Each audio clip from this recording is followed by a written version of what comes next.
friend the cowboy. Well, I have good or bad news for you tonight. I don't actually know if he shows up, but I guess we'll see.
It's Dracula.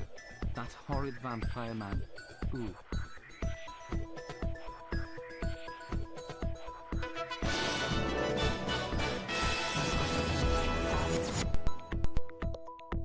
Oh boy, can't wait to hear what Bram Stoker's up to now.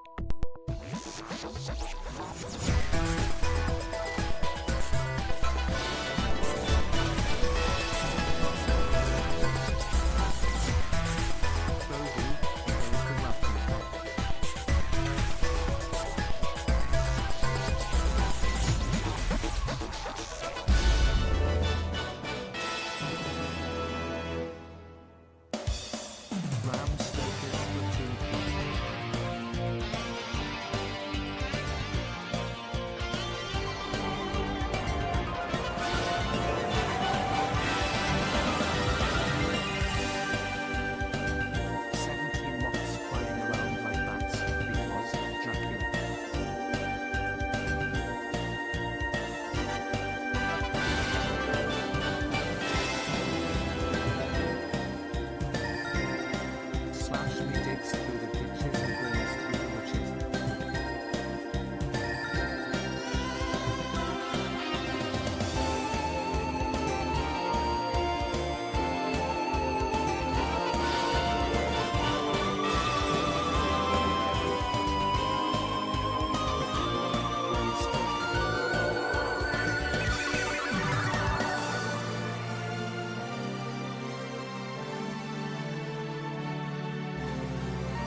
ready for the story of the suck guy?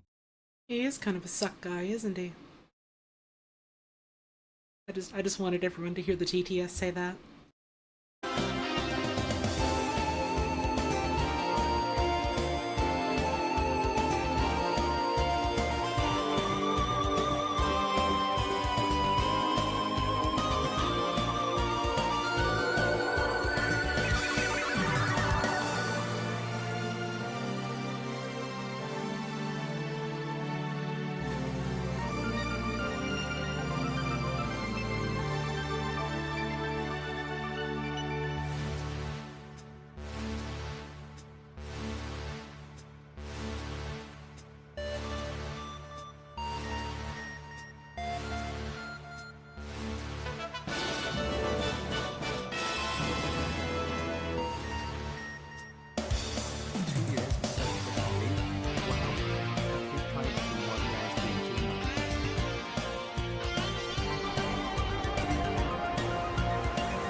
It wasn't his fault.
Oh, that filled the whole fucking screen. Jesus Christ, hang on. wait, I can fix it, I can fix it.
damn cat has licked the hell out of my arm while I tuned into this stream. Ladies, is it a turn off when a guy has a little bit of pee on his underwear?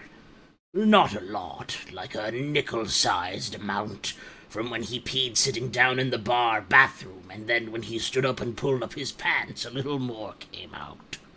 There was truly nothing he could do! It wasn't his fault. Hi everyone! Oh, I forgot that would be pulled up when I switched over to the fucking browser window. Hi everyone! Let me get some music rolling. How's it, how's it going? Thank you, I'm sorry if I butcher this name. Spimtoing? Swoington? For that 4-month resub, I really appreciate it. Thank you for all the subs and resubs and the like, the start of the stream. It's much appreciated. It's been a little bit since, my last stream, and also since regular streams in general. To be fair, last month I was taking, vacation time to visit my fucking wife, for their graduation, and that was nice. But I feel rested, I feel raring to go. I wanna fucking stream again, so the plan for this week is I'm gonna try holding myself to, an actual schedule again, see how that feels. If it feels good, I'm gonna keep doing that. So, here's hoping. But I hope you've all been well. I hope the past month has been good to ya. I hope the start of Pride Month has been good to ya. I hope you ate delicious eggs. Unless you are allergic or don't like them, in which case I hope you had something else. You turned 25 a week ago. Hey, happy birthday. Or almost birthday. Late birthday? Happy something or other. I just dropped a little bionicle head on my desk. It wasn't her fault. You ate 6 eggs yesterday. It's a lot of fucking eggs. Let's go. It was a fucking beautiful day outside today. Hey, thank you for the tip. Piss, also welcome back. Very excited to hear Dracula's butt. Thank you for the tip. I don't know how I feel about starting your TTS message with piss. Gaston eats 5 dozen eggs a day. It's honestly a problem. It's not good what he's doing. He's gonna get in trouble. Thank you, Doc, for the raid. I hope you had yourself a wonderful stream today.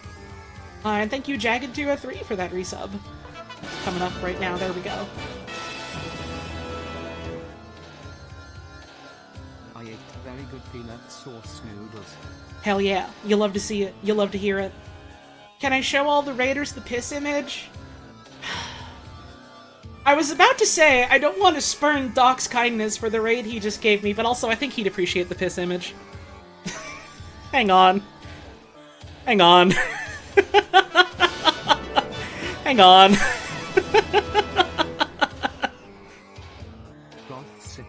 Here you fucking go. It wasn't his fault.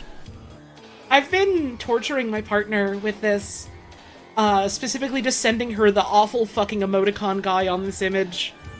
And then as soon as she, like, notices it and says something, I delete it and I go, like, must have been the wind.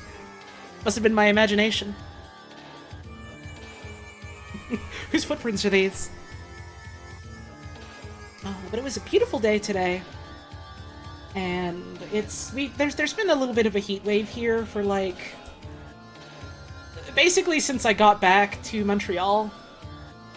We had a nasty fucking heat wave with some real gross humidity. And it was not good. And then the past couple days, it's, like, cooled down a shit ton. And we've been getting nice little rain every now and then. So it's been real nice. I went outside for a while, that's why stream was kind of late. Piss for Lana fundraiser. Thank you for the piss and the money, I appreciate it. Did you know that it's really nice to have, like, a working inhaler again? It means I can, like, I can go for a run, I can go for a jog again. And when I get back, it doesn't feel like my entire body is threatening to shut down from, like, lack of oxygen, and my lungs, like, collapsing on themselves. That's pretty cool. That's pretty cool. I can... I can actually fucking go out more often again, so that's really nice. The next step is I have to sort out, insurance stuff, because apparently whatever, like, publicly available insurance stuff there is in Quebec, I, like, didn't sign up for it or signed up for it wrong because I had to pay out of pocket for the inhaler, but it shouldn't be too big of a issue to deal with, at least. Just, I forgot and keep forgetting. I'll write a note for myself. But yeah, it's cool to have lungs that function again. But yeah, stream was a little late today because I wanted to go out, so I did. And then I got back and I ate food, and now it's stream time. 43 months. I've been having a bad day, but watching you stream has instantly made it better. Hey, I'm happy to hear that. Thanks for being awesome, smile. Thank you for the 43 months, and thank you, Nox, for the 49. I'm always thinking about my scared ass, but I'm also thinking about that one edit with, like, a minion doing, like, shadow boxing and it says my courageous ass. I'm always thinking about my courageous ass. It's like, it's one of those fucking, like, oh, this is a meme that everyone knows, right? If I just say my courageous ass, people know what I'm talking about, and they don't. They don't.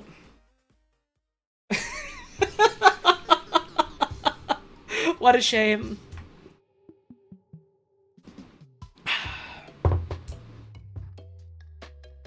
Quebec Healthcare Good covers GRS. Hey, hell yeah. Congrats. I assume that means you have gone and done it, in which case congrats. Or are planning on going through with it, in which case good luck. Either way, cool.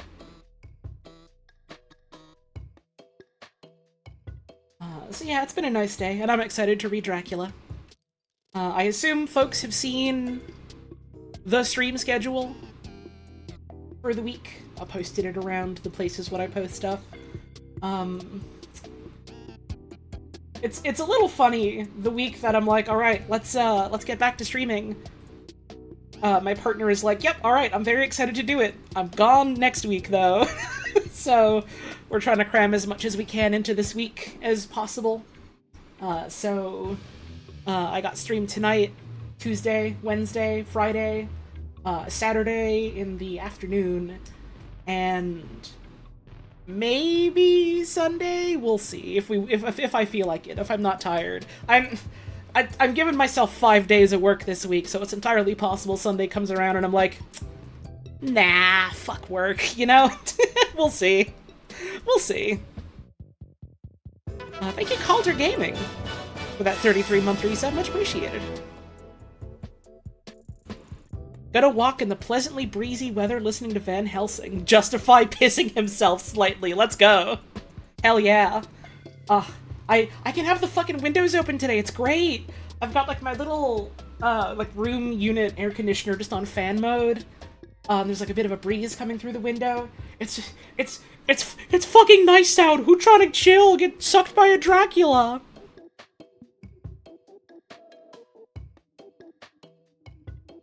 Hey, if you like the stream and you want to support what we do here,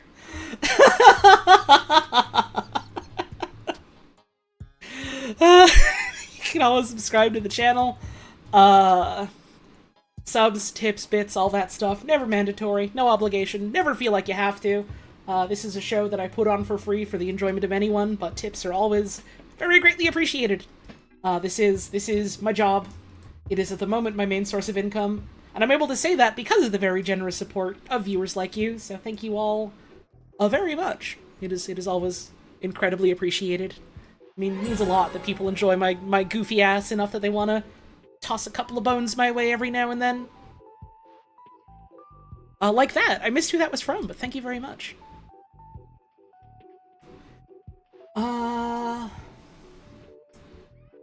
If you're new to the channel, hello. It's wonderful to have you here. If you're not new to the channel, you're going to get in trouble because you never submitted your essay to me. I never submitted my essay to me. I'm gonna get in trouble. Oh god. Review the rules. Review the rules of the channel. What are the rules of the channel? Do you guys know the rules of the channel? This is your quiz. Can you tell me what they are? I don't fucking know. I've been on break. I've been on sick leave and then on vacation. What are my rules? Rule 1 is J. That's true. No bigotry, no backseating, be cool. It is good to find 1 million bucks, but I don't think that that's a channel rule. Chaos does rule the day, that's true. Dracula is also a rule. No Beavis, no vibes, no vibes, no Beavis. Thank you, Medibot, for the resub. I appreciate it. Yeah, be cool. Be mature. The stream is intended for mature audiences, so fucking act like it. Try to stay relatively on topic. Be nice to me. I guess unless I say something stupid out of pocket without realizing it, but even then, I guess respectfully tell me, hey, that was stupid. But otherwise, be nice to me. You have to be nice to my sister, or I'll ban you. Eat at least one pant? No. No. No. Well, no. No. No. Always try to hurt the wizard every time you see him.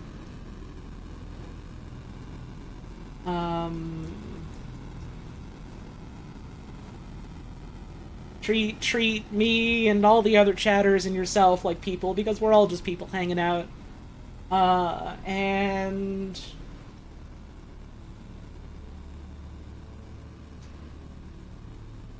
that's about it, right? Rules-wise, I think.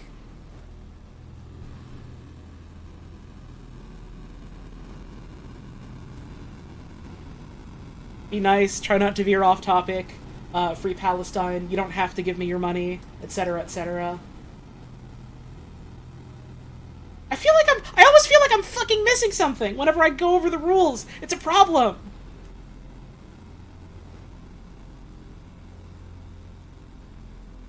It'll be fine. I said no backseating once or twice, but I guess you can't really backseat a book. I hope you can't. That'd be scary.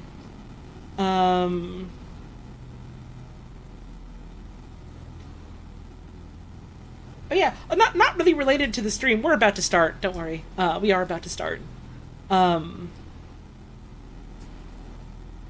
really related to the stream or the streams on Twitch necessarily, I suppose. I want to start doing movie nights. I want to start doing movie nights in the Discord for the community. I think that would be a fun thing to do. I want to start putting that together.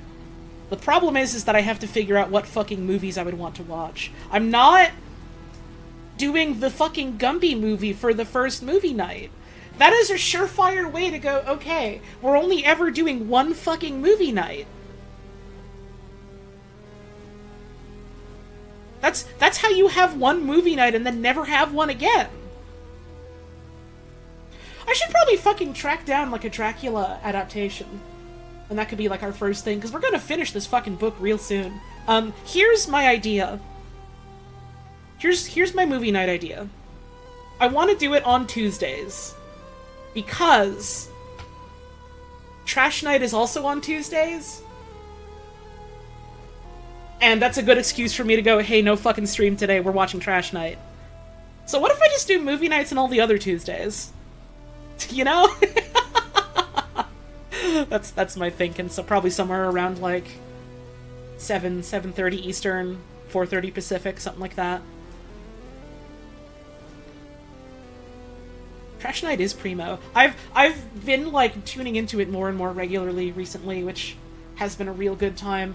The last fucking one they did was so fucking good. I don't remember what the Star Crasher. It was like fucking. They described it as sexy Italian Star Wars. It was awesome. It was not good. It was great. David Hasselhoff was in it when he was still a babyface cherub before he like really got famous. That movie was great. I can't fucking wait to see what they have next week. But yeah, I'll try and track down like some movies that I think would be fun watches. There was one that I was thinking about watching, which is like a movie that I've been meaning to watch for like fucking ages. It's called The Watermelon Woman. It's like noteworthy for being one of the first, if not the first, like theatrical motion picture like directed by a black lesbian. And like that movie seems really fucking cool. I want to watch it. I don't know if I want to host a movie night for my community for a movie that has a sex scene, like a lesbian sex scene. So I might just go, this is your homework, and you watch it on your own. I always forget that's a part of it. That's like, there was like a whole fucking controversy about the movie and like a grant that it got. And how like that grant isn't really given out anymore because some fucking old white woman got into a tizzy because the movie had a sex scene.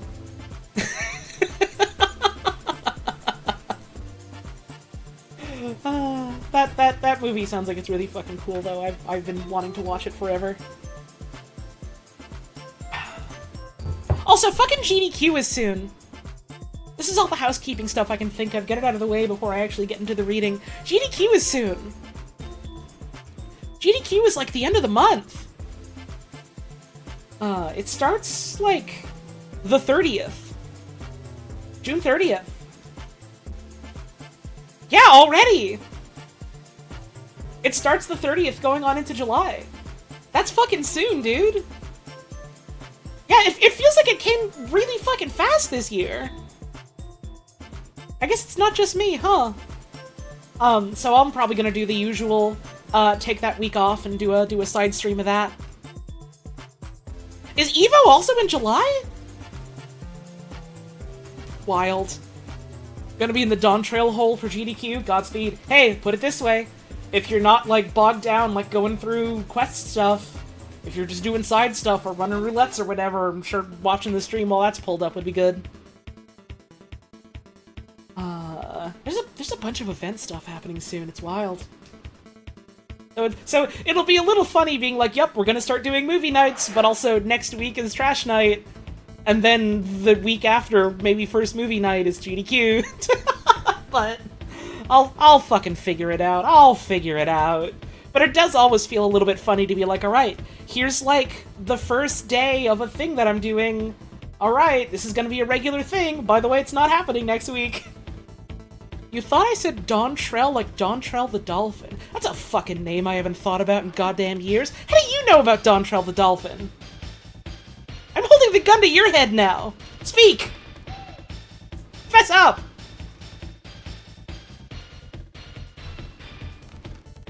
How about we start reading the book that I said I was gonna read today? Started hosting Wednesday Watch'ems, and literally the second week you forgot to do it? God, yeah, ain't that just the way? That's definitely happened to me too, where like I didn't even really have a reason, it was just... Oh, I forgot. Oops. You know what they say, old habits die hard, new habits... Mad Max. Who wanna read a fucking Dracula? Put a salute in the chat if you wanna fucking read a Dracula tonight. Okay? That's right. That's fucking right. How about we get started? I didn't pull up, like, mood music, so we're gonna listen to the soothing sounds of Donkey Kong while we read Jonathan Harker's journal. The worst entries are Seward's recordings. Yeah. It's an important and interesting facet of the book. I can't fucking stand Dr. Seward. I don't care if his name is supposed to be pronounced Seward or whatever. I'm calling him Seward because I think he's a cunt.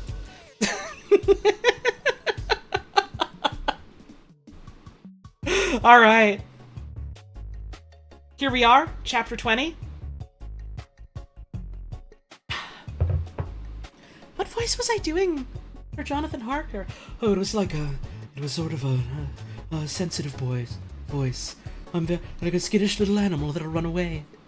Kind of almost like an Eris Morn voice, but if she was more of a prissy little boy instead, I think was the voice. Let me move the microphone a little closer. There we go. Chapter 20. Jonathan Harker's journal. 1st of October. Evening. I found Thomas Snelling in his house at Bethnal Green, but unhappily he was not in a condition to remember anything. Eris Morn but afraid of spices? Maybe a little. The very prospect of beer which my expected coming had opened to him had proved too much, and he had begun too early on his expected debauch. I learned, however, from his wife, who seemed a decent poor soul, that he was only the assistant to Smollett. Smollett is like the name of a Pokemon that doesn't exist. That's a new one they just invented that isn't out yet. That's like...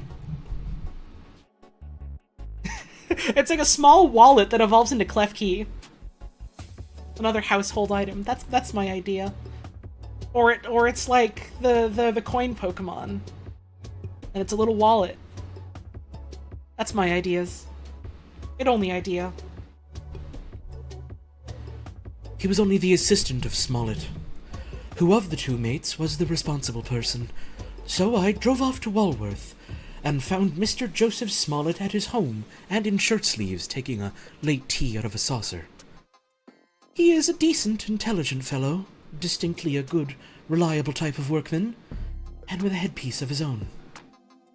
He remembered all about the incident of the boxes, and from a wonderful dog's-eared notebook which he produced from some mysterious receptacle about the seat of his trousers, and which had hieroglyphical entries in thick, half-obliterated pencil, he gave me the destination of the boxes. There were, he said, 6 in the cartload, which he took from Carfax and left at 197 Chicksand Street, Mile End, Newtown, and another 6 which he deposited at Jamaica Lane, Bermondsey. If, then, the Count meant to scatter these ghastly refuges of his over London, these places were chosen as the first of delivery, so that later he might distribute more fully. The systematic manner in which this was done made me think that he could not mean to confine himself to 2 sides of London. He was now fixed on the far east of the northern shore, on the east of the southern shore, and on the south. The north and west were surely never meant to be left out of his diabolical scheme, let alone the city itself, and the very heart of fashionable London in the southwest and west. I went back to Smollett and asked him if he could tell us if any other boxes had been taken from Carfax. He replied, Alright, let's see if I can bust out the fucking Cockney. Well, governor, you've treated me very handsome. I had given him half a sovereign. And I'll tell you all I know. I heard a man by the name of Bloxham say 4 nights ago in the Hare and Hounds in Pincher's Alley as how he and his mate had a red dusty job in an old house at Perfect. There ain't a many such jobs as this here, and I'm thinking that maybe Sam Bloxham could tell you some at. I asked him if he could tell me where to find him. I told him that if he could get me the address, it would be worth another half sovereign to him. So he gulped down the rest of his tea and stood up, saying that he was going to begin the search then and there. At the door he stopped and said, Hey, look here, governor. There ain't no sense in me a-keeping you here. I may find Sam soon, or I mayn't. But anyhow, he ain't like to be in a way to tell you much tonight. Sammy's a rare one when he starts on the booze. If you can give me an envelope with a stamp on it and put your address on it, I'll put out where Sam is to be found and post it to you tonight. But you better get up arter him some in the morning. Soon in the morning, or maybe you won't catch him. For Sam gets off main early. Never mind the booze the night before. The way this is like spelled out is typographically the right word? The way this is written out is fun. This was all practical. So, one of the children went off with a penny to buy an envelope and a sheet of paper, and to keep the change. When she came back, I addressed the envelope and stamped it, and when Smaller had again faithfully promised to post the address when found, I took my way home. We're on track. We're on the track. I thought I misread that. We're on the track, anyhow. I am tired tonight, and want sleep. Mina is fast asleep, and looks a little too pale. Her eyes look as though she'd been crying. Poor dear. I've no doubt it frets her to keep in the dark, and it may make her doubly anxious about me and the others. Do you remember what happened to Mina Harker last night, however many months ago we read this? Do you remember when a damn Dracula was maybe appearing to her and doing a damn scary to her? Uh-oh. Uh-oh. Uh-oh. Uh-oh. Uh-oh. Uh-oh. Uh-oh. Uh-oh.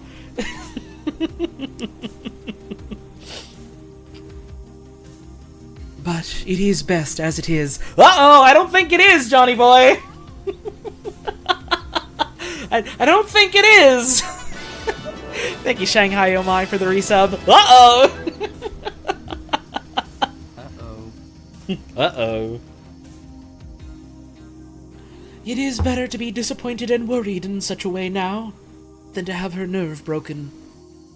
The doctors were quite right to insist on her being kept out of this dreadful business.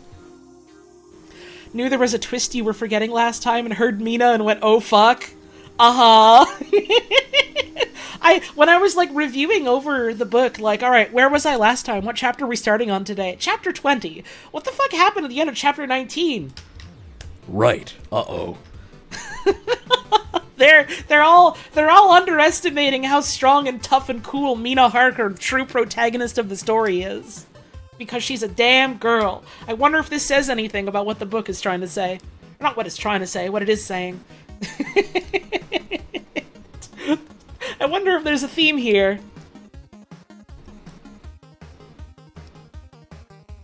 Where the fuck was I? Let's see. There. I must be firm, for on me this particular burden of silence must rest. I shall not ever enter on the subject with her under any circumstances. Indeed, it may not be a hard task after all, for she herself has become reticent on the subject, and has not spoken of the Count or his doings ever since we told her of our decision. This is a little intense. 2nd of October, evening. A long and trying and exciting day. By the first post, I got my directed envelope with a dirty scrap of paper enclosed, on which was written with a carpenter's pencil in a sprawling hand, Sam Bloxham, Cochrane's, 4. Potter's Court, Bartle Street, Walworth. Arsk for the deputy. Arsk for the deputy.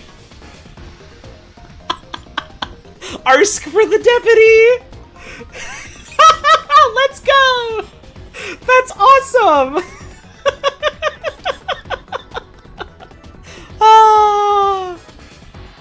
I love when different when different like what's the word when different like accents and different versions of a language have like different like cadences and spellings like that. It's fucking awesome.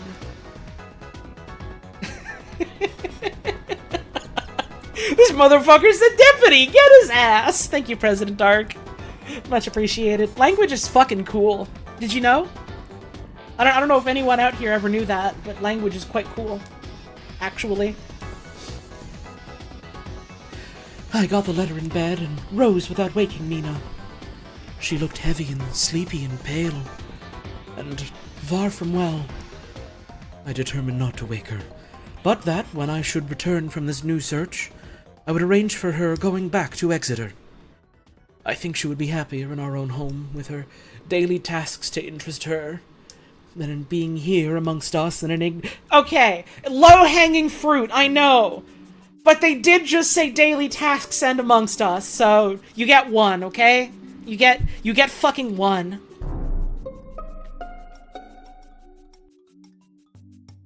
I haven't been on this computer for a while, so I haven't been able to press the Among Us button. You get one. Never let it be said that I am not the most generous streamer on Twitch.tv. They're calling her the generous streamer, constantly. They don't ever stop calling her that. Why? I only saw Dr. Seward for a moment and told him where I was off to, promising to come back and tell the rest so soon as I should have found out anything. That cadence makes more sense.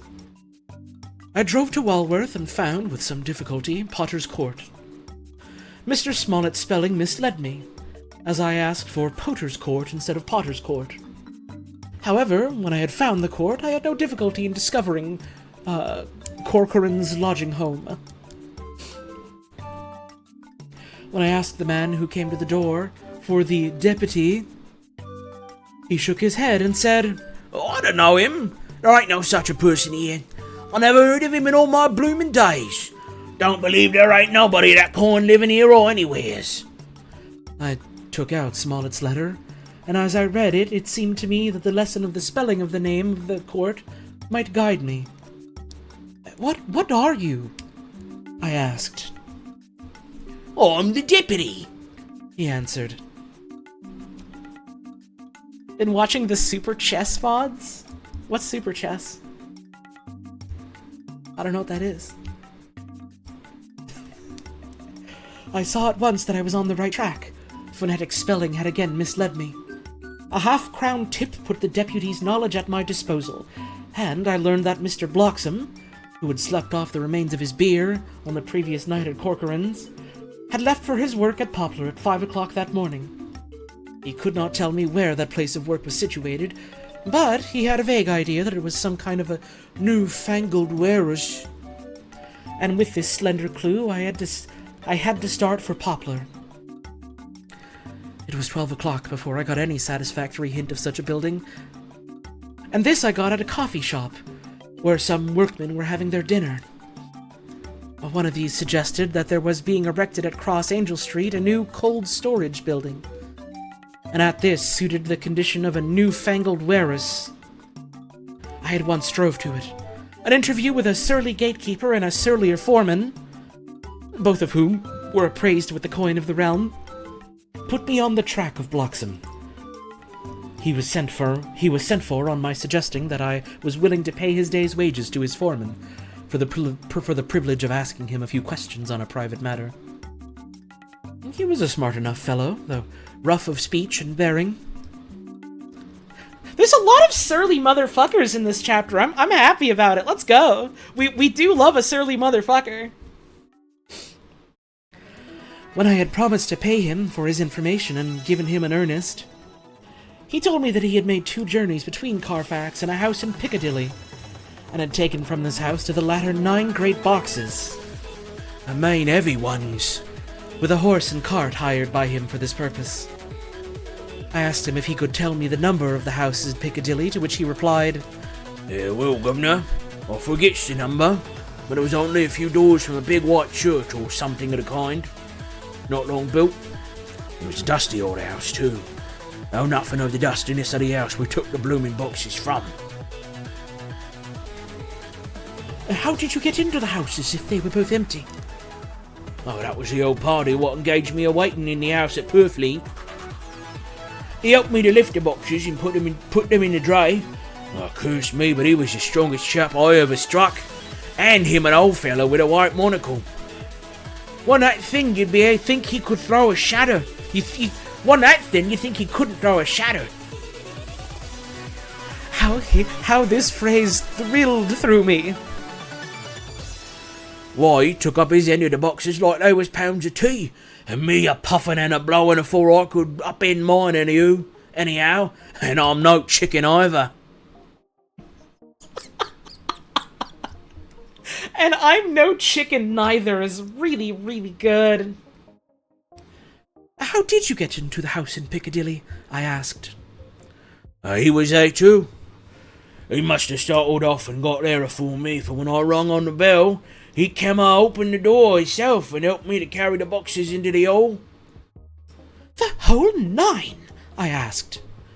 Yes, there was 5 in the first load and 4 in the second.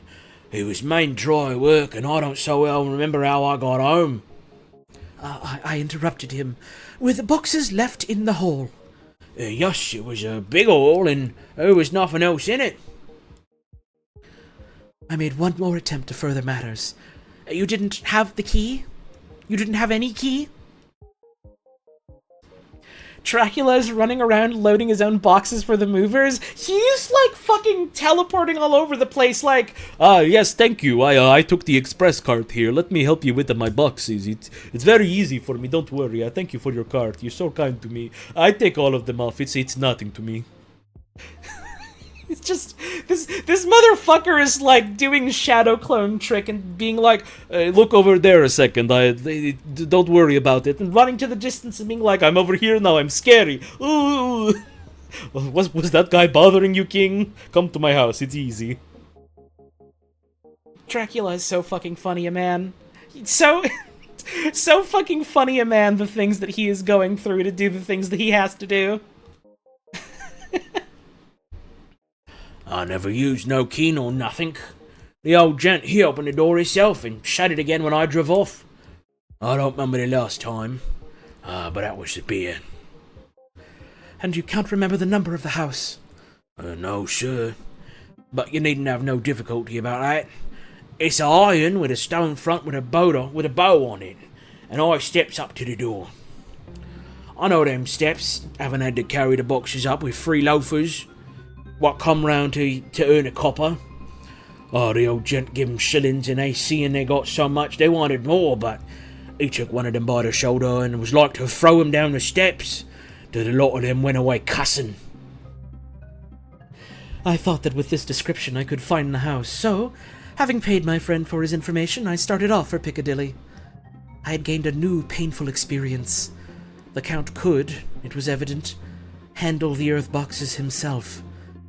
If so, time was precious. For now that he had achieved a certain amount of distribution, he could, by choosing his own time, complete the task unobserved. At Piccadilly Circus, I discharged my cab and walked westward. Beyond the Junior Constitutional, I came across the house described, and was satisfied that this was the next of the lairs arranged by Dracula. Time for a drink?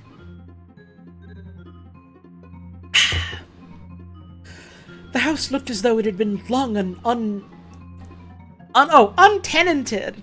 I was like, untenated? Unentonated? Intoned? Untenanted. That's not a fucking word I see very often. The house looked as though it had been long untenanted. The windows were encrusted with dust and the shutters were up. All the framework was black with time, and from the iron the paint had mostly scaled away. It was evident that up to lately there had been a large notice board in front of the balcony. It had, however, been roughly torn away, the uprights which had supported it still remaining. Behind the rails of the balcony I saw there were some loose boards, whose raw edges looked white.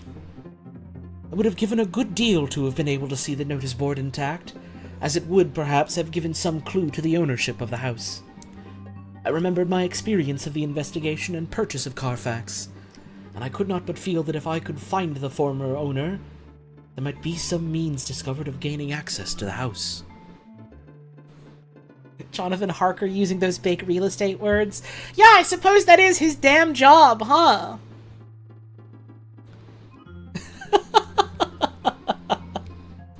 I suppose that is his damn job. The thought of someone coming in here and backseating Dracula is really funny to you, not gonna lie. Oh, it's really funny to me too, Thirsty for Coom, don't worry. I also think about it, Twitch.tv user Thirsty for Coom, and it also does make me have a good old chuckle. Thanks for tuning in, by the way. I just wanted to read your username out a couple times. There was, at present, nothing to be learned from the Piccadilly side, and nothing could be done. So I went round to the back to see if anything could be gathered from this quarter. That name made your head snap up from your work? Yeah, I figured it might get a couple people to pay attention to the stream that were maybe tuned out.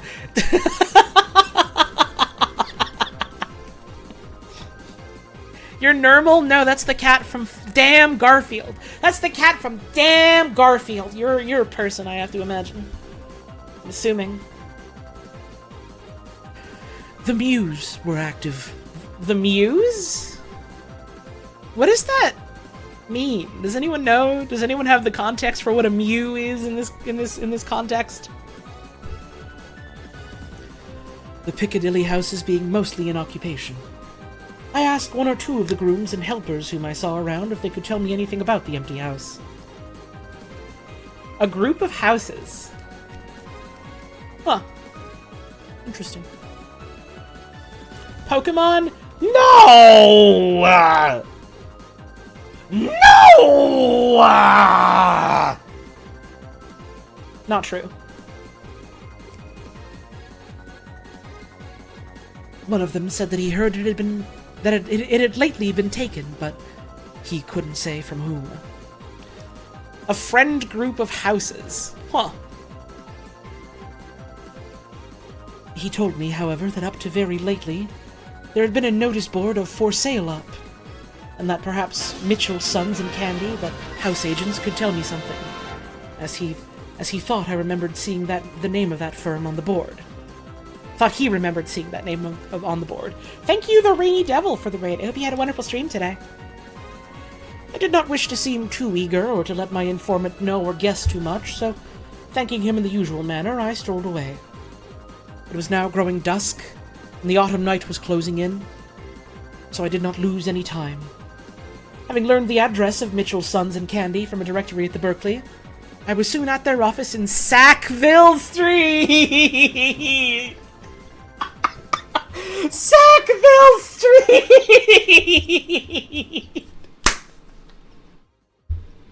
That's really good!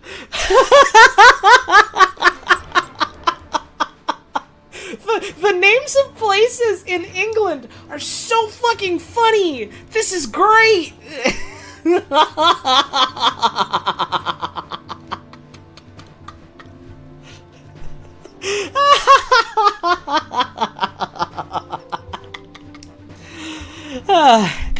Composure.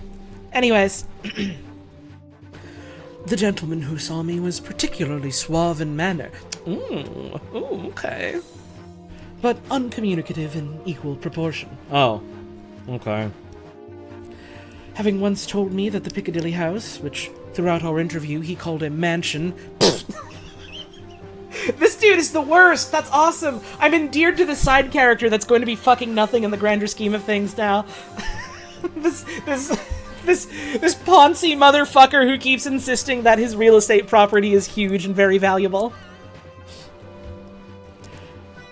Which throughout our interview he called a mansion, was sold. He considered my business as concluded. When I asked who had purchased it, he opened his eyes a thought wider and paused a few seconds before replying. It is sold, sir. Pardon me, I said with equal politeness, but I have a special reason for wishing to know who purchased it. Again he paused longer and raised his eyebrows still more. It is sold, sir, was again his laconic reply. Well, surely, I said, you do not mind letting me know so much. But I do mind, he answered. The affairs of their clients are absolutely safe in the hands of Mitchell, Sons and Candy. This was manifestly a prig of the first water, and there was no use arguing with him. Mitchell, Sons and Candy is a good fucking name, yeah. This was manifestly a prig of the first water. I've never heard that expression before, but I think I get more or less what it means. And there was no use arguing with him.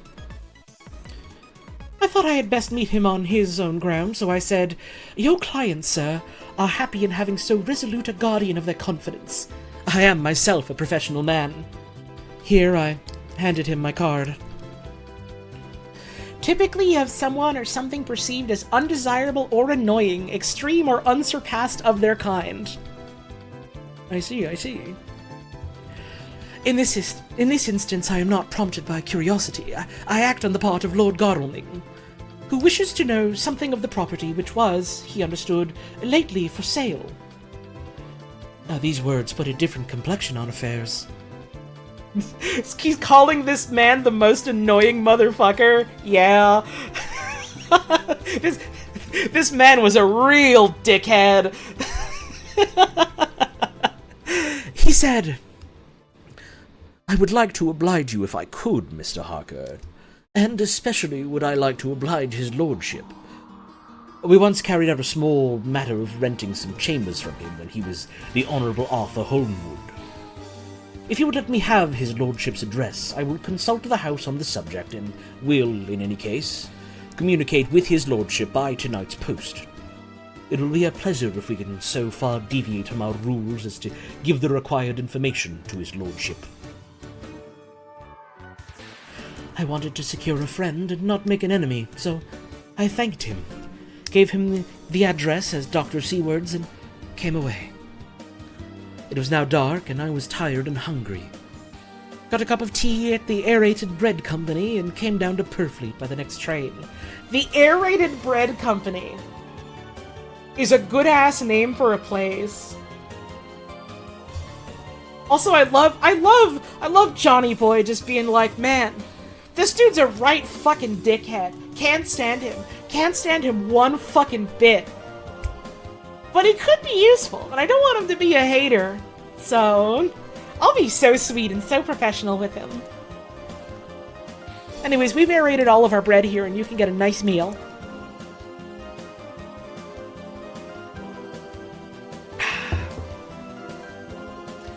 I found all the others at home. Amina was looking tired and pale, but she made a gallant effort to be bright and cheerful. It wrung my heart to think that I had to keep anything from her and so caused her inquietude. Oh, thank God this would be the last night of her looking at our conferences and feeling the sting of our not showing our confidence.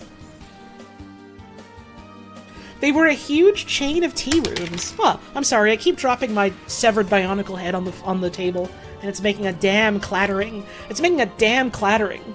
Can't believe Automod caught Prig? How commonly used is the word prig these days? Is that a thing what English people still say on the regular? Because if so, it makes sense that Automod would snag that, I guess, but if not, that's really fucking funny. You can't be calling people dinosaurs, and you can't be using old antiquated language. It's a problem. Where was I? Here we are. It took all my courage to hold the wise resolution of keeping her out of our grim task. Automod was designed in part by an old Victorian woman. Awesome.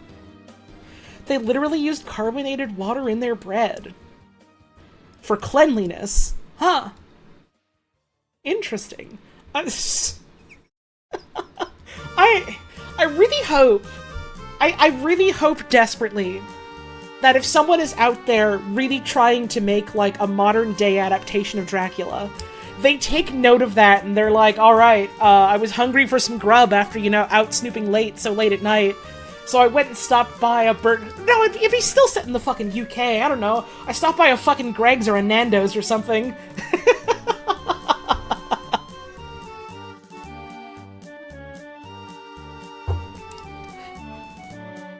I stopped by the local curry place and asked the boss man to sling me a sausage. And then I went home. Alright, now where was I? There we go.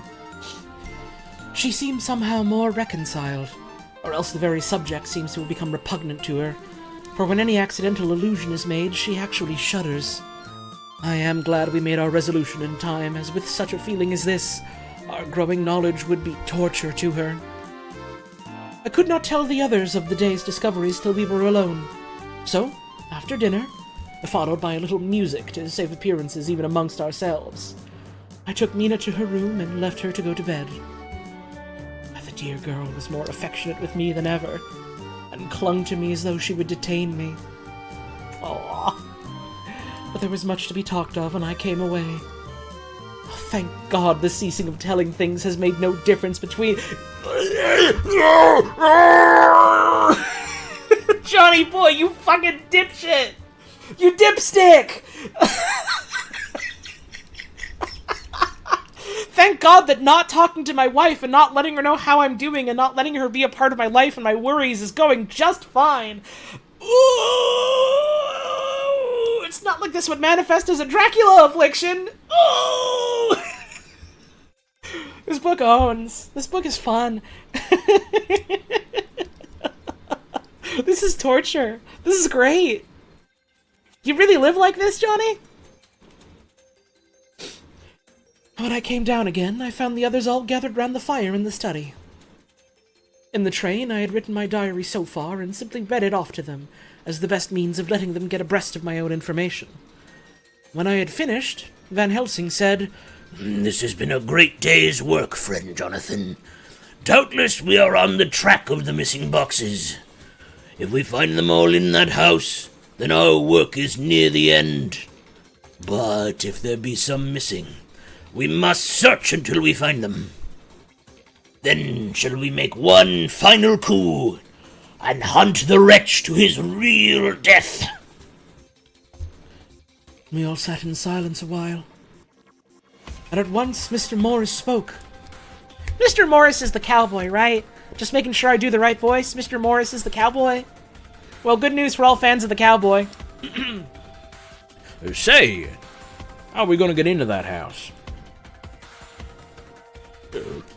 We got into the other, answered Lord Godalming quickly. But Art, this is different. We broke house at Carfax, but we had night in a walled park to protect us. It'll be a mighty different thing to commit burglary in Piccadilly, either by night, day, or night. I confess I don't see how we're going to get in unless the agency duck can find us a key of some sort. Perhaps we'll know. Perhaps we shall know when you get his letter in the morning. Perhaps we shall know when you get his letter in the morning. That's a more natural reading of that, I suppose. Lord Godalming's brows contracted. Contracted? Contracted. They're not writing a damn document, Holly. Lord Godalming's brows contracted, and he stood up and walked about the room. By and by, he stopped and said, turning from one to another of us, Quincy's head is at level. This burglary business is getting serious. We got off one night. We got off once all right, but we have now a rare job on hand. Unless we can find the Count's key basket. as nothing could well be done before morning, and as it would be at least advisable to wait till Lord Godalming should hear from Mitchell's, we decided not to take any active step before breakfast time. For a good while we sat and smoked, discussing the matter in the various lights and bearings. I took the opportunity of bringing this diary right up to the moment. I am very sleepy, and shall go to bed. Just a line. Mina sleeps soundly and her breathing is regular. Her forehead is puckered up into little wrinkles, as though she thinks even in her sleep... Excuse me, a hiccup. As though she thinks even in her sleep. She is still too pale, but does not look so haggard as she did this morning. Tomorrow will, I hope, mend all this. She will be herself at home in Exeter. Oh, but I am sleepy. I almost misread that as, oh boy, I am sleepy. Oh boy, I can't wait to go to bed and tuck myself in like a good little boy. He's missing all the signs. He's too concerned about not letting his wife in on anything that he's missing all the signs that his wife is still in this. Buddy! A damn Dracula! And I know it's fucking Dr. Seward's diary! Man! Okay. Dr. Seward's diary. 1st of October. I am puzzled about Renfield. His moods change so rapidly that I find it difficult to keep touch of them. And as they always mean something more than his own well-being, they form a more than interesting study. This morning, when I went to see him after his repulse of Van Helsing, his manner was that of a man commanding destiny. He was, in fact, commanding destiny. Subjectively. Oh, me when I log into Destiny 2 and play it with my keyboard. He did not really care for any of the things of mere earth. He was in the clouds and looked down on all the weaknesses and wants of us poor mortals. I thought I'd improve the occasion and learn something, so I asked him, "What about the flies these times?"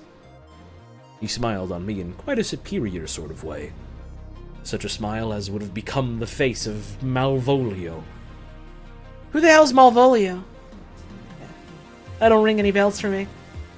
As he answered me, The fly, my dear sir, has one striking feature.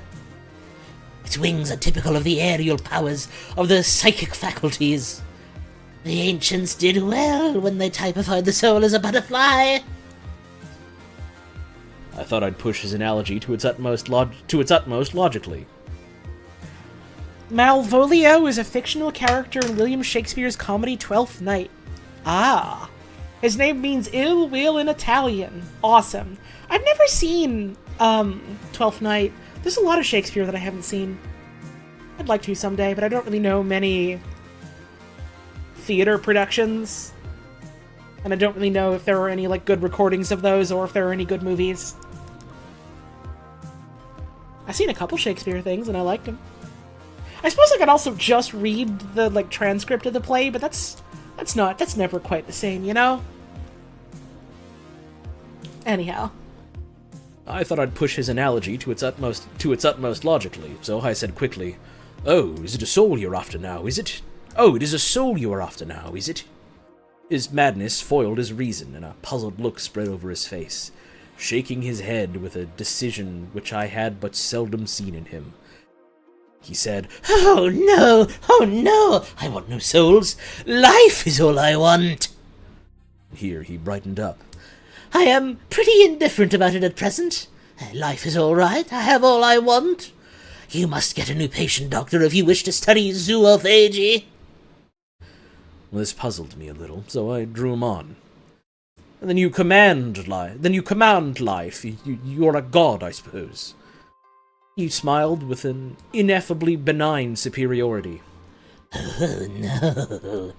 Far be it from me to arrogate to myself the attributes of the deity. I am not even concerned in his especially spiritual doings. If I may state my intellectual position, I am, so far as concerns things purely terrestrial, somewhat in the position which Enoch occupied spiritually. This was a poser to me. I could not at the moment recall Enoch's appositeness?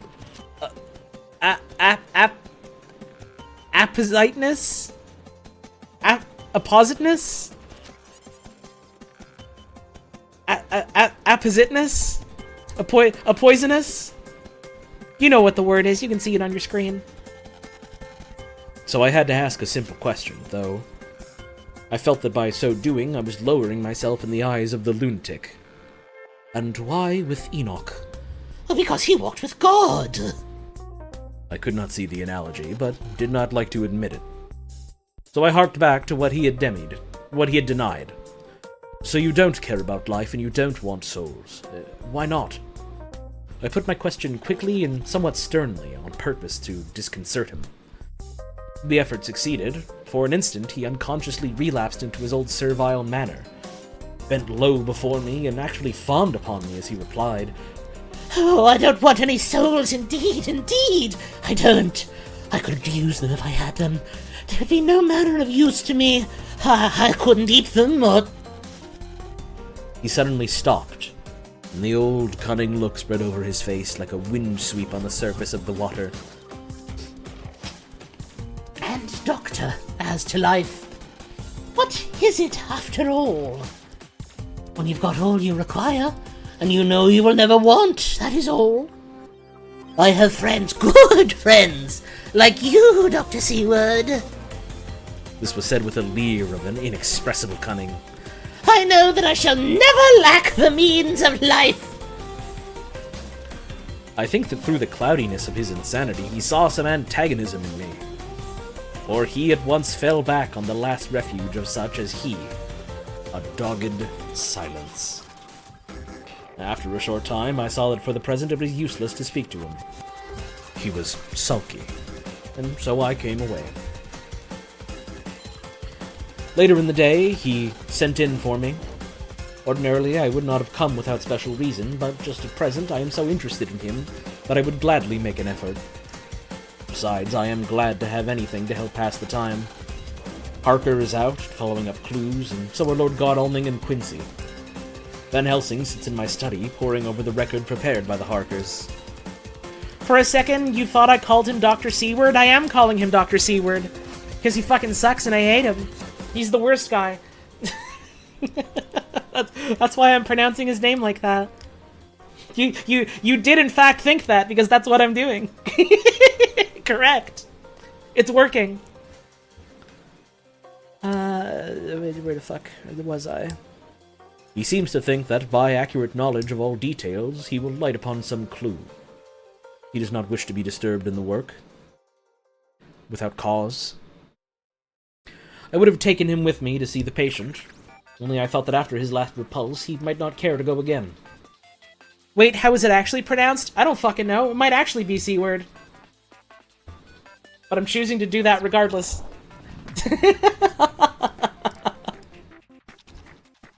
Where was I?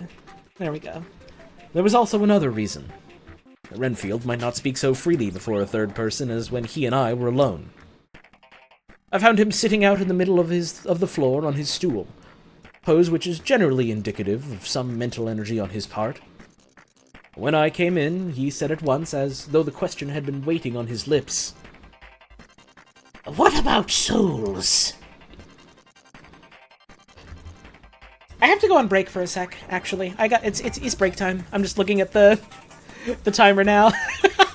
Before we get... Why did I have Baby Fat Cheeks up here? That's Baby Fat Cheeks. We love you, Baby Fat Cheeks. Thanks, Baby Fat Cheeks. Okay, I'm getting up for my break. I gotta refill my water. I gotta stretch my legs. I might get a chocolate chip cookie.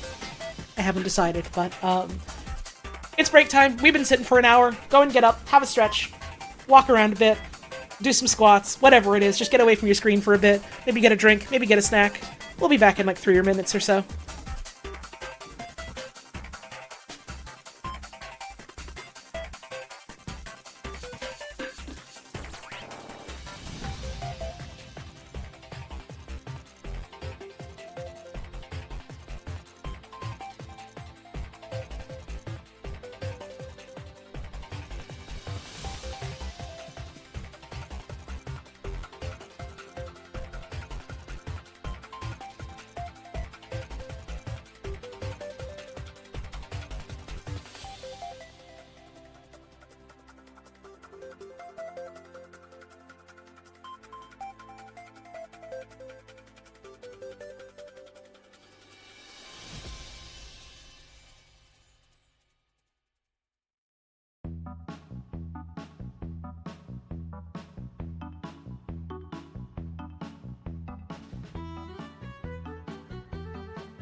when the Dracula is vampire.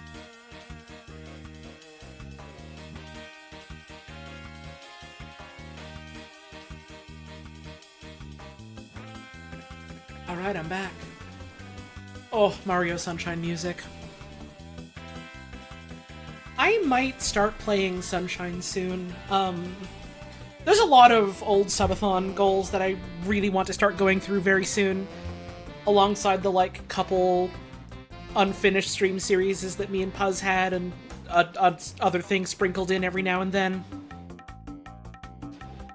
But man, I especially want to do, fucking do Sunshine. It's not gonna be this week. It's not gonna be this week because it's not on the schedule. It's not gonna be next week because Puz is gonna be out of town. And it's not gonna be the week after in all likelihood. And then the week after that is GDQ. But July we might start Mario Sunshine then. Maybe. We'll see.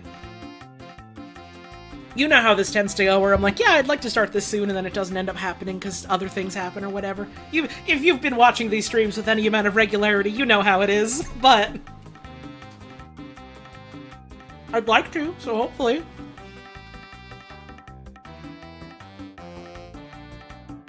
Man, I feel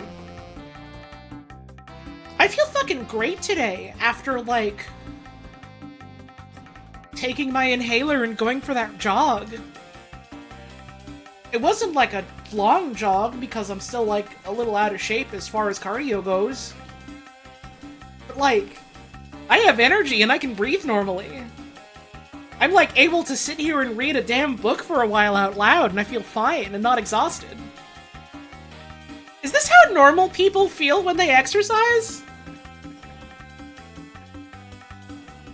Is this how normal people feel when they exercise? Because, like, for fucking years, I've been doing, like, exercise on and off with no inhaler.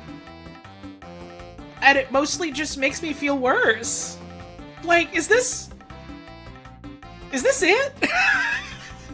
Is this the riddle solved? Is just I have a doctor again so I can get prescribed a fucking inhaler? My fucking god.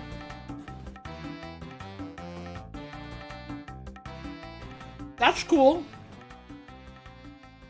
I am biting a chocolate chip cookie. We'll get back to the book soon. I'm also just, drinking a bit. When the doctors say exercise can improve your mood, it's true and it's bullshit. Oh no, I already knew about that. In spite of it making my body feel kind of bad and exhausted a lot of the time. Like, I would exercise because emotionally it made me feel fucking great. Oh, I know all about runner's high. I used to do, like, in high school and stuff, like, track and field stuff.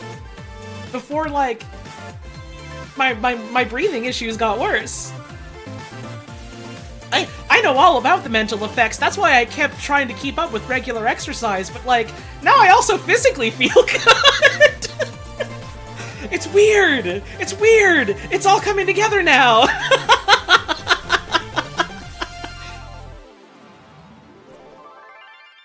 It was really nice when I was like visiting my partner and we were like going out places and like walking around a bunch. It was like, all right, I can just take my fucking inhaler before we go out for the day and I'm doing fucking great. Hey, medicine is fucking great. Shoutouts to doctors.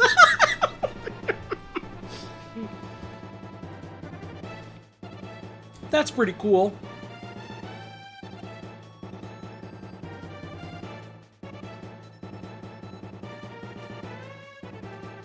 It'd be cool if that shit wasn't so fucking expensive in some places in the world.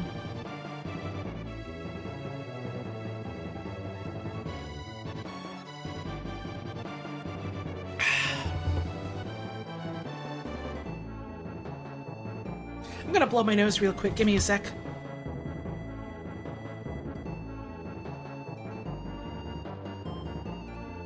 I muted my mic so you wouldn't have to listen to me honk my nose like a damn elephant. Couple buggy racer. If you want. You want it? You You want it?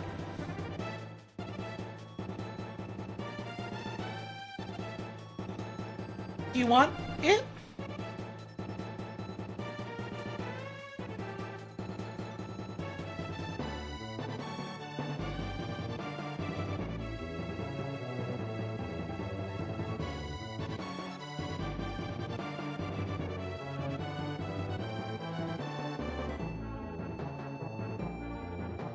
You want to read more Dracula?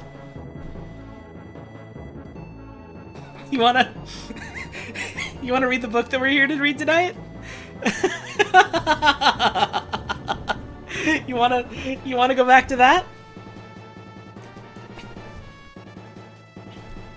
Cause we can do that. Can you stare at a JPEG of a cat as we read? You can do whatever you fucking want. I'm not your boss. You're on your own damn computer or whatever you're using. You have self-control. You have self-determination. You have the free will to choose what you want. I don't give a shit. I got people listening to these streams looking at whatever they're fucking drawing or writing or whatever. No, actually I've decided you're not allowed to look at a cat. It's not okay. Just kidding, thanks. It's fine. I'm gonna put the rest of this cookie away and eat it later, otherwise I'm just gonna spend the entire next 10 minutes eating a cookie, slowly. Okay. Let's get back to it. I found him sitting out in the middle of the floor on his stool. I read this bit, but I'll read it again. A pose which is generally indicative of some mental energy on his part. When I came in, he said at once, as though the question had been waiting on his lips, What about souls? It was evident that my surmise had been correct. Unconscious cerebration was doing its work, even with the lunatic. I determined to have the matter out. What about them yourself? I asked. He did not reply for a moment, but looked all round and up and down as though he expected to find some inspiration for an answer. I don't want any souls, he said in a feeble, apologetic way. The matter seemed preying on his mind, and so I determined to use it, to be cruel only to be kind. So I said, You like life and you want life? Yes, but that's all right. You needn't worry about that. But, I asked, how are we to get the life without getting the soul also? This seemed to puzzle him, so I followed it up. A nice time you'll have sometime when you're flying out there with the souls of thousands of flies and spiders and birds and cats buzzing and twittering and meowing all round you. You've got their lives, you know, and you must put up with their souls. Something seemed to affect his imagination, for he put his fingers to his ears and shut his eyes, screwing them up tightly, just as a small boy does when his face is being soaped. There was something pathetic in it that touched me. It also gave me a lesson, for it seemed that before me was a child. Only a child, though the features were worn and the stubble on the jaws was white. It was evident that he was undergoing some process of mental disturbance, and knowing how his past moods had interpreted things seemingly foreign to himself, I thought I would enter into his mind as well as I could and go with him. The first step was to restore confidence. This man should not be allowed to have power over people. This man should not have a medical license or, like, a job. This man should be, like, out of here. This man needs to be out on the street, like, I don't know, getting a job cleaning windows or something. Fuck him. Not to imply that cleaning windows is a bad thing, but he can't be out here doing a job involving people like this. I just dropped my Lego head on the floor. It's fucking over. You see why I call him Dr. C-word? You can't be saying that white C-word. Okay, where were we? Okay. The first step was to restore confidence, so I asked him, speaking pretty loud so he would hear me through his closed ears, Would you like some sugar to get your flies again? He seemed to wake up all at once and shook his head. With a laugh, he replied, Not much. Flies are poor things, after all.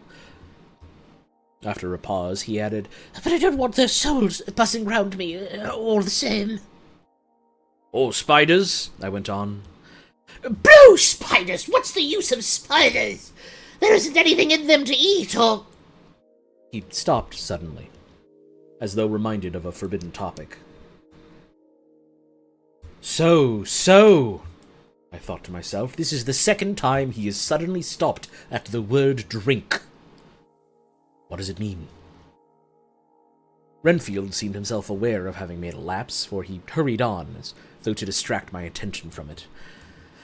I don't take any stock at all in such matters. Rats and mice and such small deer, as Shakespeare has it, chicken feed of the larder, they might be called. I'm past all that sort of nonsense. You might as well ask a man to eat molecules with a pair of chopsticks as to try to interest me about the lesser carnivora, when I know of what is before me. I see, I said. You want big things so you can make your teeth... You want big things that you can make your teeth meet in. How would you like to breakfast on elephant? What ridiculous nonsense you are talking. He was getting too wide awake, so I thought I would press him hard. I wonder, I said reflexively, what an elephant's soul is like. The effect I desired was obtained, for he all at once fell from his high horse and became a child again. I don't want an elephant's soul or any soul at all, he said. For a few moments he sat despondently. Suddenly he jumped to his feet, with his eyes blazing and all the signs of intense cerebral excitement. To hell with you and your souls, he shouted. Why do you plague me about souls? Haven't I got enough to worry and pain and distract me already without thinking of souls? He looked so hostile that I thought he was in for another homicidal fit, so I blew my whistle. The instant, however, that I did so, he became calm and said apologetically, Forgive me, Doctor, I forget myself. You do not need any help. I am so worried in my mind that I am apt to be irritable. If you only knew the problem I had to face and that I am working out, you would pity and tolerate and pardon me. Pray do not put me in a strait waistcoat. I want to think, and I cannot think freely when my body is confined. I am sure you will understand. He had, evidently, self-control. So when the attendants came, I told them not to mind, and they withdrew. Renfield watched them go. When the door was closed, he said with considerable dignity and sweetness, Dr. Seward, you have been very considerate towards me. Believe me that I am very, very grateful to you. I thought it was well to leave him in this mood, and so I came away. There was certainly something to ponder over in this man's state. Several points to make what the American interviewer calls a story, if one could only get them in proper order. Here they are. Will not mention drinking. Fears that the thought of being burdened with the soul of anything. Has no dread of wanting life in the future. Despises the meaner forms of life altogether, though he dreads being haunted by their souls. Logically, all these things point one way. He has assurance of some kind that he will acquire some higher life. He dreads the consequence, the burden of a soul. Then it is a human life that he looks to. And the assurance? Merciful God, the Count has been to him, and there is some new scheme of terror afoot!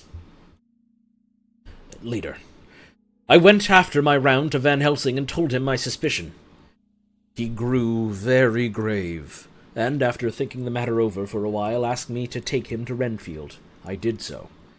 As we came to the door, we heard the lunatic within singing gaily, as he used to do in the time which now seems so long ago.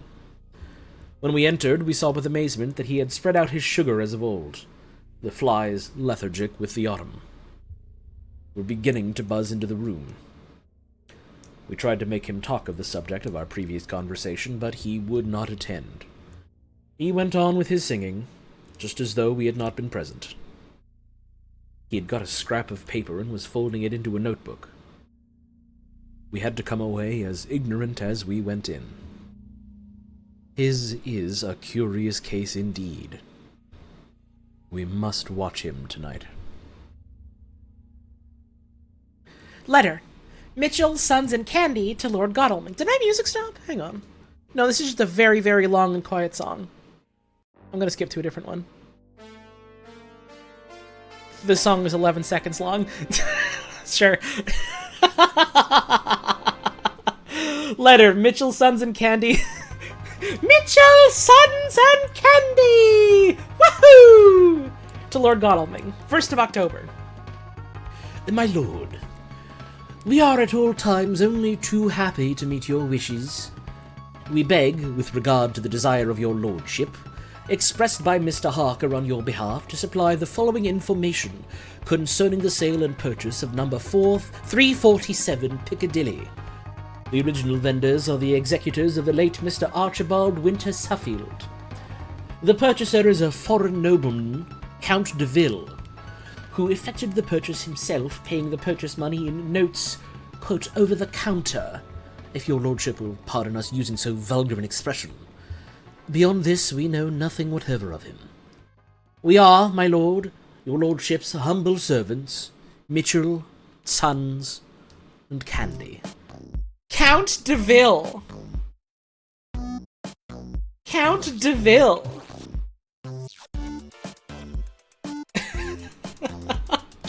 Count de Ville.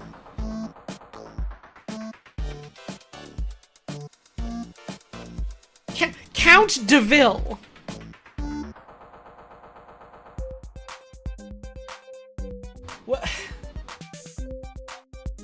What's next? Move to another town? Yes, my name is Count Satan. My name is Count Bielfigur. I am one Dr. Akula. Come on. Come on. Fucking come on, man. Ah, he's having fun. Hello, my name is Irma Vampire. Irma Vampire, that's right, yes. Write that down. He's really good at his job, because no one in this era of England knows what a Dracula is yet. And so he gets to do Simpsons pranks to them. He gets to do Bart Simpson to them.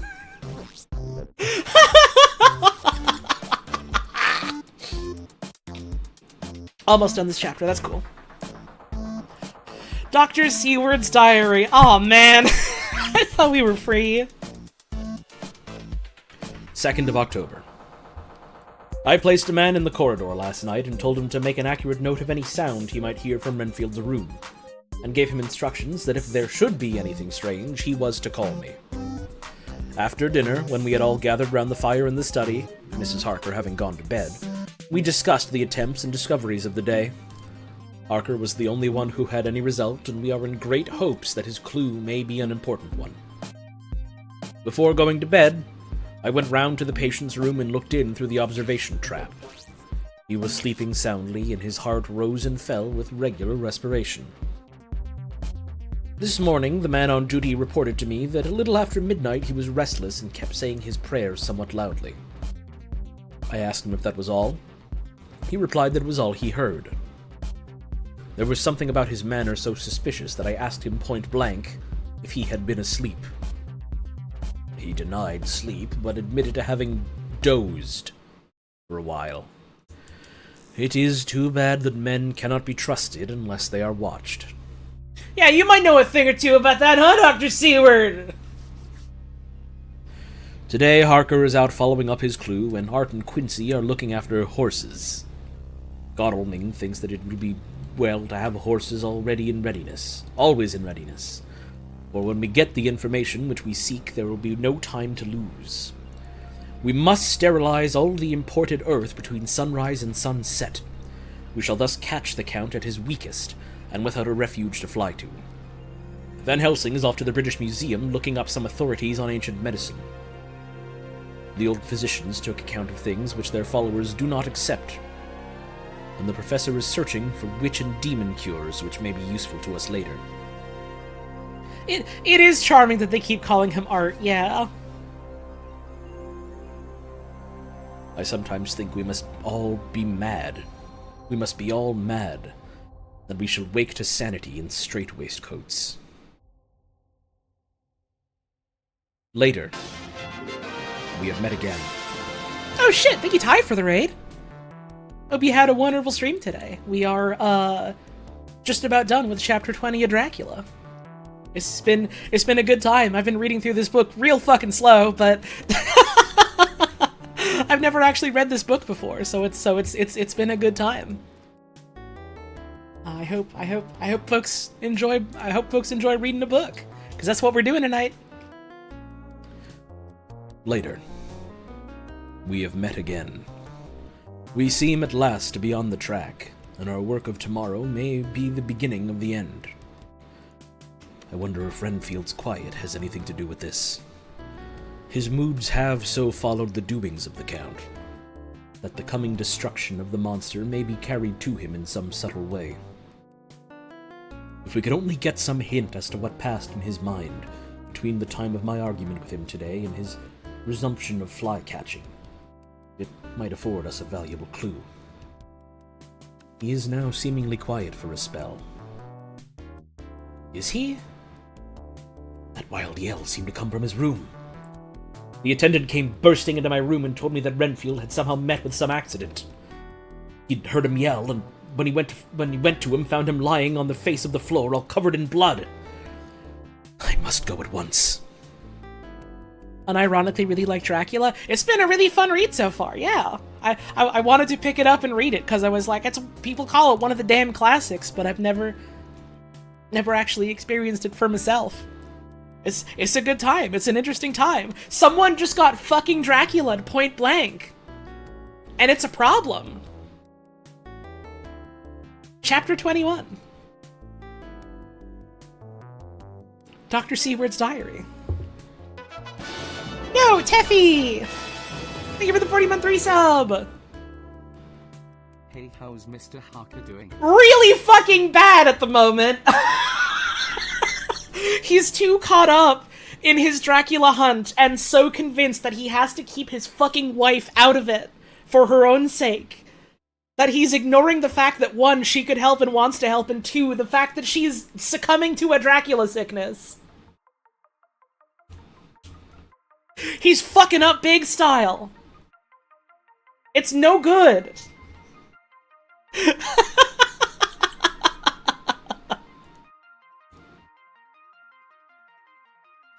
If you were confronted by a Dracula, you would simply invite him in for a civil conversation.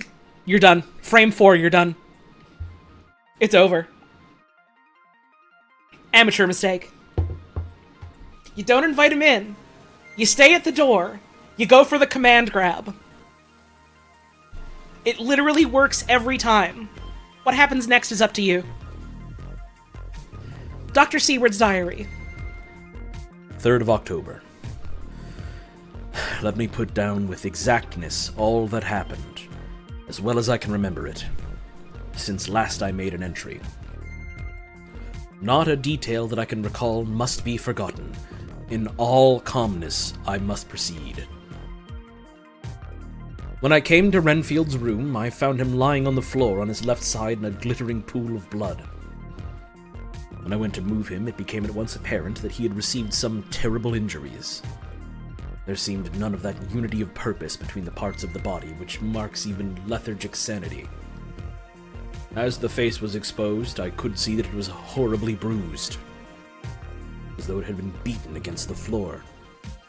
Indeed, it was from the face wounds that the pool of blood originated.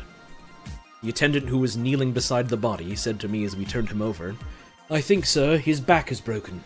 See, both his right arm and leg and the whole side of his face are paralyzed."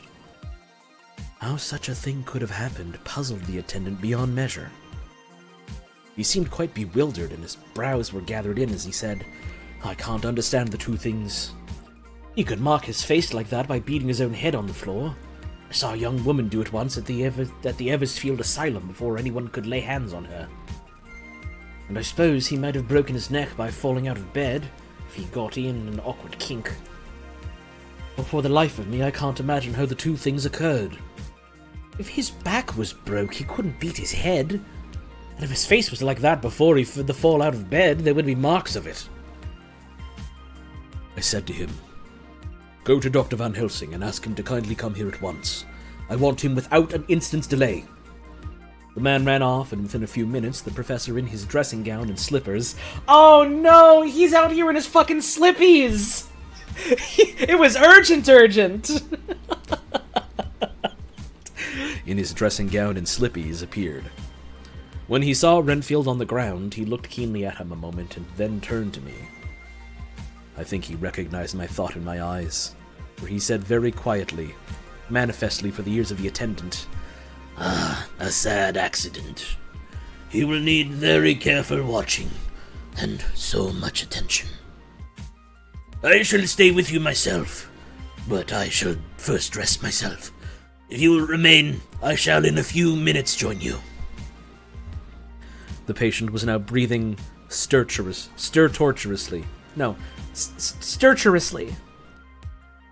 Stertorously. That's the fucking word. The patient was now breathing stertorously, and it was easy to see that he had suffered some terrible injury. Van Helsing returned with extraordinary celerity, bearing with him a surgical case. He had evidently been thinking and had his mind made up, for almost before he looked at the patient, he whispered to me, "Send the attendant away. We must be alone with him when he becomes conscious after the operation." So I said, I think that will do now, Simmons. We have done all that we can at present. Better go your round and Dr. Van Helsing will operate. Let me know instantly if there be anything unusual anywhere." The man withdrew, and we went into a strict examination of the patient. The wounds of the face was superficial. The real injury was a depressed fracture of the skull, extending right up through the motor area. Ooh. No good. He showed up in that room naked to look at a guy on the floor. If you were on call for a fucking Dracula incident, for a Category 4 Dracula incident, and someone runs into your room that works with the guy you're working with to stop a Dracula incident and says, "Hey man, there's been an incident." I'm just saying, I probably wouldn't be out there going, "Okay, let me just get all my damn clothes on first." I'd also be out here running in my fucking slippies.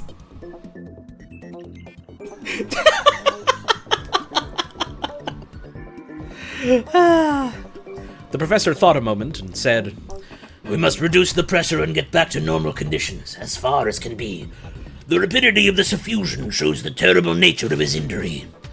The whole motor area seems affected. The suffusion of the brain will increase quickly, so we must trephine at once or it may be too late." As he was speaking, there was a soft tapping at the door.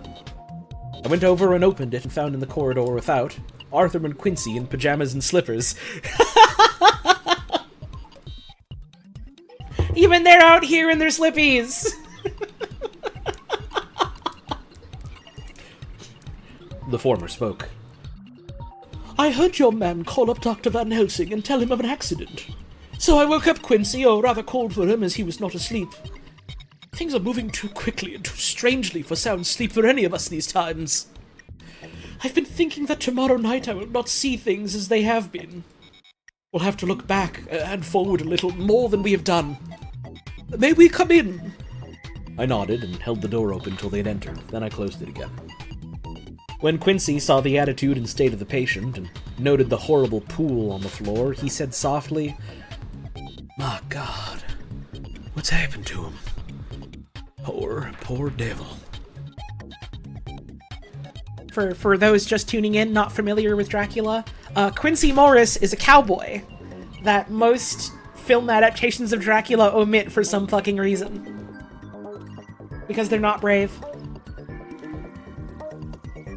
I told him briefly and added that we expected he would recover consciousness after the operation.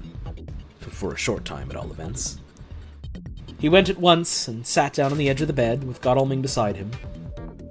We all watched in patience. We shall wait, said Van Helsing, just long enough to fix the best spot for trephining, so that we may most quickly and perfectly remove the blood clot. For it is evident that the hemorrhage is increasing. The minutes during which we waited passed with fearful slowness. I had a horrible sinking in my heart, and from Van Helsing's face I gathered that he felt some fear or apprehensions as to what was to come. I dreaded the words that Renfield might speak. I was positively afraid to think, but the conviction of what was coming was on me, as I have read of men who have heard about Death Watch, who have heard the Death Watch. The poor man's breathing came in uncertain gasps. Each instant he seemed as though he would open his eyes and speak, but then would follow a prolonged, stertorous breath, and he would relapse into a more fixed insensibility. He has the most written accent in the book, more so than the guy from the Netherlands. Yeah, it's pretty damn funny. You've got, like, the two strongest written accents are, like, the people speaking in Cockney and the damn cowboy. It's really good. It's really good. Hi, Adrian. How you doing? Inured as I was to sick beds and death, this suspense grew and grew upon me. I could almost hear the beating of my own heart, and the blood surging through my temples sounded like blows from a hammer. The silence finally became agonizing. I looked at my companions, one after another, and saw from their flushed faces and damp brows that they were enduring equal torture. There was a nervous suspense over us all, as though overhead some dread bell would peal out powerfully when we should least expect it. At last there came a time when it was evident that the patient was sinking fast. He might die at any moment. I looked up at the professor and caught his eyes fixed on mine. His face was sternly set as he spoke. There is no time to lose. His words may be worth many lives. I have been thinking so as I stood here. It may be there is a soul at stake. We shall operate just above the ear. Without another word, he made the operation. For a few moments, the breathing continued to be stertorous. Then there came a breath so prolonged that it seemed as though it would tear open his chest. Suddenly his eyes opened and became fixed in a wild, helpless stare. This was continued for a few moments, then it softened to a glad surprise. And from the lips came a sigh of relief. He moved convulsively as he did so, and as he did so, said, I'll be quiet, Doctor. Tell them to take off the strait waistcoat. I have had a terrible dream, and it has left me so weak that I cannot move. Oh, what's wrong with my face? It feels all swollen and it smarts dreadfully. He tried to turn his head, but even with the effort, his eyes seemed to grow glassy again, so I gently put it back. Then Van Helsing said in a quiet, grave tone, Tell us your dream, Mr. Renfield. As he heard the voices, his face brightened through its mutilation, and he said, That is Dr. Van Helsing.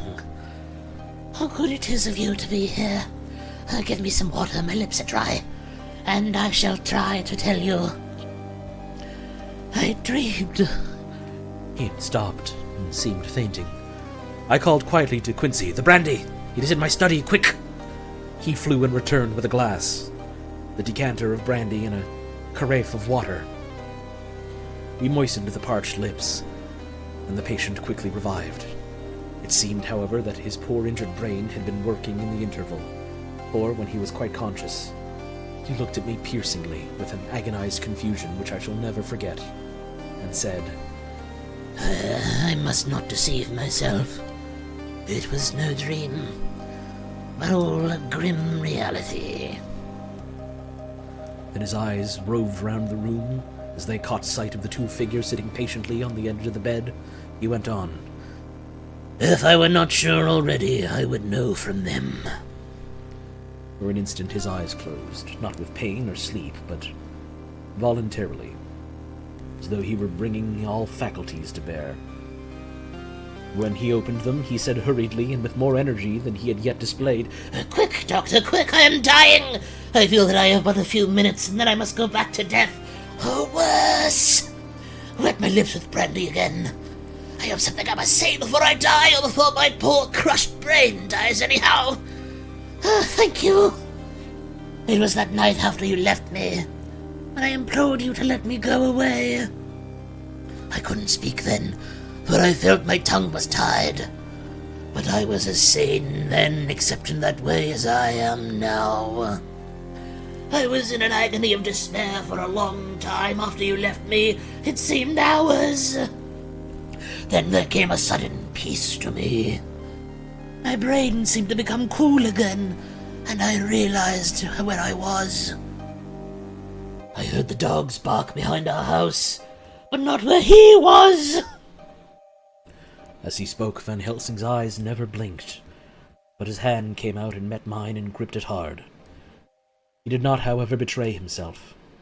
He nodded slightly and said, Go on. in a low voice. Renfield proceeded. He came up to the window in the mist, as I had seen him often before, but he was solid then, not a ghost, and his eyes were fierce like a man's when angry. Need a drink real quick? He was laughing with his red mouth. The sharp white teeth glinted in the moonlight when he turned to look back over the belt of trees to where the dogs were barking. I wouldn't ask him to come in at first, though I knew he wanted to, just as he had wanted all along. But then he began promising me things, not in words, but by doing them. He was interrupted by a word from the professor. How? By making them happen, just as he used to send in the flies when the sun was shining. Great big fat ones with steel and sapphire on their wings, and big moths in the night with skull and crossbones on their backs. Van Helsing nodded to him as he whispered to me unconsciously. The Acheronita, Aitropos of the Sphinges, what you call the Death's Head moth. The patient went on without stopping. Then he began to whisper, rats, rats, rats, hundreds of them, thousands, millions of them, and every one alive. And dogs, to eat them, and cats, to all lives, all the red blood with years of life with it, and not merely buzzing flies. I laughed at him, for I wanted to see what he could do. I laughed at him, for I wanted to see what he could do. Then the dogs howled, away beyond the dark trees in his house. He beckoned me to the window. I got up and looked out, and he raised his hands and seemed to call out without using any words. A dark mass spread over the grass, coming on like the shape of a flame of fire. And then he moved the mist to the right and left, and I could see that there were thousands of rats, with their eyes blazing red like his, only smaller. He held up his hand, and they all stopped, and I thought he seemed to be saying, all these lives will I give to you, ay, and many more and greater through countless ages, if you will fall down and worship me. And then a red cloud like the colour of blood, seemed to close over my eyes, and before I knew what I was doing, I found myself opening the sash and saying to him, Come in, Lord and Master! The rats were all gone, but he slid into the room through the sash, though it were only open an inch wide, just as the moon herself has often come in through the tiniest crack, and has so stood before me in all her size and splendour. His voice was weaker, so I moistened his lips with the brandy again, and he continued. This is too happy a song. I'm gonna skip this one. Where was I? There we go. And he continued, but it seemed as though his memory had gone on working in the interval, for his story was further advanced. I was about to call him back to the point, but Van Helsing whispered to me, Let him go on. Do not interrupt him, he cannot go back. And maybe he could not proceed at all if once he lost this thread of thought. He proceeded. All day I waited to hear from him, but he did not send me anything, not even a blowfly. And when the moon got up, I was pretty angry with him. When he slid in through the window, though it was shut and did not even knock, I got mad with him. He sneered at me, and his white face looked out of the mist with his red eyes gleaming. And he went on as though he owned the whole place, and I was no one. He didn't even smell the same, and he went by me. I couldn't hold him. I thought that somehow Mrs. Harker had come into the room. The two men sitting on the bed stood up and came over, standing beside him so that he could not see them, but where they could hear better. They were both silent, but the professor started and quivered. His face, however, grew grimmer and sterner still. Renfield went on without noticing. When Mrs. Harker came in to see me this afternoon, she wasn't the same. It was like tea after the teapot had been watered. Uh-oh! Uh-oh! Here, we all moved, but no one said a word. He went on. I didn't know that she was here till she spoke. She didn't look the same. I don't care for the pale people. I like them with lots of blood in them. And hers it all seemed to have run out. I didn't think of it at the time, but when she went away I began to think, and it made me mad to know that he had been taking the life out of her. I could feel that the rest quivered as I did, but we remained otherwise still. So when he came tonight, I was ready for him. I saw the mist stealing in and I grabbed it tight.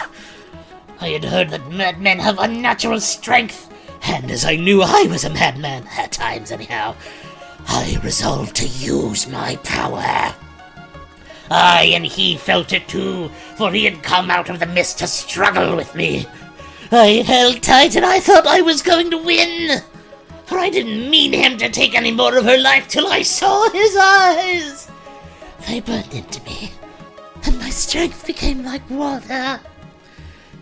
He slipped through it, and when I tried to cling to him, he raised me up and flung me down.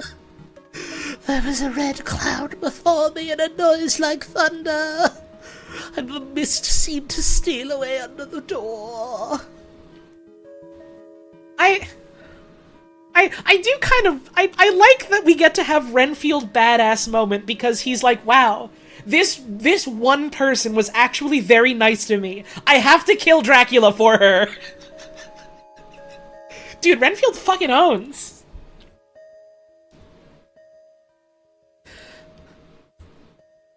And then the mist seemed to steal away under the door.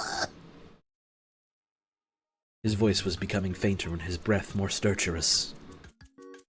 Renfield is great and every adaptation of Renfield is awful. That doesn't surprise me terribly much to hear.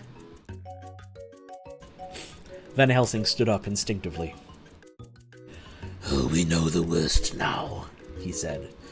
He is here, and we know his purpose. It may not be too late. Let us be armed, the same as we were the other night, but lose no time. There is not an instant to spare. Every adaptation of Renfield makes him a 100% willing servant of Dracula? That sounds very, very boring and weird, given the character that he is. That doesn't sound especially compelling. There was no need to put our fear, nay, our conviction into words. We shared them in common. We all hurried and took from our rooms the same things that we had when we entered the Count's house. The professor had his ready, and as we met in the corridor, he pointed to them significantly as he said, They never leave me, and they shall not till this unhappy business is over. Be wise also, my friends. It is no common enemy that we deal with. Alas, alas, that that dear Madam Mina should suffer. He stopped. His voice was breaking. I do not know if rage or terror predominated in my own heart. It sucks because Renfield is as much a victim of Dracula as any other of his victims. Yup. He is a victim to Dracula. He is a victim to the systems that are allegedly trying to protect and help him. Everyone has failed him. Everyone and everything in his life is fucking failing him. And fucking Mina Harker comes in and shows him, like, the slightest ounce of, like, compassion and humanity, and he's like, okay, I'm resolved to kill for you now. I'm resolved to throw my life away if it means I might be able to save you. Hurts a little. Hurts just a little.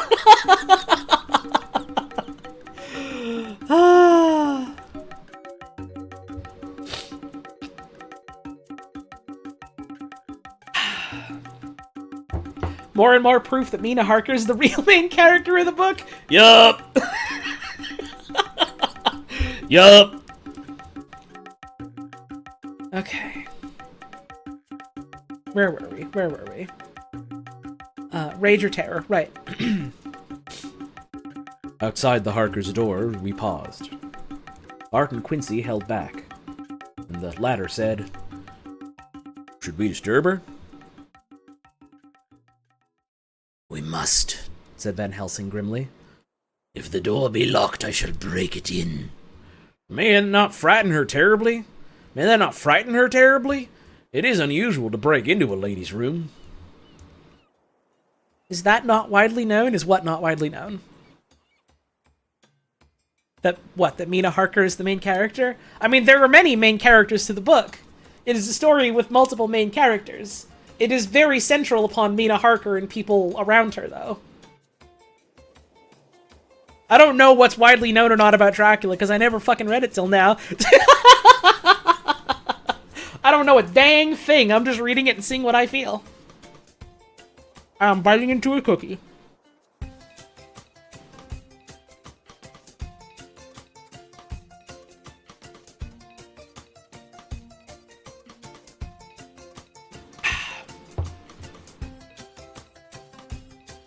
Van Helsing said solemnly, You are right, but this is life and death. All chambers are alike to the Doctor, and even were they not, they are all as one to me tonight. Friend John, when I turn the handle, if the door does not open, do you put your shoulder down and shove? And you too, my friends. Now! He turned the handle as he spoke, but the door did not yield. This music is a little too jolly for what's about to come, I feel. Sure, let's listen to fucking Phantom Manta. That's at least a little funny. We threw ourselves against it. With a crash, it burst open, and we almost fell headlong into the room. The professor did actually fall, and I saw across him as he gathered himself up from hands and knees. What I saw appalled me. I felt my hair rise like bristles on the back of my neck, and my heart seemed to stand still. The moonlight was so bright that through the thick yellow blind the room was light enough to see. On the bed beside the window lay Jonathan Harker, his face flushed and breathing heavy as though in a stupor. Kneeling on the near edge of the bed facing outwards was the white-clad figure of his wife. By her side stood a tall, thin man clad in black. His face was turned from us, but the instant we saw, we all recognized the Count, in every way, even to the scar on his forehead. With his left hand, he held both Mrs. Harker's hands, keeping them away with her arms at full tension. His right hand gripped her by the back of the neck, forcing her face down on his bosom. Her white nightdress was smeared with blood, and a thin stream trickled down the man's bare breast, which was shown by his torn-open dress. The attitude of the two had a terrible resemblance to a child forcing a kitten's nose into a saucer of milk to compel it to drink. As we burst into the room, the Count turned his face, and the hellish look that I had heard described seemed to leap into it. His eyes flamed red with devilish passion. The great nostrils of the white aquiline nose opened wide and quivered at the edge, and the white, sharp teeth This whole thing is a giant fucking paragraph, and I'm losing my place constantly.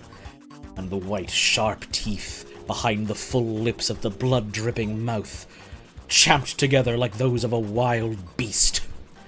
With a wrench which threw his victim back upon the bed, as though hurled from a height, he turned and sprang at us. But by this time, the professor had gained his feet. All right, Donkey Kong music for the fight. Let's go.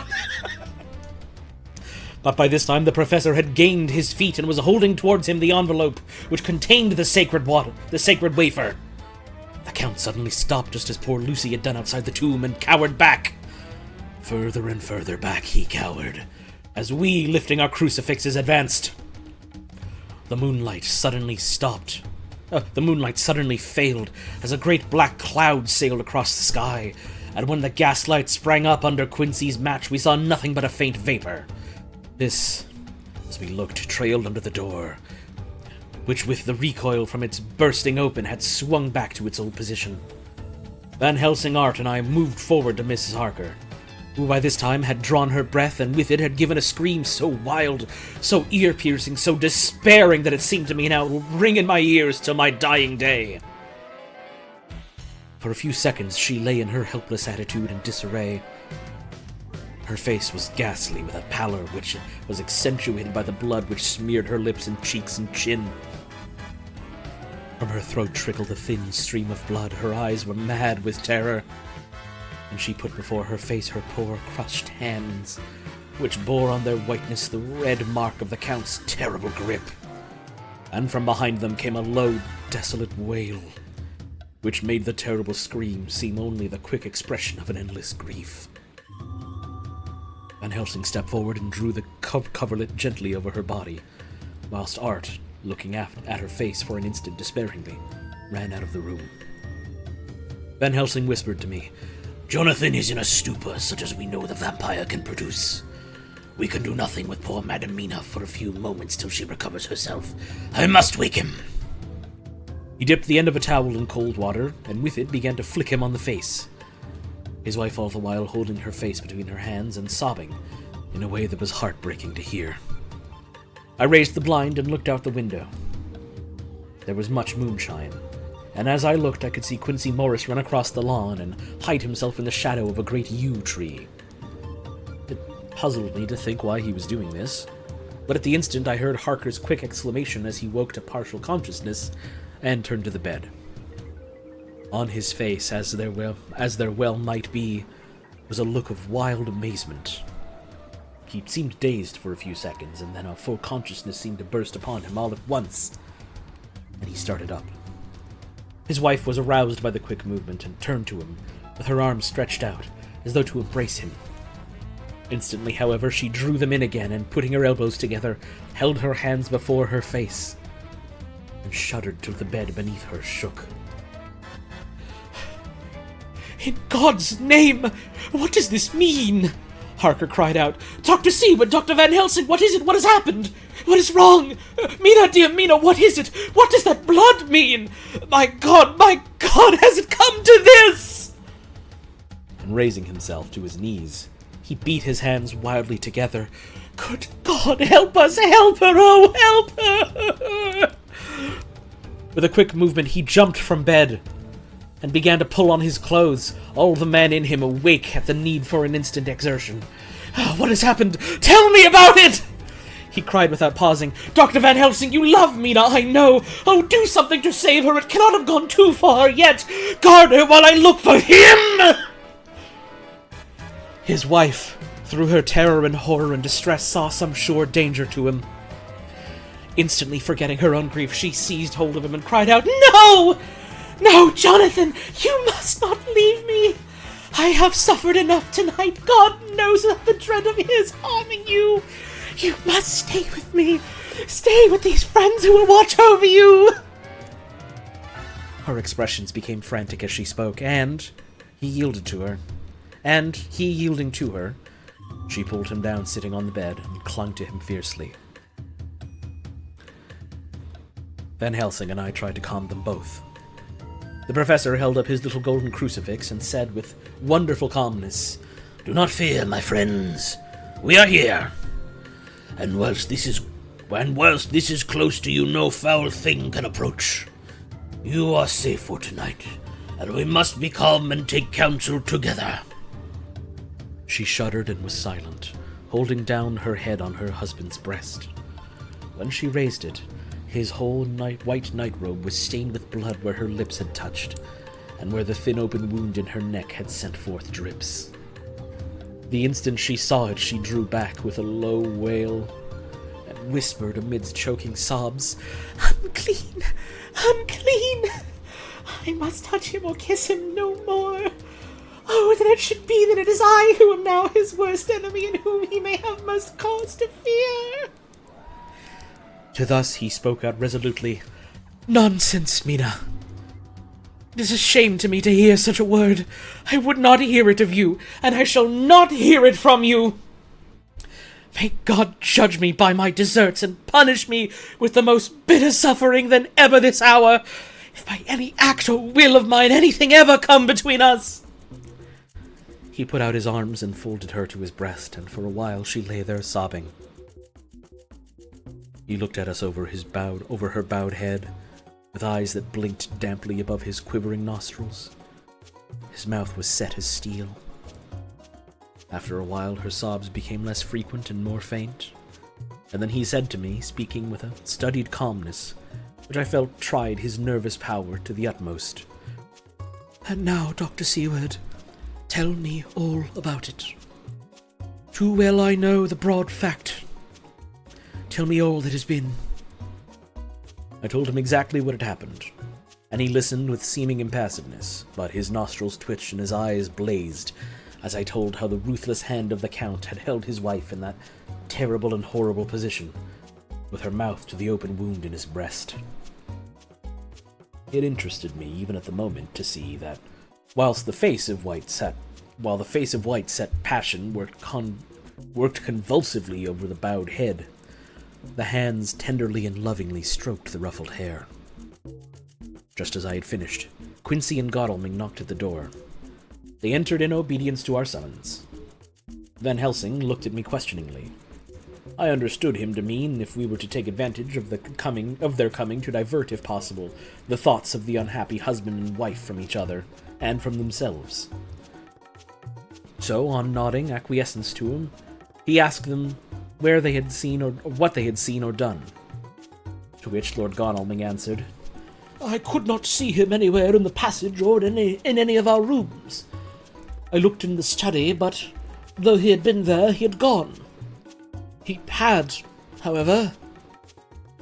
He stopped suddenly, looking at the poor drooping figure on the bed. Van Helsing said gravely, Go on, friend Arthur. We want to hear no more concealments. Our hope now is in knowing all. Tell freely. And all it took was a fucking Dracula attack for them to let her in on it. Man. This is your first Holly reading stream? Oh, I've done a couple, not just books. Smile.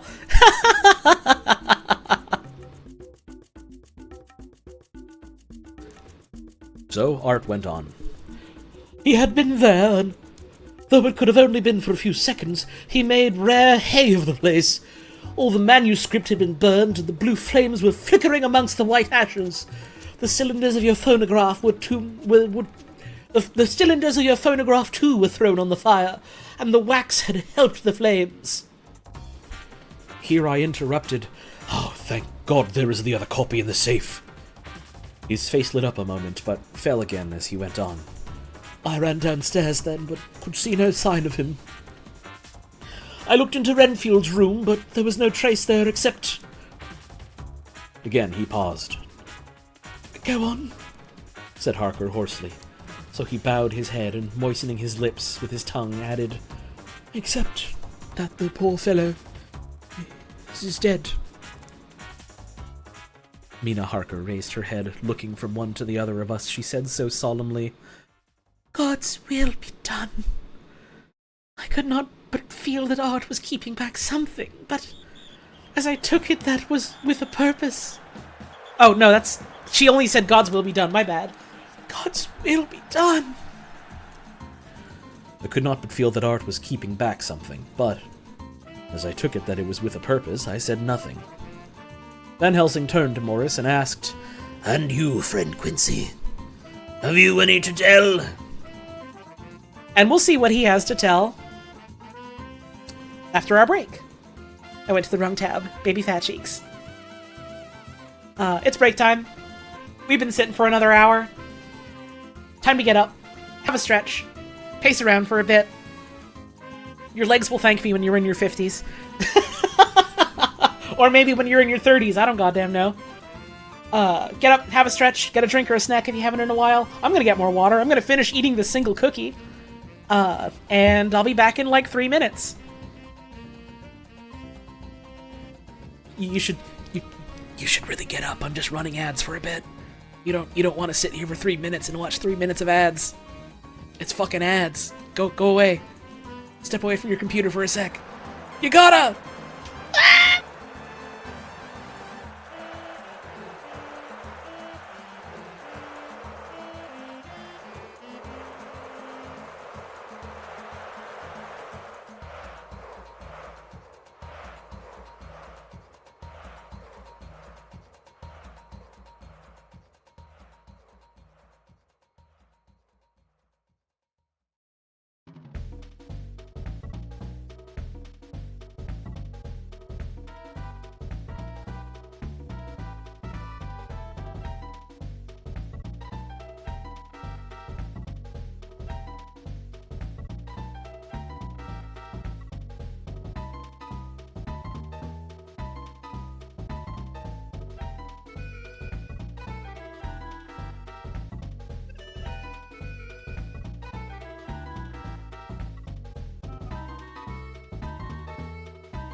This is the damn music that plays when you fight a Gooper Blooper. This is Gooper Blooper's damn theme.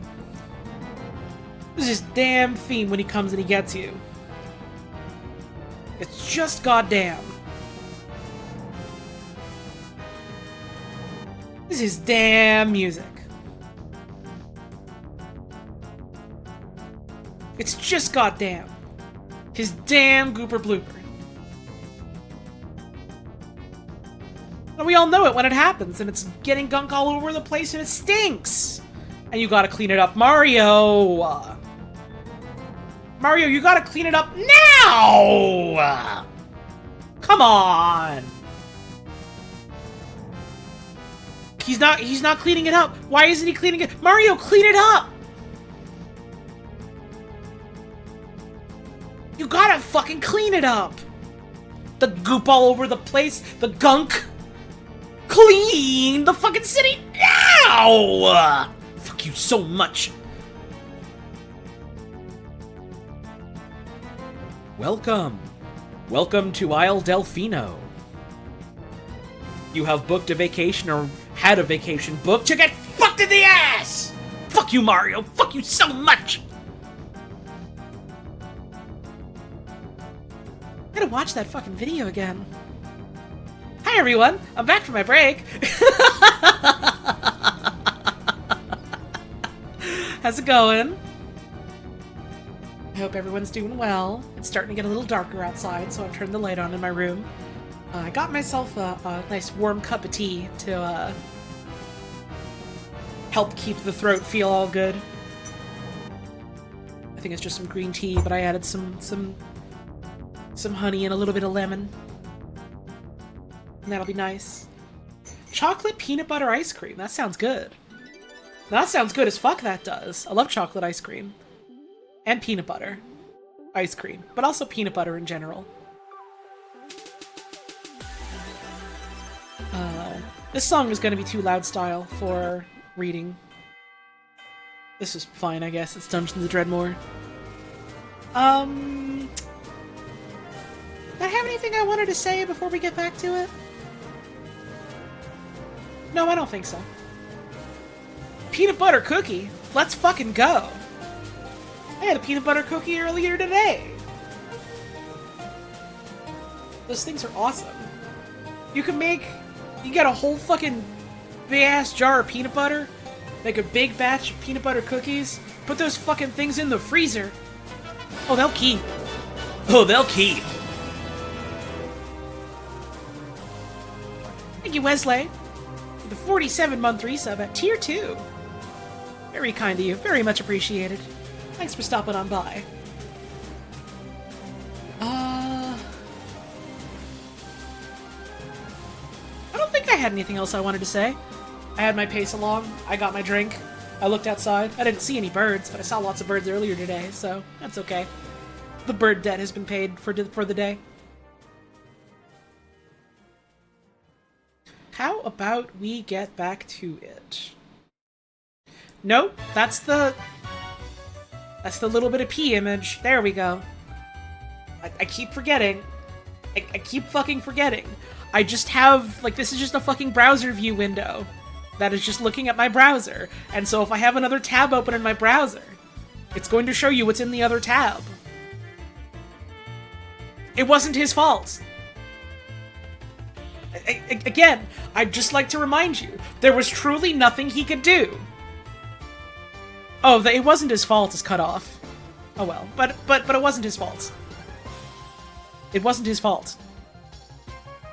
Just want to set the record straight.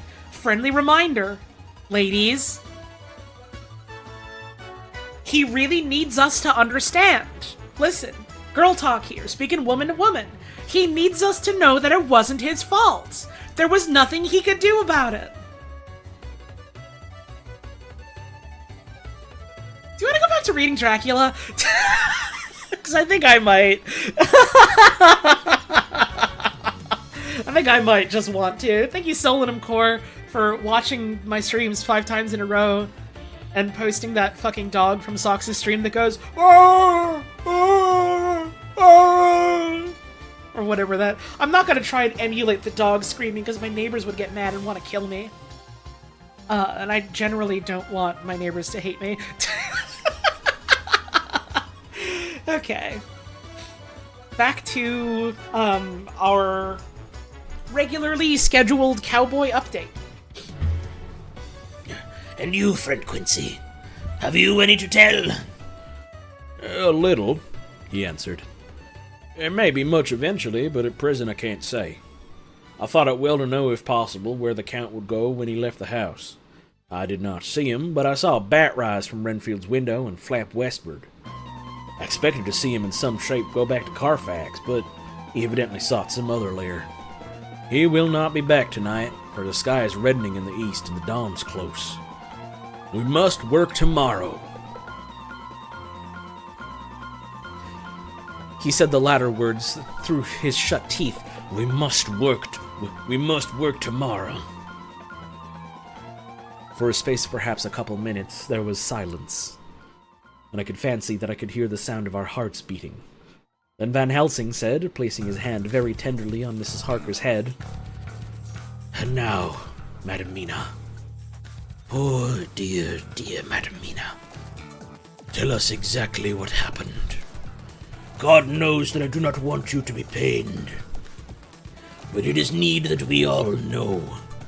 For now, more than ever, has all work to be done quick and sharp, and in deadly earnest. The day is close to us that must end all, if it may be so. And now is the chance that we may live and learn, hanging on the edge of tomorrow. He doesn't say that. I'm sorry. I tricked you. You fell for it. I did get you so good with my trick, and you believed me. And it was pretty funny, you got to admit. Okay? The poor, dear lady shivered, and I could see the tension of her nerves as she clasped her husband closer. On the verge of yesterday? Is that what they say in that fucking song? I don't actually know the lyrics to that song. Like, at all. Because I'm bad at hearing lyrics. And also, I've never looked up the lyrics to a Sonic the Hedgehog song. I think the only Sonic song that I know the words to is, All Hail Shadow. Because that song is maybe the funniest fucking song they've ever done.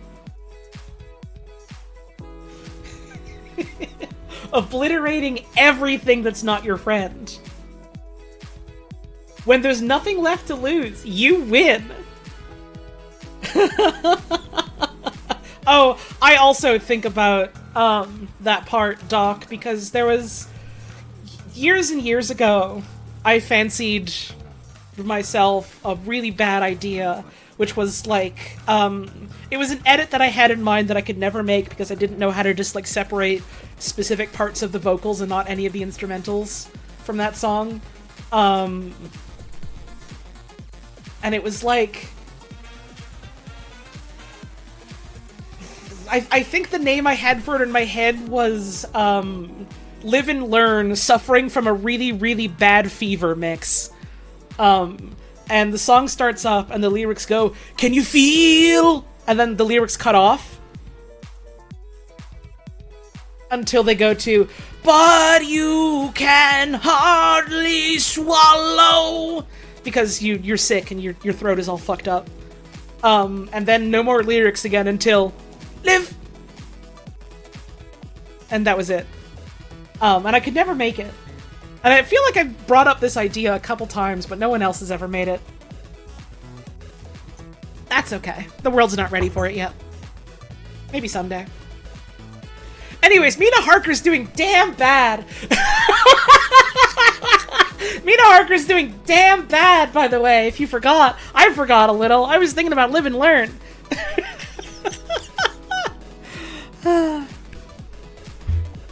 Then she raised her head proudly, and held out one hand to Van Helsing, who took it in his, and after stooping and kissing it reverently, held it fast. The other hand was locked in that of her husband, who held his other arm thrown round her protectingly. After a pause in which she was evidently ordering her thoughts, she began. Thank you, Farless816, for that resub. Much appreciated. Call it Dracula the way I'm saying blah. Blah! He doesn't say blah in this book. He doesn't say that shit. He doesn't say it. He hasn't said it once in this whole damn book. I have a feeling people have been lying to me and tricking me over the years. When they've been going like, I'm Dracula, blah. He doesn't do that. He doesn't do it.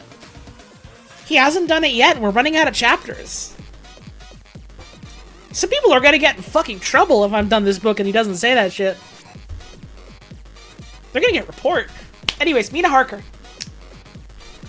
If you draw Harker in the style of Tails Gets Trolled, he looks exactly like him Arbuckle. What does that mean? That's scary.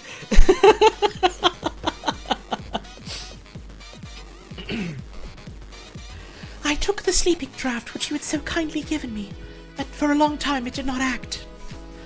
I seemed to become more wakeful, and myriads of horrible fancies began to crowd in upon my mind. All of them connected with death and vampires, with blood and pain and trouble. Her husband involuntarily groaned as she turned to him and said lovingly, Do not fret, dear. Ye must be brave and strong and help me through the horrible task. If only you knew what an effort it is to me to tell of this fearful thing at all, you would understand how much I need your help. Well, I saw I must try to help the medicine to its work with my will, if it was to do me any good, so I resolutely set myself to sleep. Sure enough, sleep must soon have come for me, for I remember no more. A lot of white men can look like John Arbuckle? Yeah, I mean, John Arbuckle is pretty plain and generic as far as designs go, by design. He's kind of just some guy. He's got eyes and a nose. He's white and he's got short brown hair.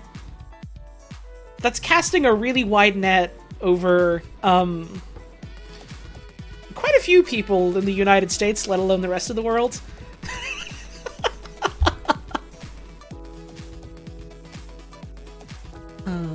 She went to damn bed, that's where we were. Jonathan coming in had not waked me, for he lay by my side when next I remember. That was in the room there was in the room the same thin white mist that I had before noticed. But I forget now if you know of this. You'll find it in my diary, which I shall show you later. I felt the same vague terror which had come to me before, and the same sense of some presence. I turned to wake Jonathan, but found that he had slept so soundly that it seemed as if he was seemed as if it was he who had taken the sleeping draught, and not I. I tried, but I could not wake him. This caused me a great fear, and I looked around terrified. Then, indeed, my heart sank within me, beside the bed as if he had stepped out of the mist, or rather as if the mist had turned into his figure, for it had entirely disappeared, stood a tall, thin man, all in black. I knew him at once from the description of the others. The waxen face, the high aquiline nose on which the light fell in a thin white line, the parted red lips with the sharp white teeth showing between, and the red eyes that I had seemed to see in the sunset on the windows of St. Mary Church at Whitby. I knew, too, the red scar on his forehead, where Jonathan had struck him. For an instant my heart stood still, and I would have screamed out, only that I was paralyzed. In the pause he spoke in a sort of keen-cutting whisper, pointing as he spoke to Jonathan. Silence! If you make a sound, I shall take him and dash his brains out before your very eyes. I was appalled and was too bewildered to do or say anything. With a mocking smile, he placed one hand upon my shoulder and, holding me tight, bared my throat with the other, saying as he did so, First, a little refreshment to reward my exertions. You may as well be quiet. It is not the first time or the second that your veins have appeased my thirst. I was bewildered, and strangely enough I did not want to hinder him. I suppose it is a part of the horrible curse that such is when his touch is on his victim. And oh my God, pity me! He placed his reeking lips upon my throat. he has a little bit shown up, and it's just like, Don't fucking move or I'll make your husband's brain a smear on the wall. Boy, am I thirsty, though. I could use some refreshment, lady. but between this and calling himself fucking Count Devil, Dracula's really fucking funny, isn't he? This guy fucking sucks. That's really funny. Her husband groaned again. She clasped his hand harder and looked at him pityingly as if he were the injured one, and went on. I felt my strength fading away, and I was in a half-swoon. How long this horrible thing lasted I know not, but it seemed that a long time must have passed before he took his foul, awful, sneering mouth away. I saw it drip with the fresh blood. The remembrance seemed for a while to overpower her, and she drooped and would have sunk down but for her husband's sustaining arm. With a great effort, she recovered herself and went on. Then he spoke to me mockingly. And so you, like the others, would play your brains against mine. You would help these men to hunt me and frustrate me in my designs. You know now, and they know in part already, and will know in full before long, what it is to cross my path. They should have kept their energies for use closer to home, whilst they played wits against me who commanded nations and intrigued for them, and fought for them hundreds of years before they were born. I was countermining them. And you, their best beloved one, are now to me, flesh of my blood, blood of my blood, kin of my kin, my bountiful winepress for a while, and shall be later on my companion and my helper. You shall be avenged in turn, for not one of them shall minister to your needs. But as yet you are to be punished for what you have done. You have aided in thwarting me, now you shall come to my call. When my brain says come to you, you shall cross land or sea to do my bidding, and to that end this. With that he pulled open his shirt, and with his long sharp nails opened a vein in his breast. When the blood began to spurt out, he took my hands in one of his, holding them tight, and with the other seized my neck and pressed my mouth to the wound, so that I might either suffocate or swallow some of the... Oh my God, what have I done? What have I done to deserve such a fate? I who have tried to walk in meekness and righteousness all my days. God pity me. Look down on a poor soul in worse than mortal peril, and in mercy pity those to whom she is dear. Then she began to rub her lips, as though to cleanse them from pollution. As she was telling her terrible story, the eastern sky began to quicken, and everything became more and more clear. Harker was still and quiet, but over his face, as the awful narrative went on, came a grey look which deepened and deepened in the morning light, till when the first red streak of the coming dawn shot up, the flesh stood darkly out against the whitening hair.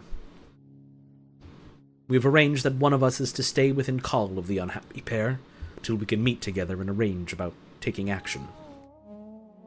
Of this I am sure. The sun rises today on no more miserable house in all the great rounds of its daily course. Chapter 22. Yay! Yay! Yay! Jonathan Harker's journal. 3rd of October. As I must do something or go mad, I write this diary. It is now 6 o'clock, and we are to meet in the study in half an hour and take something to eat, for Dr. Van Helsing and Dr. Seward are agreed that if we do not eat, we cannot work our best. Our best will be, God knows, required today. I must keep writing at every chance, for I dare not stop to think. All, big and little, must go down. Perhaps at the end all the little things may teach us most. The teaching, big or little, could not have landed Mina or me anywhere worse than we are today. However, we must trust and hope. Poor Mina told me just now, with the tears running down her dear cheeks, that it is in trouble and trial that our faith is tested, that we must keep trusting that we must keep on trusting, and that God will aid us to the end. The end! Oh my God, what end? Oh, to work! To work! When Dr. Van Helsing and Dr. Seward had come back from seeing poor Renfield, we went gravely into what was to be done.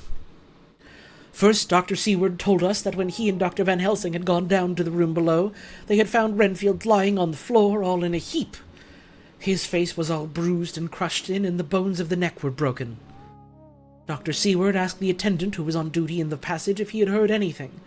He said that he had been sitting down, he confessed to half dozing, when he had heard loud voices in the room, and then Renfield had called out loudly several times, "God! God! God!" After that there was a sound of falling. And when he entered the room, he found him lying on the floor face down, just as the doctors had seen him. Van Helsing asked if he had heard voices or a voice, and he said he could not say. That at first it seemed to him as if there were two, but as there was no one in the room, it could have only been one. He could swear to it if required that the word God was spoken by the patient. Dr. Seward said to us when we were alone that he did not wish to go into the matter. The question of an inquest had to be considered, and it would never do to put forward the truth, as no one would believe it. As it was, he thought that on the attendant's evidence he could give a certificate of death by misadventure in falling from bed.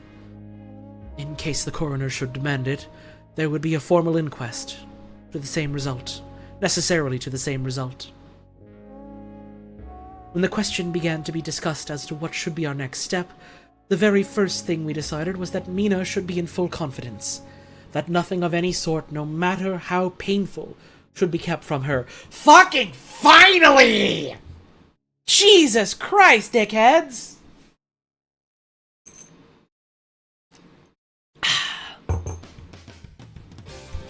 Anyways, she herself agreed as to its wisdom.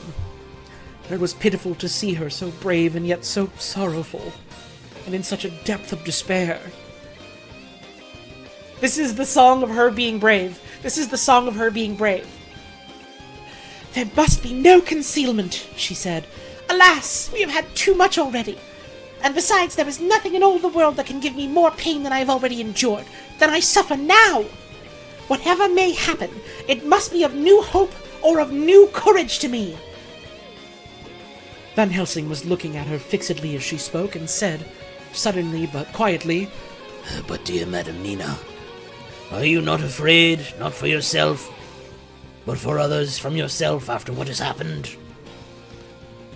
Her face grew set in its lines, but her eyes shone with the devotion of a martyr as she answered, "Ah, no, for my mind is made up." "To what?" he asked gently, whilst we were all very still. For each in our own way, we had a sort of vague idea of what she meant. Her answer came with direct simplicity, as though she were simply stating a fact.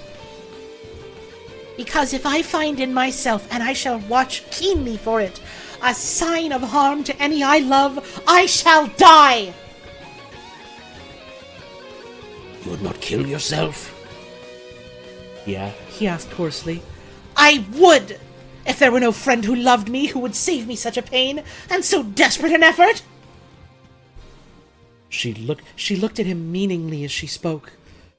He was sitting down, but now he rose and came close to her, and put his hand on her head as he said solemnly, "My child, there is such as one if it were for your good.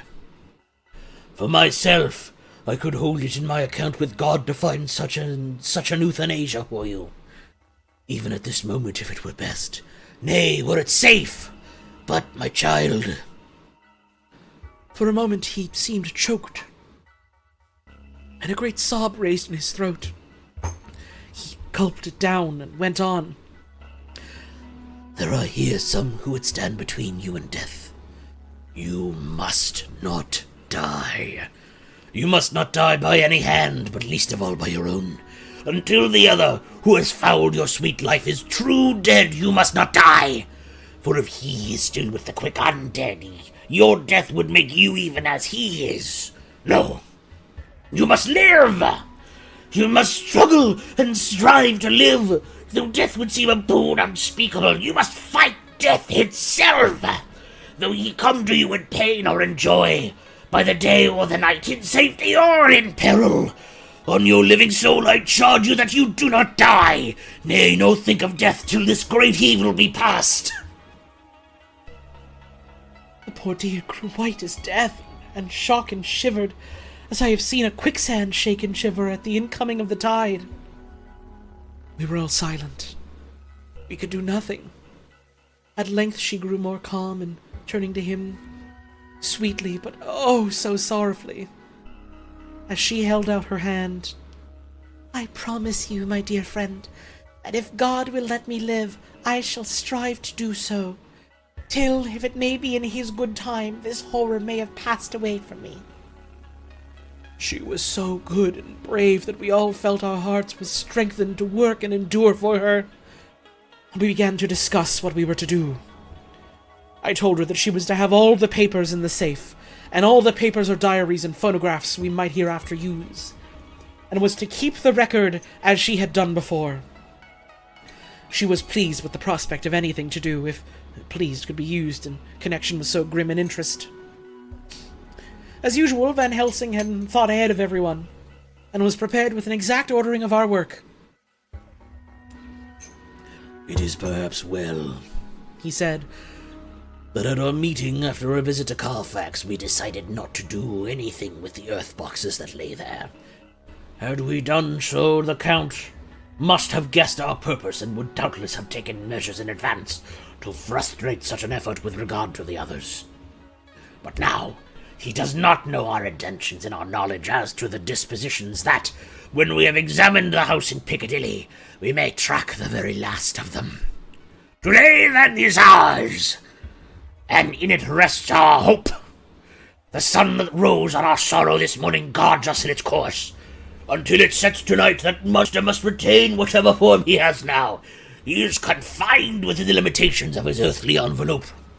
He cannot melt into thin air nor disappear through cracks or holes or crannies. If he go through a doorway, he must open the door like a catching, and the destroying shall be in time sure. "Oh, I skipped a line. He must open the door like a mortal. And so we have this day to hunt out all his lairs and sterilize them. So we shall, if we have not yet catch him and destroy him, drive him to bay in some place where the catching and the destroying shall be, in time, sure." Here I started up, for I could not contain myself at the thought of the minutes and seconds so preciously laden with Mina's life and happiness were flying from us, since whilst we talked, action was impossible. But Van Helsing held up his hand warningly. "Nay, friend Jonathan," he said, "in this, the quickest way home is the longest way, so your proverbs say. We shall act and act with our desperate quick, when the time has come. But think, in all probable, the key of the situation is in that house in Piccadilly. The Count may have many houses which he has bought.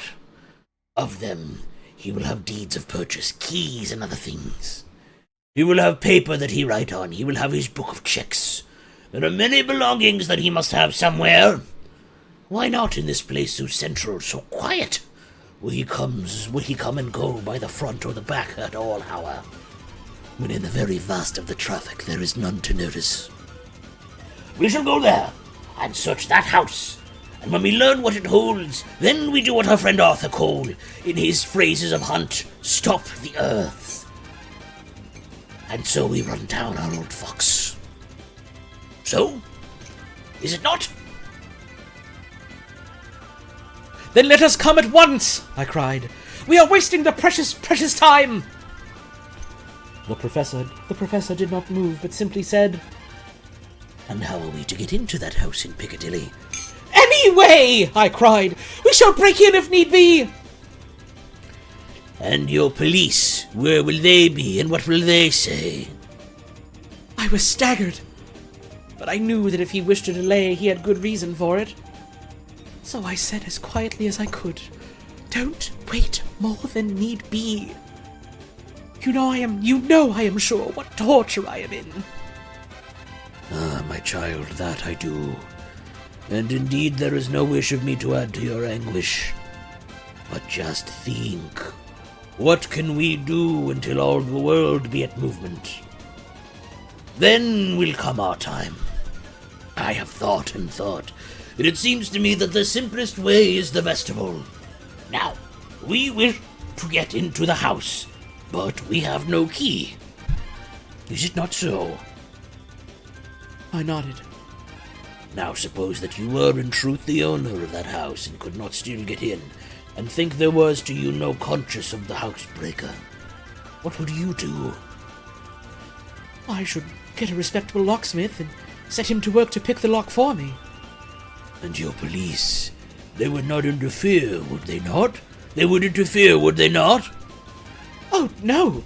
Not if they knew the man was properly employed. Then, He looked to me as keenly as he spoke. all that is in doubt is the conscience of the employer and the belief of your policeman as to whether or no that employer has a good conscience or a bad one.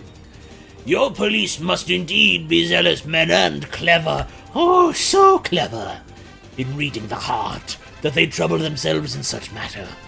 No, my friend Jonathan, you go take the lock off 100 empty house in this your London, or any city in the world. And if you do it as such things are rightly done, and at the same such things are rightly done, no one will interfere. I have read of a gentleman who owned a so fine house in London. And when he went for months of summer to Switzerland and lock up his house, some burglar came and broke window at back and got in. Then he went and made open the shutters in front and walk out and through the door before the very eyes of the police. Then he have an auction in that house and advertise it and put a big notice. And when the day come, he sell off by a great auctioneer all the goods of that other man who owned them. Then he go to a builder and he sell him that house, making an arrangement that he pull it down and take away all within a certain time. And your police and other authority help him all they can. And when that owner come back from his solitary holiday in Switzerland, he find only an empty hole where his house had been. This was all done en règle, and in our work we shall be en règle too. We shall not go so early that the policemen who have the little to think of shall deem it strange, but we shall go after 10 o'clock, when there are many about, and such things would be done were we indeed owners of the house. Mr. Harker, you policemen are indeed very deeply stupid, and so we will play trick upon them, and all will be well. You understand, of course, that the bastardous policeman will do nothing to stop us. He think we do goodly action here, and so him come and him help us out.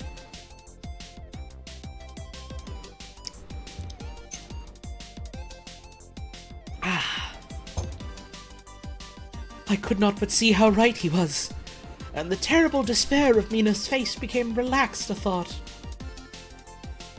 There was hope in such good counsel. Van Helsing went on. When once within that house, we may find more clues. At any rate, some of us can remain there, whilst the rest find the other places where there be more earth boxes, at Bermondsey and Mile End. Lord Godalming stood up. I could be of some use here, he said. I shall wire to my people to have horses and carriages, where they will be most convenient. Look here, old fella, said Morris. it is a capital idea to have all ready in case we want to go horsebacking. But don't you think that one of your snappy carriages with its heraldic adornments and a bywatch of Walworth or Mile End would attract too much attention for our purposes? Seems to me we ought to take cabs when we go south or east, and even leave them somewhere near the neighborhood we're going to. Friend Quincy is right, said the professor. His head is what you call in plane with horizon. It is a difficult thing that we go to do, and we do not want no peoples to watch us, if so it may. Mina took a glowing interest in everything, and I was rejoiced to see that the exigency of affairs was helping her to forget for a time the terrible experience of the night. She was very, very pale, almost ghastly, and so thin that her lips were drawn away, showing her teeth in somewhat of prominence. I did not mention this last, lest it should give her needless pain. but it made my blood run cold in my veins to think of what had occurred with poor Lucy when the Count had sucked her blood. And yet, there was no sign of the teeth growing sharper. But the time was as yet short, and there was time for fear. When we came to the discussion of the sequence of our efforts and of the disposition of our forces, there were new sources of doubt. It was finally agreed that before starting for Piccadilly, we should destroy the Count's lair close at hand. In case he should find it out too soon, we should thus be still ahead of him in our work of discretion. Help! Destruction! That was hard for some reason. And his presence in his purely material shape, and at his weakest, might give us some new clue. As to the disposal of forces, it was suggested by the Professor that, after our visit to Carfax, we should all enter the house in Piccadilly, that the two doctors and I should remain there whilst Lord Godalming and Quincy found the lairs at Walworth and Mile End and destroyed them.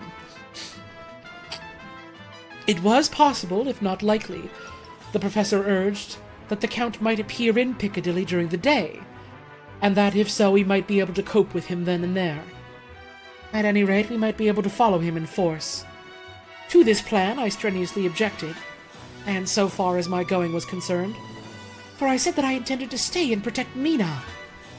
I thought that my mind was made up on the subject, but Mina would not listen to my objection. She said that there might be some law matter in which I could be useful, that amongst the Count's papers might be some clue which I could understand out of my experience in Transylvania, and that, as it was, all the strength we could muster was required to cope with the Count's extraordinary power.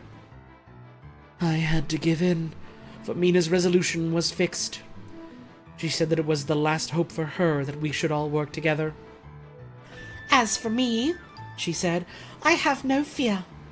Things have been as bad as they can be, and whatever may happen must have it in some element of hope or comfort. Go, my husband, go, my shithound! God can, if he wishes it, guard me as well alone as with anyone present. So I started up, crying out, Then in God's name let us come at once, for we are losing time! The Count may come to Piccadilly earlier than we think. Not so, said Van Helsing, holding up his hand. But why? I asked. Do you forget? He said, with actually a smile. That last night he banqueted heavily and will sleep late. Did I forget? Shall I ever? Can I ever? Can any of us ever forget that terrible scene? Mina struggled hard to keep her brave countenance, but the pain overmastered her, and she put her hands before her face and shuddered while she moaned. Van Helsing had not intended to recall her frightful experience. He had simply lost sight of her and her part in the affair in his intellectual effort. When it struck him what he said, he was horrified at his thoughtlessness and tried to comfort her. Oh, Madam Mina, he said, dear, dear Madam Mina, alas, that I of all who so reverence you should have said anything so forgetful. Oh, these stupid old lips of mine and this stupid old head do not deserve so. But you will forget it, will you not? He bent low beside her as he spoke. She took his hand and, looking at him through her tears, said hoarsely, No, I shall not forget. For it is well that I remember, and with it I have so much memory of you that is sweet that I take it all together. Now you must be going soon. Breakfast is ready, and we must all eat that we may be strong. How much is left in this chapter? A decent chunk. Okay, I am going to take my break a little early because I really need to go to the bathroom. So, early break, get up, have a stretch, drink or a snack. You go toilet if you gotta as well. I'm gonna run the ads early for 3 minutes just so we can have a longer bit of time for this next chunk of reading. I'll be back in a little bit.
Oh, fuck! It's Mario music!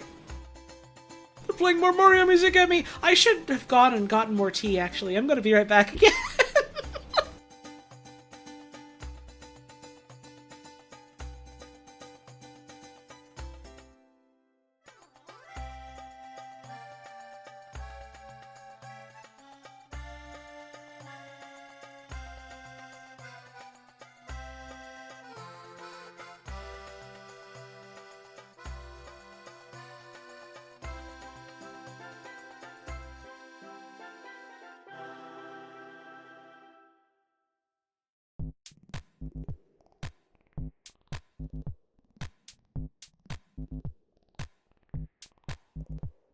Was that guy bothering you, Queen?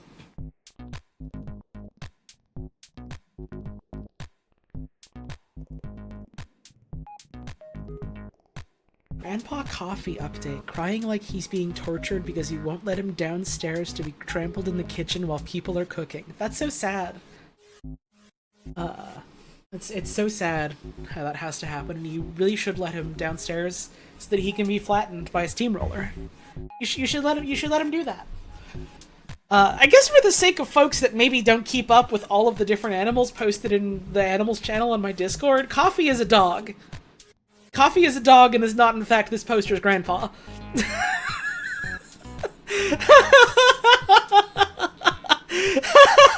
just maybe want to set the record straight here. just so someone doesn't think that I'm talking about someone's actual grandpa getting run over by a steamroller or something. You know. Okay, let's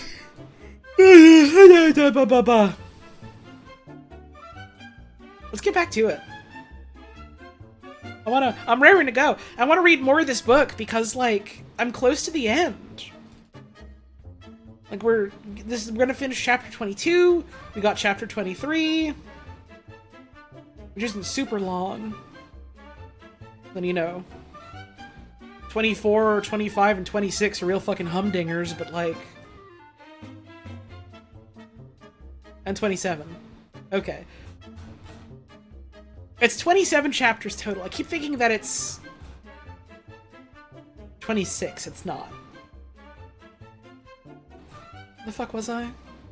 Where was I? I lost my place. I've made a mistake. No, I found it. Okay.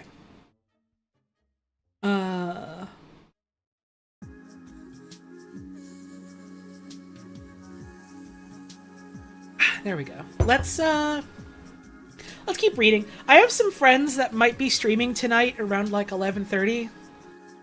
And so I want to wrap up then and raid them if they're going. Otherwise, I'm just going to keep going as long as I can until I decide I've had enough. But I am very confident that we will finish this book next week. And then we'll finally be done with Dracula. And then we can watch the Dracula movie in the server. And then I can see if there's any stupid Dracula video games to play. And then we can start our next book. Which I'll hopefully be able to commit to reading on a more regular basis. I might also be traveling again in like August, September. And if I am, I'll try and at least like do reading streams on the regular while I'm away, just because like that's easy to fucking do. Pull up my computer, just pull up the ebook and read it, kind of thing. Love those old dumb as heck 90s Dracula PC games. Fucking awesome. I don't know them. I don't know many Dracula's game. I know they're out there. A whole Wikipedia page of video games based on Dracula. FMV game with Jeff Goldblum as Dracula. What? What? Do you fucking mean? Okay, evidently, really funny Dracula games is a lot juicier than I thought. I might have to wait a little bit and find some of the real good stuff. But that'll happen eventually. We'll finish the book next week and we'll do the watch party of the movie soon. And then I'll see if I can find some real things to sink our teeth into. I didn't even mean that as a fucking Dracula pun, but I guess it's working. Yo, Frankie! Coming on in. Oh shit, I was late for Dracula. That's okay, my man. That's what the VOD's for. Thanks for the resub. Not to put you on the spot. Do you know if Bugs and you were streaming tonight? I'm trying to figure out if I'd stop around when that happens or if I keep going late. Tomorrow? Gotcha. Alright, well, we'll go as long as I fucking feel like it then. Let's go.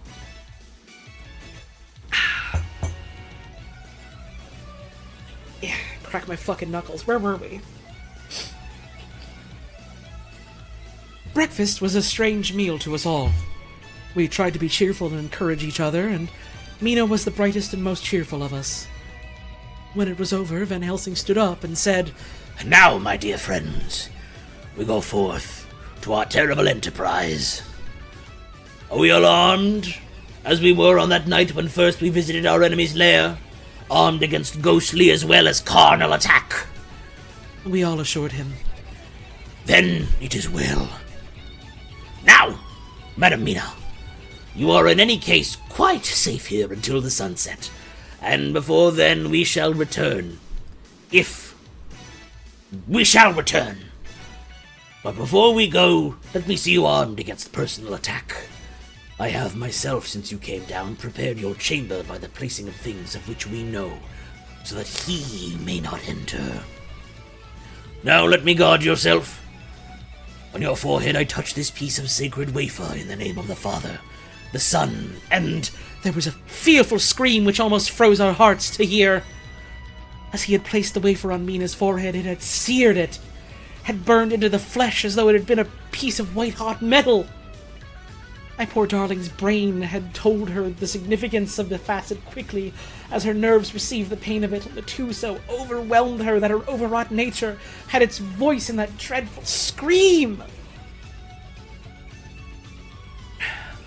But the words to her came quickly.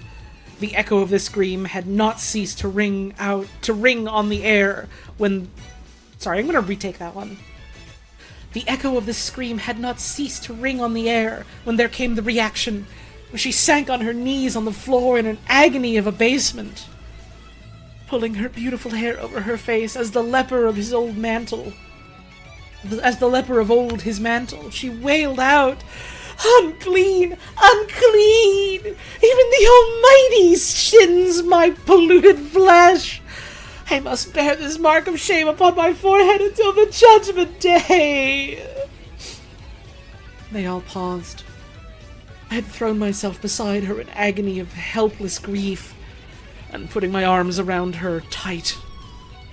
For a few minutes our sorrowful hearts beat together, whilst the friends around us turned away their eyes that ran tears silently. Then Van Helsing turned and said gravely, so gravely, that I could not help feeling that he was in some way inspired, and was stating things outside himself. "It may be that you may have to bear that mark till God himself see fit. As he most... This song is too fucking happy. No. Sorry, bud. Not for this bit, sorry. As he most surely shall, on the judgment day, to redress all wrongs of the earth and of his children that he has placed thereon. And oh, Madam Mina, my dear, may we who love you be there to see when that red scar, the sign of God's knowledge of what has been, shall pass away, and leave your forehead as pure as the heart we know. For so surely as we live, that scar shall pass away when God sees right to lift the burden that is hard upon us. Till then we bear our cross, as his Son did in obedience to his will. It may be that we are the chosen instruments of his good pleasure, and that we ascend to his bidding as though other through stripes and shame, through tears and blood, through doubts and fears, and all that make the difference between God and man. There was hope in his words, and comfort. And they made for resignation. Thank you, Bad at Video Games, for the 23 months. Dr. Acula. See, everyone makes the Dr. Acula joke, but I don't know if you were here for it. There's literally a bit where they're talking about him buying another house under the name Count DeVille. This motherfucker is doing Bart Simpson prank to people. They don't know what a Dracula is yet. It's working. Count DeVille. It's so fucking funny. It's so fucking funny. This book owns. The scariest thing a Victorian could think of was a guy whose name was Satan. That's fucked up.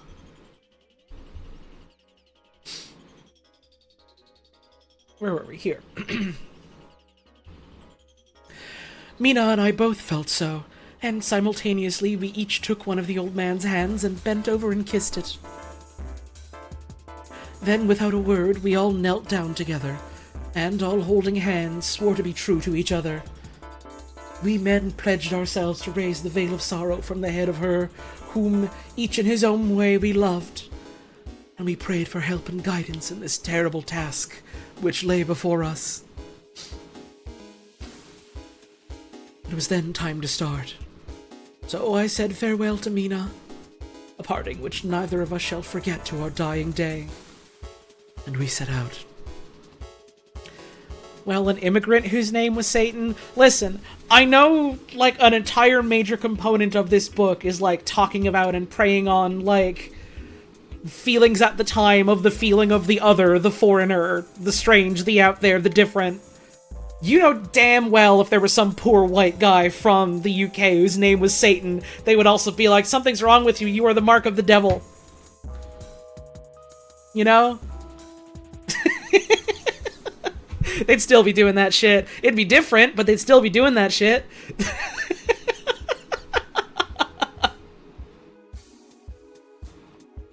Your older sister has a classmate named Shaitan because his white parents thought it sounded pretty. Awesome. Awesome. Why did they fucking do that? Why did they do that to him? That's not okay. It was then time to start. Oh no, we read that bit. Okay. To one thing I have made up my mind. If we find out that Mina must be a vampire in the end, then she shall not go into that unknown and terrible land alone.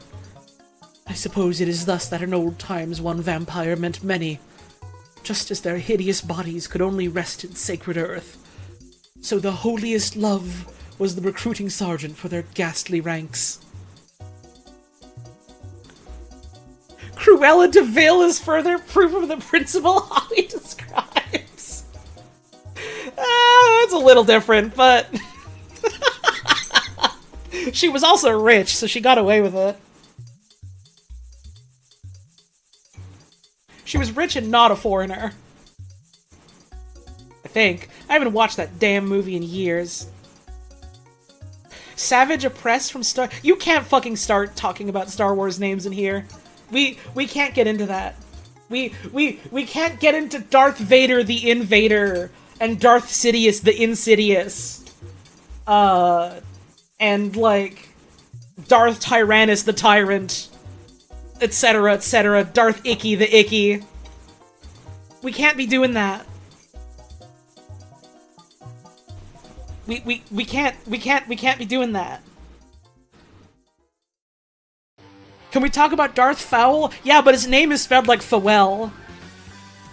Like F-A-W-E-L-L. Darth Fowl. Darth Poo-Poo. Darth Poo-Poo.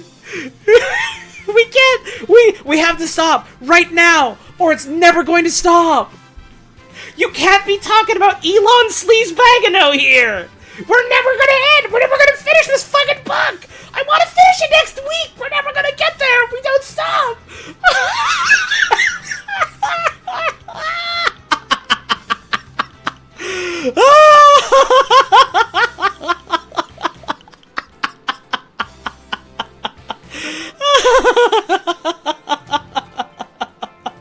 I do a little bit want to do some kind of stream related to yelling about Star Wars someday, Frankie. I'll hit you up if I end up doing it.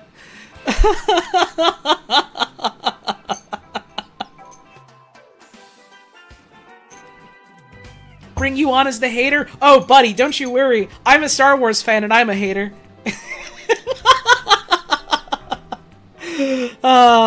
You gotta. It's important. Where was I? Where was I? Alright. We entered Carfax. We entered Carfax without trouble and found all things the same as on their first occasion. It was hard to believe that amongst so prosaic surroundings of neglect and dust and decay, there were any ground for such fear as already we knew. Had not our minds been made up, and had there not been terrible memories to spur us on, we could hardly have proceeded with our task. All Star Wars fans over 12 should be haters too? Maybe. I don't know, it's kind of like Transformers. It's like, I like Transformers. And that's why I'm willing to admit that a lot of, if not all, Transformers is kind of bad. You know? I gotta stop this segue or we're never gonna finish this fucking book. We got... Guys, I wanna read Dracula! Guys! Okay, here. I found my spot.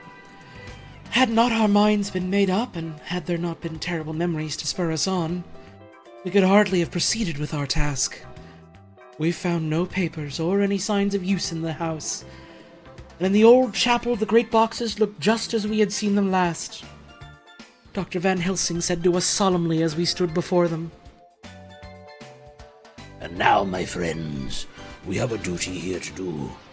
We must sterilize this earth, so sacred of holy memories that he is brought from a far distant land for such fell use. He has chosen this earth because it has been holy. Thus we defeat him with his own weapon, for we make it more holy still. It was sanctified to such use of man, now we sanctify it to God. As he spoke, he took from his bag a screwdriver and a wrench, and very soon the top of one of the cases was thrown open. The earth smelt musty and close, but we did not somehow seem to mind, for our attention was concentrated on the professor. Taking from his box a piece of the sacred wafer, he laid it reverently on the earth, and then shutting down the lid began to screw it home, we aiding him as he worked. One by one we treated in the same way each of the great boxes, and left them as we found them to all appearance, but in each was a portion of the host. It's just like Steel Ball Run, but in reverse. They're distributing the Christ pieces.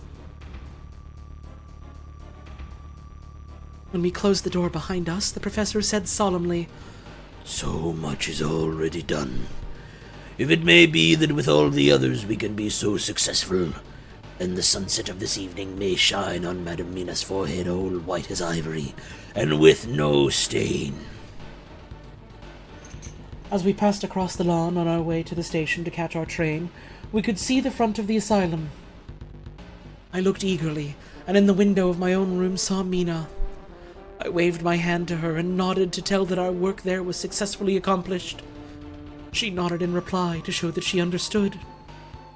The last I saw, she was waving her hand in farewell. It was with a heavy heart that we sought the station and just caught the train, which was steaming in as we reached the platform. I have written this in the train.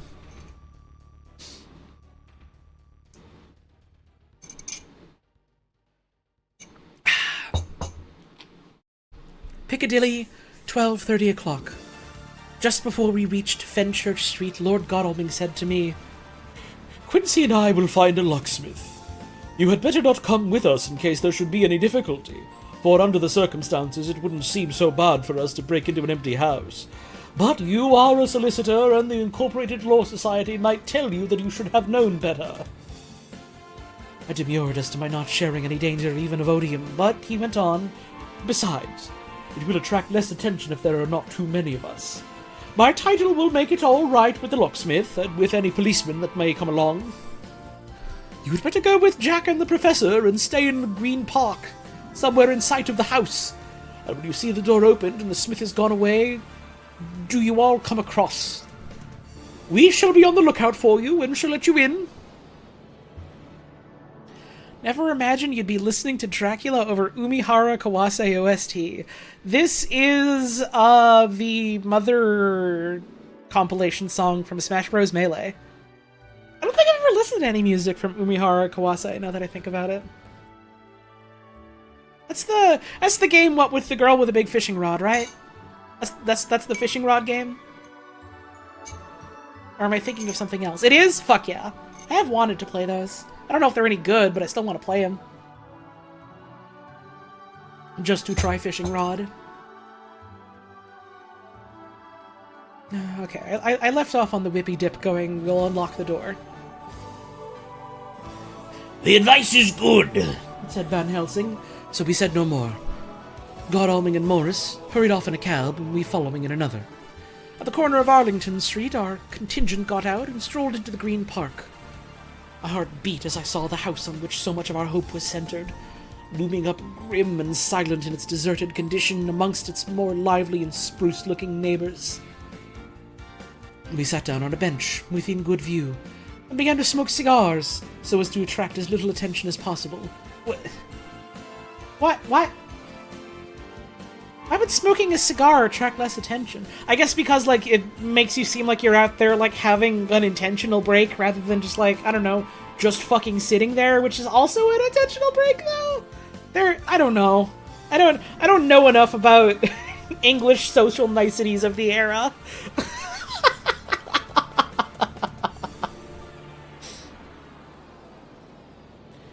It's like the spy's cigarette from TF2. Oh, it's the disguise kit! One puff and they look just like the Scout. No one will suspect a damn thing. It's perfect. The minutes seemed to pass with leaden feet as we waited for the coming of the others. At length, we saw a four-wheeler drive up. Oh, fuck, there's a Dracula. Someone get the damn engineer. We gotta build a crucifix for this Dracula. At length, we saw a four-wheeler drive up. Out of it, in leisurely fashion, got Lord Godalming and Morris, and down from the box descended a thick-set working man with his rush-woven basket of tools. Sorry, I gotta move this cup out of the way. I keep bumping it with my hand. Morris paid the cabman, who touched his hat and drove away. Together, the two ascended the steps, and Lord Godalming pointed out what he wanted done. The workman took off his coat leisurely and hung it in one of the spikes of the rail, saying something to a policeman who just then sauntered along. The policeman nodded acquiescence. The cops are dumb. It's fine, Johnny Harker, don't worry. And the man kneeling down placed his bag beside him. Hang on, I have to pin a message. They all bring Dracula back. This is terrible.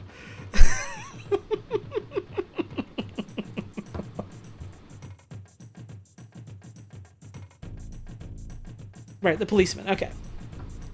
And the man kneeling down placed his bag beside him.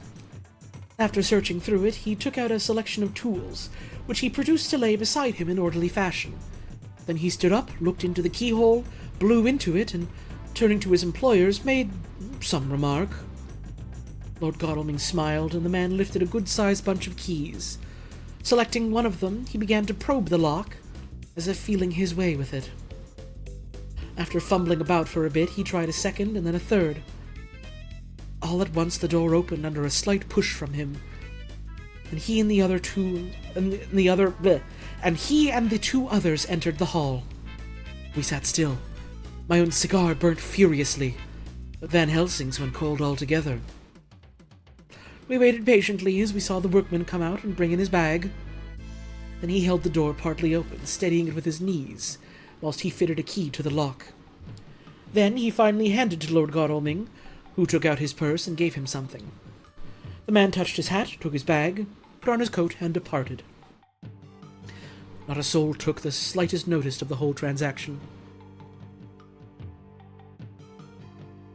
Just got here, how many mentions of perk are there so far? Like Percocets? I think you got the wrong Dracula. I think you're thinking of a different Dracula. This is a very different Dracula. This is a different Dracula. This is before Dracula got cool.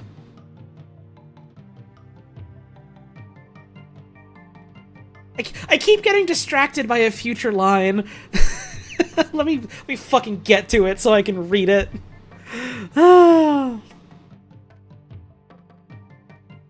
When the man had fairly gone, we three crossed the street and knocked at the door. It was immediately opened by Quincy Morris, beside whom stood Lord Godalming lighting a cigar. It's this fucking line. This place smells so vilely. My vile smell. Oh dear, good heavens, the vile smell, said the latter as we came in. It did indeed smell vilely. I don't know why the word vilely is so funny to me, but it fucking is. Like the old chapel at Carfax. And with our previous experience, it was plain to us that the Count had been using this place pretty freely. We moved to explore the house, all keeping together in case of attack, for we knew we had a strong and wily enemy to deal with. And as yet we did not know whether the Count might be in the house. In the dining room, which lay at the back of the hall, we found 8 boxes of earth. 8 boxes only out of the 9 which we sought. Our work was not over, and we would never be until we should have found the missing box. First we opened the shutters of the windows which looked out across a narrow stone-flagged yard at the blank face of a stable, pointed to look like at the front of a miniature house. There were no windows in it, so we were not afraid of being overlooked. We did not lose any time in examining the chests. With the tools which we had brought with us, we opened them one by one and treated them as we had treated the others in the old chapel. It was evident to us that the Count was not at present in the house, and we proceeded to search for any of his effects. After a cursory glance at the rest of the rooms, from basement to attic, we came to the conclusion that the dining room table contained any effects which might belong to the Count, and so we proceeded to minutely examine them. They lay in some sort of orderly disorder on the great dining room table. There were title deeds of the Piccadilly house in a great bundle, deeds of the purchase of the houses at Mile End and Bermondsey, notepaper envelopes, and pens and ink. All were covered up in thin wrapping paper to keep them from the dust. There were also a clothes brush and a comb, and a jug and basin, the latter containing dirty water which was reddened as if with blood. Last of all was the little heap of keys of all sorts and sizes, probably those belonging to the other houses. When we had examined this last find, Lord Godalming and Quincy Morris, taking accurate notes of the various addresses of the houses in the east and the south, took with them the keys in a great bunch, and set out to destroy the boxes in these places. The rest of us are, with what patience we can, waiting their return, or the coming of the Count. Chapter 23, yay! Dr. Seward's diary, fuck! Man! The shit was just getting great. Now this guy's back.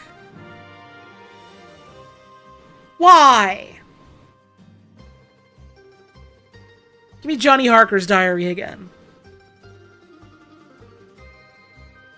I want that shit again. I'll eat my vegetables. That's not even an apt analogy. I like eating vegetables. I like reading this book. I just don't like this character.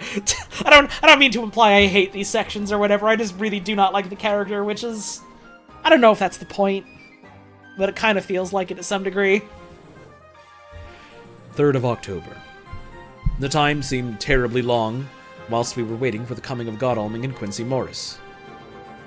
The professor tried to keep our minds active by using them all the time.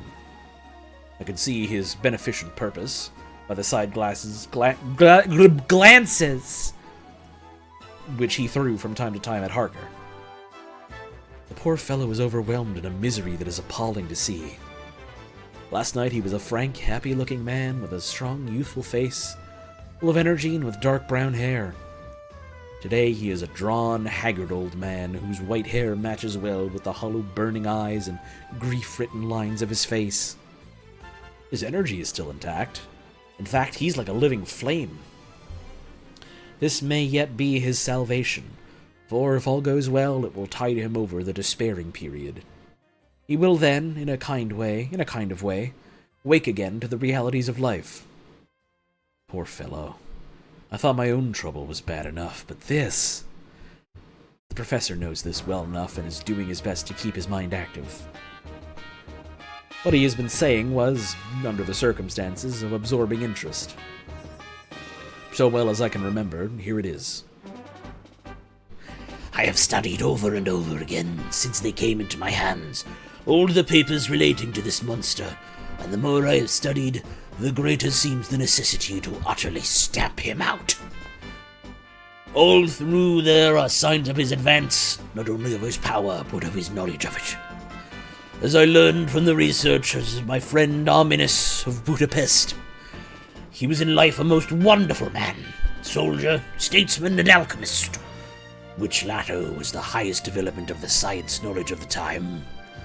He had a mighty brain, a learning beyond compare, and a heart that knew no fear and no remorse. He dared even to attend the scholarmance, and there was no branch of knowledge of his time that he did not essay. He did in fact work out at the library. Well, in him the brain powers survived the physical death, though it would seem that memory was not all complete. In some faculties of mind, he has been, and is, only a child. But he is growing, and some things that were childish at the first are now of man's nature. He is experimenting, and doing it well. And if it had not been that we have crossed his path, he may be yet, if we fail, the father or furthering of a new order of beings, whose road must lead through death, not life. Harker groaned and said, And this is all arrayed against my darling. But how is he experimenting? The knowledge may help us to defeat him. He has all along, since his coming, been trying his power, slowly but surely. That big child brain of his is working. I do like Van Helsing being like, Yeah, he's like a stupid fucking kid, but even he's learning. He's becoming a damn teenager now. That explains why he busted in and he was like, man, shut up or I'll smear your husband's brain. Boy, am I thirsty, though. I earned a drink.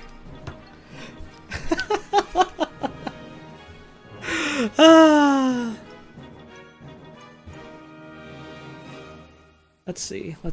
Where was I? Right, the child brain is growing. Hang on, I lost my place. I found it. Okay, there we go. Well, for us it is as yet a child brain, for had he dared at the first to attempt certain things, he would long ago have been beyond our power.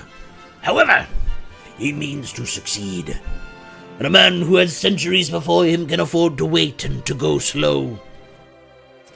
Festina lente may well be his motto. I fail to understand, said Harker wearily. Oh, do be more plain to me. Perhaps grief and trouble are dulling my brain. The professor laid his hand tenderly on his shoulder as he spoke. Ah, my child, I will be plain. Do you not see how, of late, this monster has been creeping into knowledge experimentally. How he has been making use of the zoophagous patient to effect his entry into friend John's home. Or your vampire, though in all afterwards he can come when and how he will, must at the first make entry only when asked thereto by an inmate. But these are not his most important experiments. Do we not see how at the first all these so great boxes were moved by others? He knew not then but that must be so. But all the time that so great child brain of his was growing, and he began to consider whether he might not himself move the box. So he began to help, and then when he found that this be all right, he tried to move them all alone. And so he progress, and he scatter these graves of him, and none but he know where they are hidden. He may have intended to bury them deep in the ground, so that he only use them in the night, or at such time that can change his form, they do him equal well. And none may know these are his hiding place. But, my child, do not despair. This knowledge come to him just too late. Already all of his lairs but one be sterilized as for him, and before the sunset this shall be so. Then he have no place where he can move and hide. I delayed this morning, so that we might be sure. Is there not more at stake for us than for him? Then why we not be even more careful than him? By my clock it is 1 hour, and already, if all be well, friend Arthur and Quincy are on their way to us. Today is our day, and we must go sure, if slow, and lose no chance. See! There are 5 of us. When those absent ones return.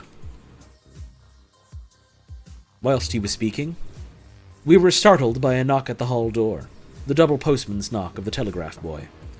We all moved out to the hall with one impulse, and Van Helsing, holding up his hand to us to keep silence, stepped to the door and opened it. The boy handed in a dispatch. The professor closed the door again, and after looking at the direction, opened it and read aloud. Look out for D. He has just now 12:45 come from Carfax hurriedly and hastened towards the south. He seems to be going the round way. He seems to be going the round and may want to see you. Mina. There was a pause, broken by Jonathan Harker's voice. Now, God be thanked, we shall soon meet! Van Helsing turned to him quickly and said, God will act in his own way and time. Do not fear, and do not rejoice yet. For what we wish at the moment may be our undoings. I care for nothing now, he answered hotly, except to wipe out this brute from the face of creation. I would sell my soul to do it. Oh, hush, hush, my child, said Van Helsing. God does not purchase souls in this wise. The fucking Mario 64 file select music? God does not purchase souls in this wise. And the devil, though he may purchase, does not keep faith. But God is merciful and just, and knows your pain and your devotion to that dear Madam Mina. Think you how her pain would be doubled did she but hear your wild words? Do not fear any of us. We are all devoted to this cause, and today shall see the end. The time is coming for action. Today this vampire is limit to the powers of man. Until sunset he may not change. It will take him time to arrive here. See, it is 20 minutes past 1. There are yet some times before he can hither come, be he never so quick. What we must hope for is that my Lord Arthur and Quincy arrive first. About half an hour after we received Mrs. Harker's telegram, there came a quiet, resolute knock at the hall door. It was just an ordinary knock, such as is given hourly by thousands of gentlemen, but it made the professor's heart and mine beat loudly. We looked at each other, and together moved out into the hall. We each held ready to use our various armaments, the spiritual in the left hand and the mortal in the right. Van Helsing pulled back the latch, and holding the door half open, stood back, having both hands ready for action. The gladness of our hearts must have shone upon our faces when on the step close to the door we saw Lord Godalming and Quincy Morris. They came quickly in and closed the door behind them. The former saying as they moved along the hall, "It is all right. We found both places, 6 boxes in each, and we destroyed them all." Destroyed? Asked the professor. "For him!" We were silent for a moment, and then Quincy said, "There's nothing to do but to wait here. If, however, he doesn't turn up by 5 o'clock, we must start off. For it won't do to leave Mrs. Harker alone after sunset." "He will be here before long now," said Van Helsing, who had been consulting his pocketbook. Nota bene in Madam's telegram. Nota bene. In Madam's telegram, he went south from Carfax. That means he went across the river, and could only do so at the slack of tide, which should be something before 1 o'clock. That he went south has a meaning for us. He is as yet only suspicious, and he went from Carfax first to the place where he would suspect interference least. You must have been at Bermondsey only a moment before him. That he is not here already shows that he went to Mile End next. This took him some time, for he would have had to be carried over the river in some way. Believe me, my friends, we shall not have long to wait now. We should have ready some plan of attack so that we may throw away no chance. Hush! There is no time now. Have all your arms. Be ready! Mario?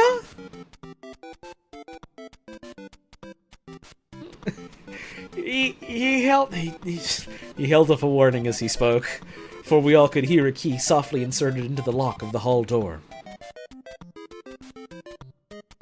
I could not but admire. This is... For this scene? No, we can't have Mario. We can't have Yoshi. Let me fucking... Hang on. Hang on.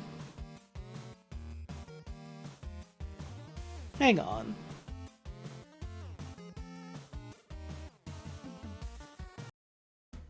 Alright. I could not but admire, even at such a moment, that way in which a dominant spirit asserted itself. In all our hunting parties and adventures in different parts of the world, Quincy Morris had always been the one to arrange the plan of action, and Arthur and I had been accustomed to obey him implicitly. Now the old habit seemed to be renewed instinctively. With a swift glance around the room, he at once laid out our plan of attack, and without speaking a word, with a gesture, placed each of us in position. Van Helsing, Harker, and I were just behind the door, so that when it was opened, the professor could guard it whilst we two stepped between the incomer and the door. Godalming behind and Quincy in front stood just out of sight, ready to move in front of the window. We waited in a suspense that made the seconds pass with nightmare slowness. The slow, careful steps came along the hall. The Count was evidently prepared for some surprise. At least he feared it.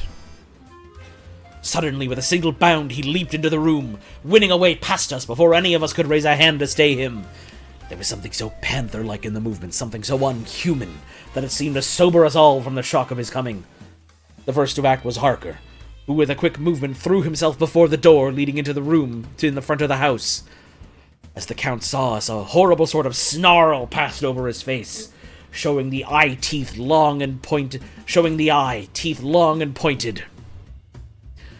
But the evil smile as quickly passed into a cold stare of lion-like disdain. His expression again changed as, with a single impulse, we all advanced upon him. It was a pity that we had not some better organized plan of attack, or even at the moment I wondered what we were to do. I did not myself know whether our lethal weapons would avail us anything. Harker evidently meant to try the matter, for he had ready his great kukri knife and made a fierce and sudden cut at him. The blow was a powerful one. Only the diabolical quickness of the Count's leap back saved him. A second less, and the trenchant blade had shorn through his heart. As it was, the point just cut the cloth of his coat, making a wide gap, whence a bunch of banknotes and a stream of gold fell out. The expression of the Count's face was so hellish that for a moment I feared for Harker. Though I saw him throw the terrible knife aloft again for another stroke. Instinctively, I moved forward with a protective impulse, holding the crucifix and wafer in my left hand. I felt a mighty power fly along my arm, and it was without a surprise that I saw the monster cower back before a similar movement made spontaneously by each of us. It would be impossible to describe the expression of hate and baffled malignity, of anger and hellish rage which came over the Count's face. His waxen hue became greenish-yellow by the contrast of his burning eyes, and the red scar on the forehead showed on the pallid skin like a palpitating wound.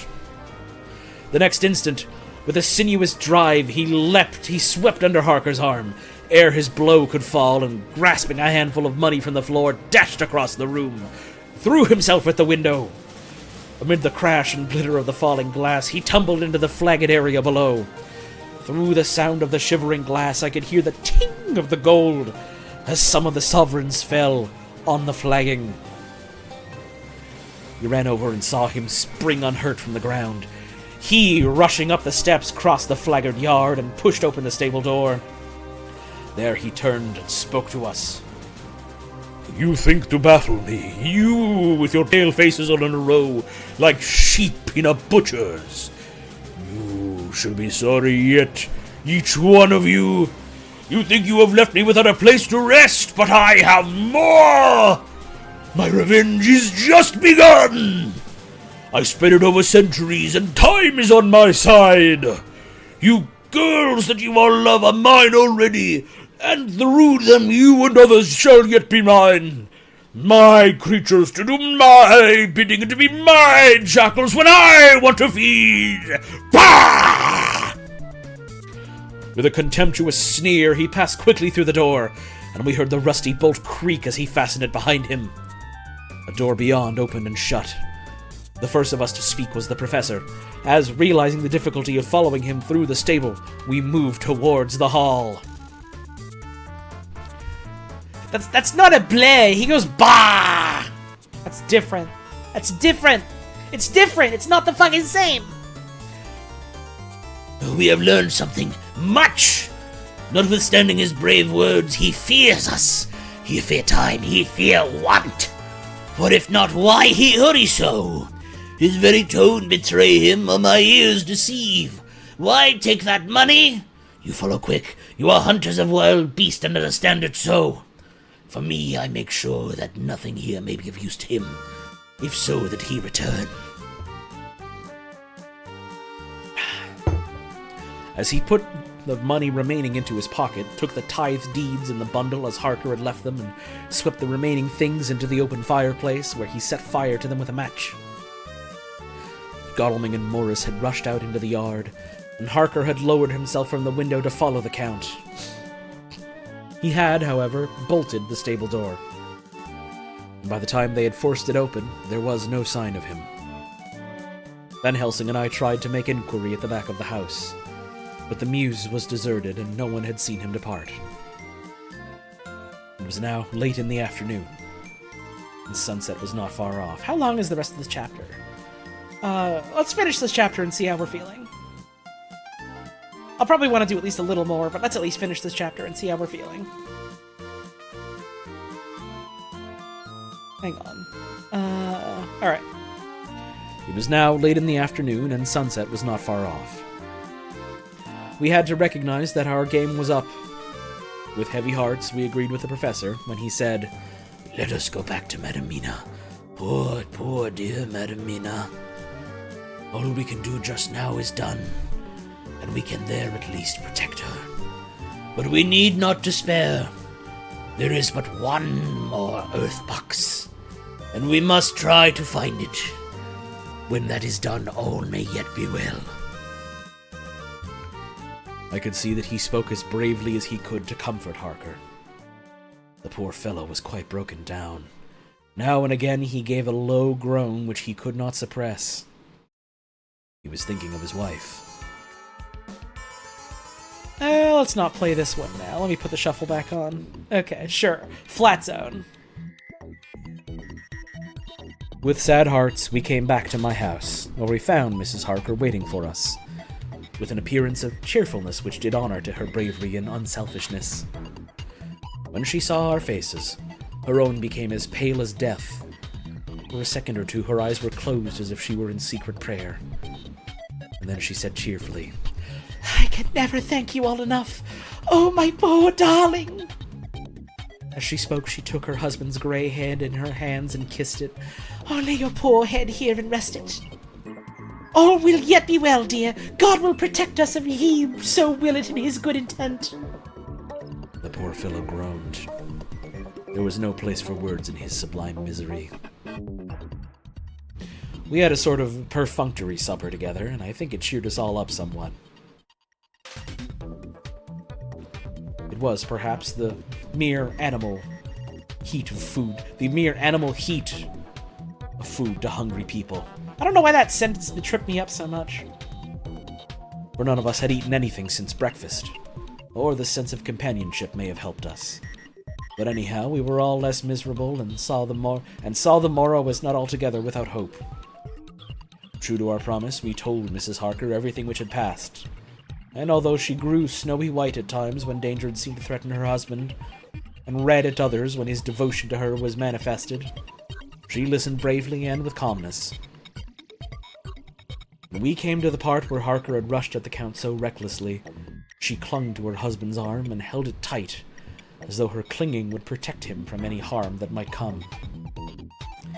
He's a white-haired anime boy with a big knife? He's British. He's an Englishman in an English work of art. He's white? He's not an anime boy, no. No. That's different. He is a white-haired boy with a big knife. And he does have a certain twinkish gait that would make the girlies go wild. But this is a book from England.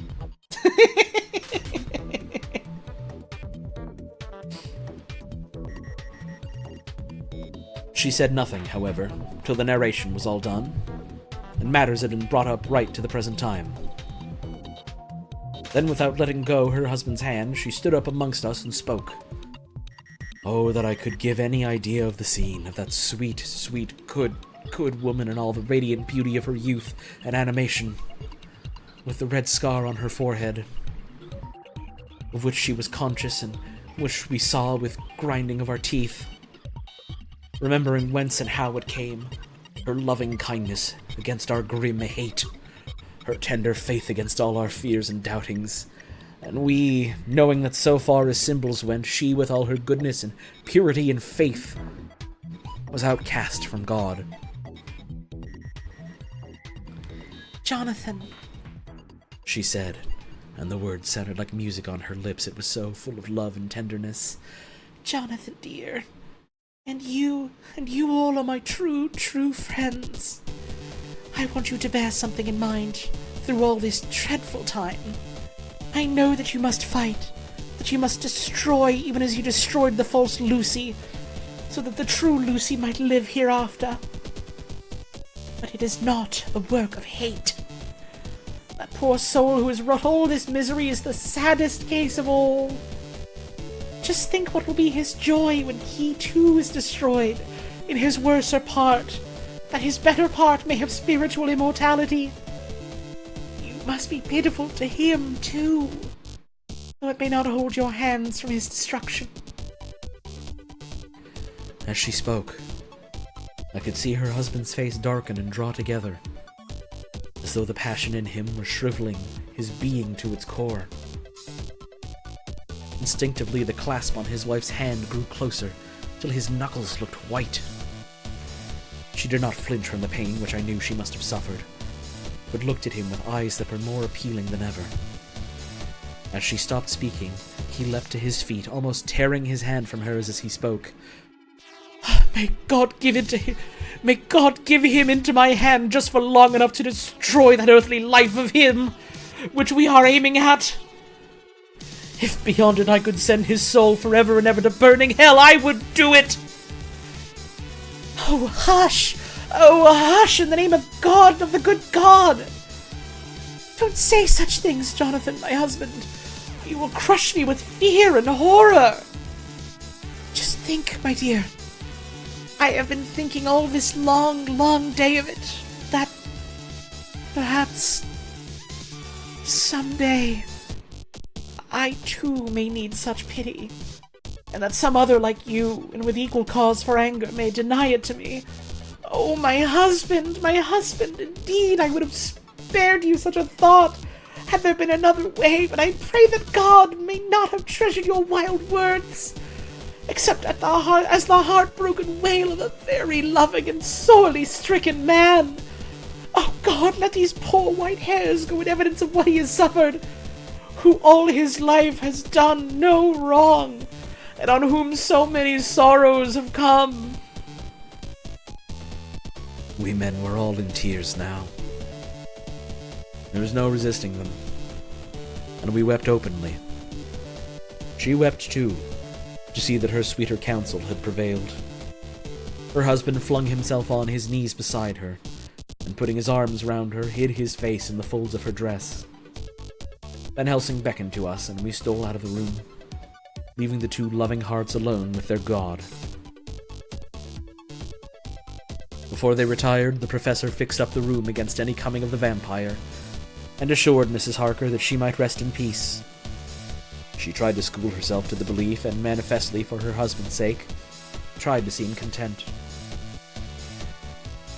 It was a brave struggle, and was, I think and believe, not without its reward. Van Helsing had placed at hand a bell, which either of them was to sound in case of any emergency. When they had retired, Quincy, Godalming, and I arranged that we should sit up, dividing the night between us, and watch over the safety of the poor stricken lady. The first watch falls to Quincy, so the rest of us shall be off to bed as soon as we can. Godalming is already turned in, for his is the second watch. Now that my work is done, I too shall go to bed.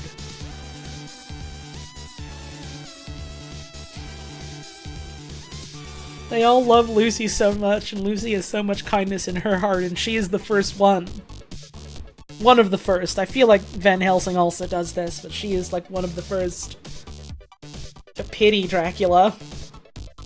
Damn. Something fucked up happened to you to make you like this. Sad. And now the Phantom Manta theme is playing? And so the Phantom Manta is going to arrive and cover the hotel in gunk. Jonathan Harker's journal. 3rd to 4th October, close to midnight. I thought yesterday would never end. There was over me a yearning for sleep, and some sort of blind belief that to wake would be to find things changed, that any change must now be for the better. Before we parted, we discussed what our next step was to be, but we could arrive at no result. All we knew was that one earth box remained, and that the Count alone knew where it was. If he chooses to lie hidden, he may baffle us for years, and in the meantime...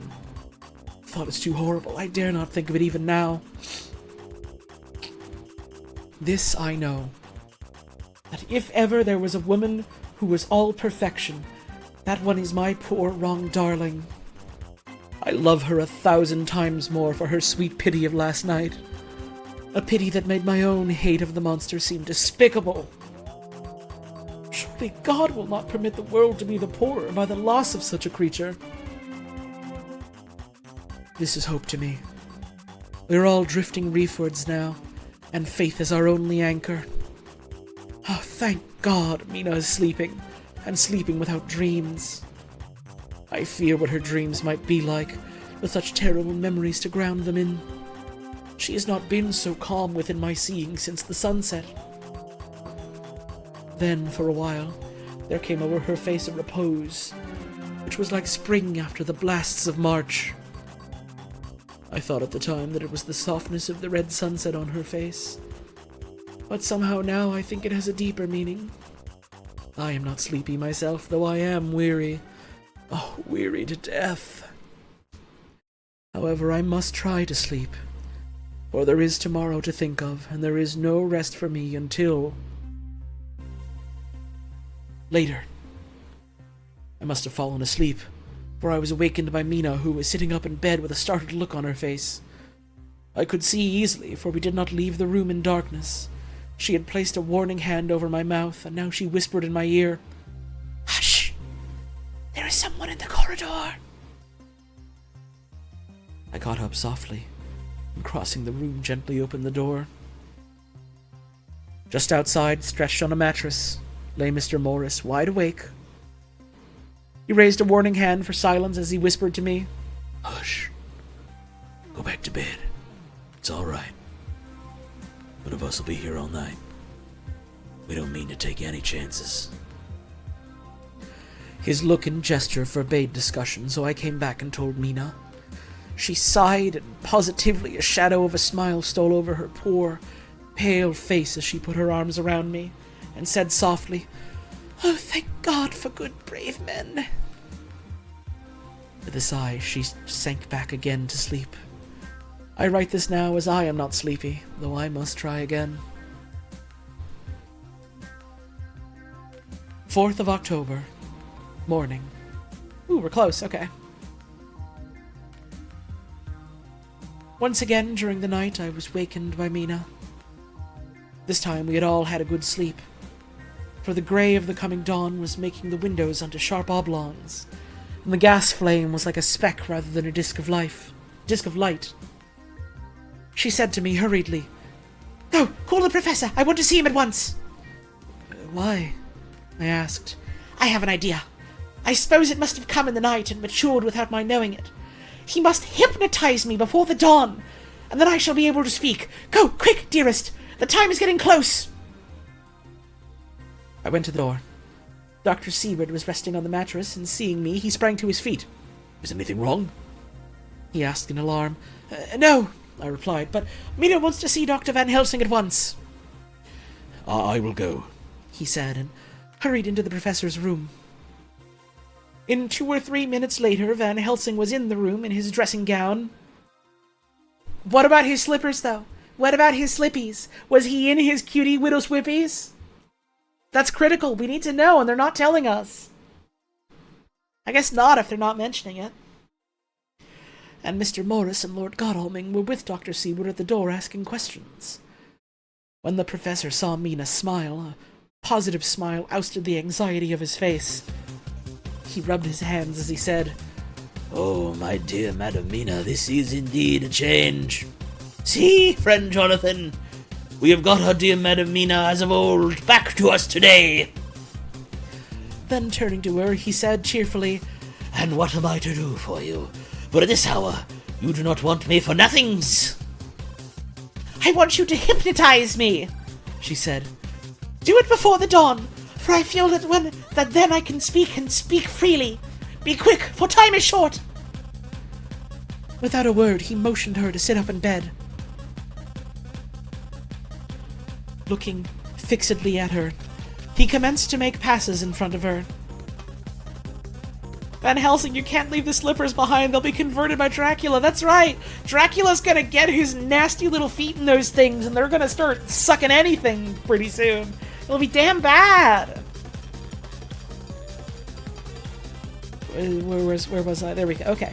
Looking fixedly at her, he commenced to make passes in front of her, from over the top of her head downward, which each hand in turn. Mina gazed at him fixedly for a few minutes, during which my own heart beat like a trip hammer, for I felt that some crisis was at hand. Gradually, her eyes closed, and she sat stock still. Only by the gentle heaving of her bosom could one know she was alive. The professor made a few more passes, and then stopped. And I could see that his forehead was covered with great beads of perspiration. Mina opened her eyes, but she was not the same woman. There was a faraway look in her eyes, and her voice had a sad dreaminess which was new to me. Raising his hand to impose silence, the professor motioned to me to bring the others in. They came on tiptoe, closing the door behind them, and stood at the foot of the bed, looking on. Mina appeared not to see them. The stillness was broken by Van Helsing's voice speaking in a low, level tone, which would not break the current of her thoughts. Where are you? The answer came in a neutral way. I do not know. Sleep has no place it can call its own. For several minutes there was silence. Mina sat rigid, and the professor stood staring at her fixedly. The rest of us hardly dared to breathe. The room was growing lighter. Without taking his eyes from Mina's face, Dr. Van Helsing motioned me to pull up the blind. I did so, and the day seemed just upon us. A red streak shot up, and a rosy light seemed to diffuse itself through the room. On the instant, the professor spoke again. Where are you now? The answer came dreamily, but with intention. It were as though she were interpreting something. I have heard her use the same tone when reading her shorthand notes. I do not know. It is all strange to me. What do you see? I can see nothing. It is all dark. What do you hear? I could detect the strain in the professor's patient voice. The lapping of water. It is gurgling by and little waves leap. I can hear them on the outside. Then you are on a ship. We all looked at each other, trying to glean something each from the other. We were afraid to think. The answer came quick. Oh, yes! What else do you hear? The sound of men stamping overhead as they run out. There is the creaking of a chain, and the loud tinkle as the check of the capstan falls into the ratchet. What are you doing? I am still. Oh, so still. It is like death. The voice faded away into a deep breath as of one sleeping, and the open eyes closed again. By the time the sun had risen, and we were all in the full light of day, Dr. Van Helsing placed his hands on Mina's shoulders and laid her head down softly on her pillow. She lay like a sleeping child for a few moments, and then, with a long sigh, awoke, and stared in wonder to see us all around her. Have I been talking in my sleep? Was all she said. She seemed, however, to know the situation without telling, though she was eager to know what she had told. The professor repeated the conversation, and she said, Then there is not a moment to lose. It may not yet be too late. Mr. Morris and Lord Godalming started for the door, but the professor's calm voice called them back. Stay, my friends. That ship, wherever it was weighing anchor whilst we spoke. There are many ships weighing anchor at the moment in your so great port of London. Which of them is that you seek? God be thanked that we have once again a clue, though whither it may lead us, we know not. We have been blind somewhat, blind after the manner of men, since when we can look back, we see what we might have seen, looking forward if we had been able to see what we might have seen. Alas, but that sentence is a puddle, is it not? Yeah, it sure fucking was, dude. I had a hard time reading that. We can know now what was in the Count's mind when he seized that money, though Jonathan's so fierce knife put him in the danger that even he dread. He meant escape. Hear me, escape! He saw that with but one earth box left and a pack of men following like dogs after a fox, this London was no place for him. He have take his last earth box and aboard a ship, and he leave the land. He think to escape, but no, we follow him.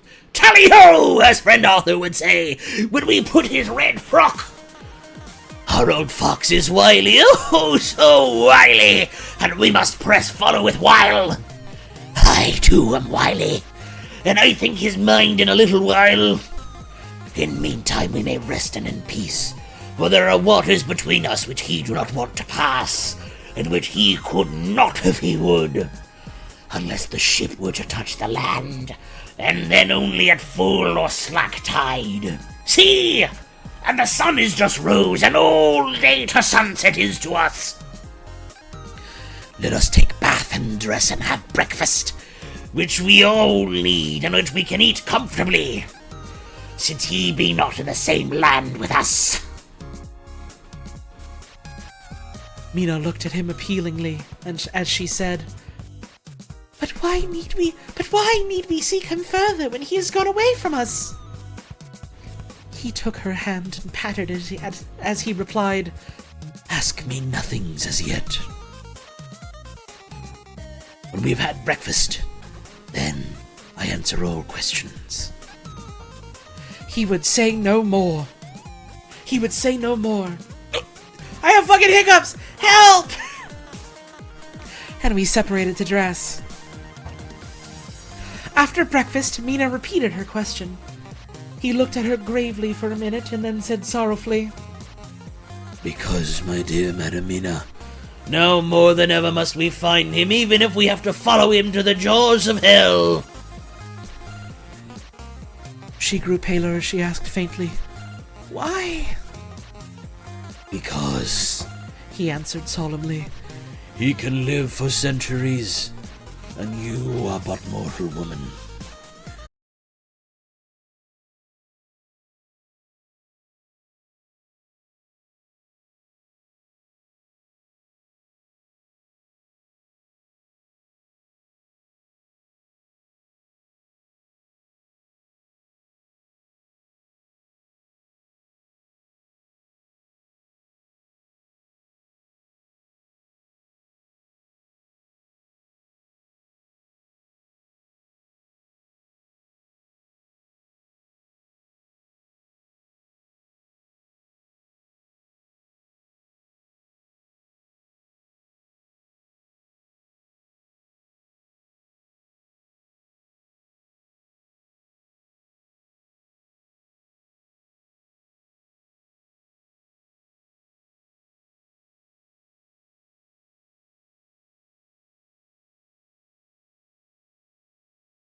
been at work but excited to see this VOD later.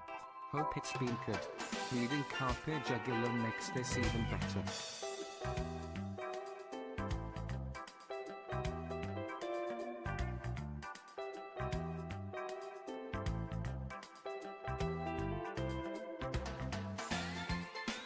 I'm back. Hello. I had to go very quickly scribble out a note on a little piece of paper. Because there's like the little tiny end of a bit of bread that I want to use tomorrow. And so I had to put a little note on it like, hey, I want to use this. And hopefully people see it and read it and don't eat the last little bit of my bread. It's not my bread, but it's bread I want to use.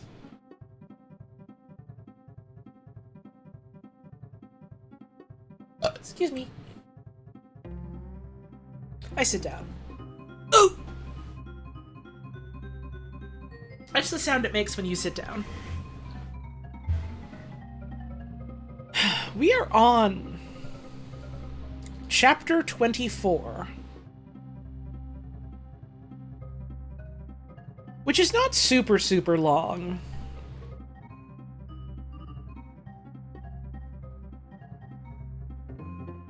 And then we'll have the last 3 chapters for, like, next week, I suppose.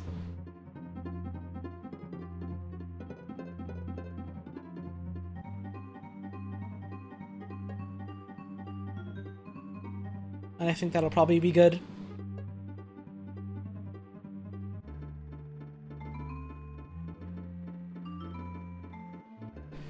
I am starting to get a little tired. Less so from, like, exhaustion, because I'm still used to, like... I'm still used to West Coast time, so it still does just feel a little bit like 7 or 8 o'clock to me right now. But I have been talking for, like, 4.5 hours straight by this point, you know? So I reckon one more and then that'll be it. And then we'll have probably a real big stream.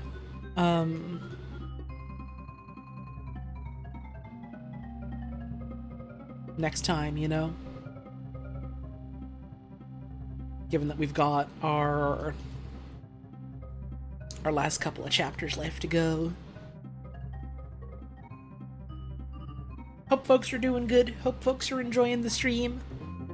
I forgot to tab over to the screen with the book on it. That's okay, I haven't started reading it yet. Been a fun stream? Hell yeah! I'm glad folks enjoy these. I do feel a little bad that it's taken this long to get through the whole book just on account of me struggling in general, but I suppose that's... I don't know, I'm trying not to be hard about the fact that I needed to take time off because I wasn't doing good. This is just a symptom of that, I suppose, you know? Hopefully the next book that we read will, not take, like, an entire year. You know? Sad you missed the stream, but it'll be a great listen later. Hey, that's what the VODs are there for.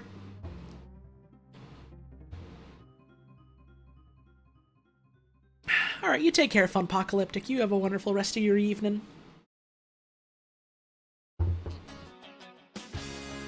As the runner of cucks... I shouldn't call you the cuck runner, that's not good. As the runner of KHUX, I simply do not mind if long projects take a while. That's fair. I'm not accounting for the fact that I'm, like, reading out loud. I'm like, what the fuck? I'm such a fast reader, it's taken me so long. And it's like, well, I'm also reading out loud. And, like, enunciating things and talking about things as I read them. So yeah, no wonder it's taken me a fucking bit. I don't know. I wish the gaps between the streams of this were not as pronounced as they were, but that's... I've been dealing with that for a while in general because of how I've been doing, so... I'll fuss less about it in a couple of days, I'm sure. You know...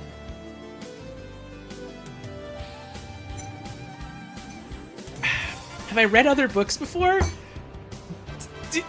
Do you mean on stream? Do you mean on stream? Because otherwise that's a really, really fucking funny message. I'm assuming you mean on stream. Because otherwise that's just really, really fucking funny. Yeah, I've read A Christmas Carol. I read that in like one night on a Christmas Eve. That was fun. I don't know of many other Christmas books, so I haven't done another Christmas Eve stream in a while. That's what this like original setup was for originally. I have like, you know, a sweater and a shawl on and like a room that's all like warmly lit because I was doing it on for a Christmas thing. And I just kind of kept the scene, you know. I've got the big sweater on, even in the hot summer. I'm dying out here. It's damn hot and I'm melting. But yeah, this is technically, I think, the second book I've done on stream. And then once this is done, we'll do a third. We'll do Frankenstein. I gotta check what I wrote down for like what I would read after Frankenstein.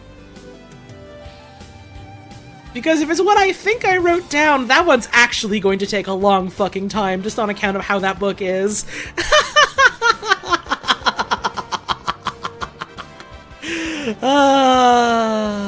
That'll be fun. That'll be fun. I do, yeah, I do think it was Les Mis. I do think Les Mis was the one I wrote down for the one after, the one after Frankenstein. So that'll be one that we peck away at for quite a damn while. But that'll be fun, you know?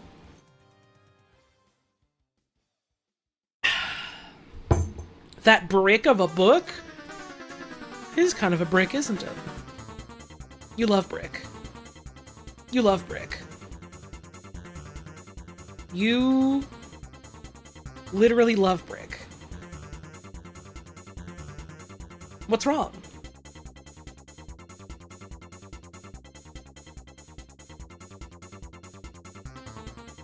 Your stream is so delayed. Okay, I figured what you meant. I just really like the idea of someone walking up to someone else and being like, wow, have you ever read a book before? In like complete earnesty and not meaning it as like a dig or anything. It is an enchanting idea, and it sparked something in me. I don't mean to poke fun at you or nothing. I hope it doesn't come off that way. I just, the thought was wonderful. The message made me smile.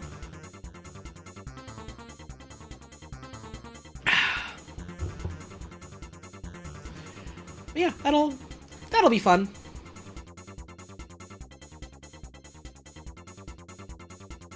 We can get back to it. How about we get back to it? Let's get back to it. Chapter 24. Dr. Seward's phonograph diary. Spoken by Van Helsing. This to Jonathan Harker. You are to stay with your dear Madam Mina.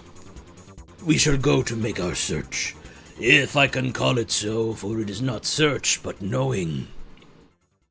And we seek confirmation only. But do you stay and take care of her today. This is your best and most holiest office. This day nothing can find him here. Let me tell you that so you will know what we four know already, for I have tell them. He, our enemy, have gone away. He have gone back to his castle in Transylvania. I know it so well, as if a great hand of fire wrote it on the wall. He have prepared for this in some way, and that last earth box was ready to ship somewheres.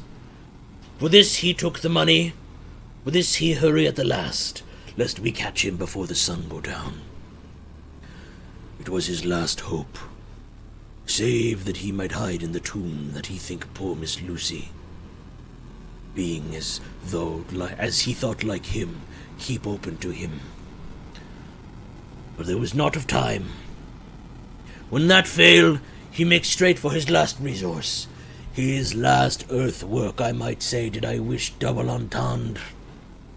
He is clever, oh so clever. He know that his game here was finished. and so he decide to go back home. He find ship going by the route he came, and he go in it. We go off now to find what ship and whither bound. When we have discovered that, we come back and tell you all. Then we will comfort you and poor dear Madam Mina with new hope. But it will be hope, when you think it over, that all is not lost. This very creature that we pursue, he take hundreds of years to get so far as London, and yet in one day, when we know of the disposal of him, we drive him out. He is finite, though he is powerful to do much harm, and suffers not as we do. But we are strong, each in our purpose, and we are all most strong together. Take heart afresh, dear husband of Madam Mina. This battle is but begun, and in the end we shall win. So sure as that God sits on high to watch over his children. Therefore, be of much comfort till we return. Van Helsing. Hello, Foggle17. Thanks for tuning in. I hope you're enjoying the stream. It's Dracula. We're on chapter 24.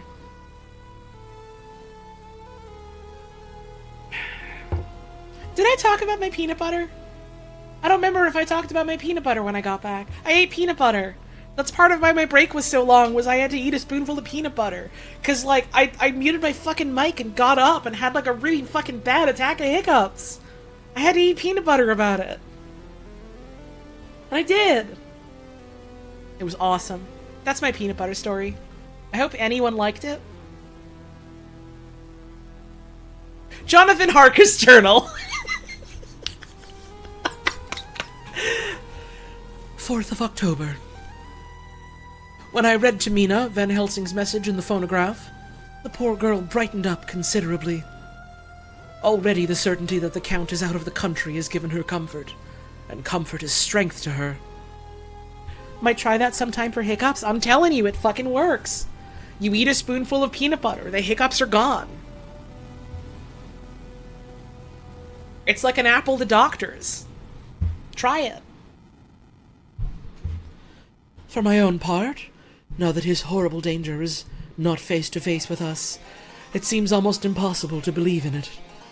Even my own terrible experiences in Castle Dracula seem like a long-forgotten dream. Here in the crisp autumn air and the bright sunlight. Alas, how could I disbelieve? In the midst of my thought, my eye fell on the red scar on my poor darling's white forehead. Whilst that lasts, there can be no disbelief, and afterwards the very memory of it will keep faith crystal clear. Mina and I fear to be idle, so we have been all over the diaries again and again. Somehow, although the reality seems greater each time, the pain and the fear seem less. There is something of a guiding purpose manifest throughout, which is comforting. Mina says that perhaps we are the instruments of ultimate good. It may be. I shall try to think as she does. We have never spoken to each other yet of the future. It is better to wait till we see the Professor and the others after the investigations. The day is running by more quickly than I ever thought a day could run for me again. It is now 3 o'clock. Hey, Big McChicken McSloppy Jerky, I just want to say that's a good username. You got a good username. That's a good one. Thanks for posting in my chat room. Mina Harker's journal. 5th of October, 3 p.m. Our meeting for report. Present, Professor Van Helsing, Lord Godalming, Dr. Seward, Mr. Quincy Morris, Jonathan Harker, Mina Harker. Dr. Van Helsing described what steps were taken during the day to discover on what boat and whither bound Count Dracula made his escape. As I knew that he wanted to get back to Transylvania, I felt sure that he must go by the Danube mouth or by somewhere in the Black Sea, since by that way he came. It was a dreary blank that was before us.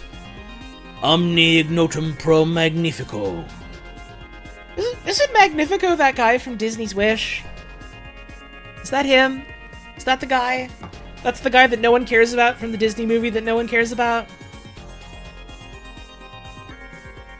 I think of that every time I think of the word Magnifico now. It's a problem. It's a serious problem.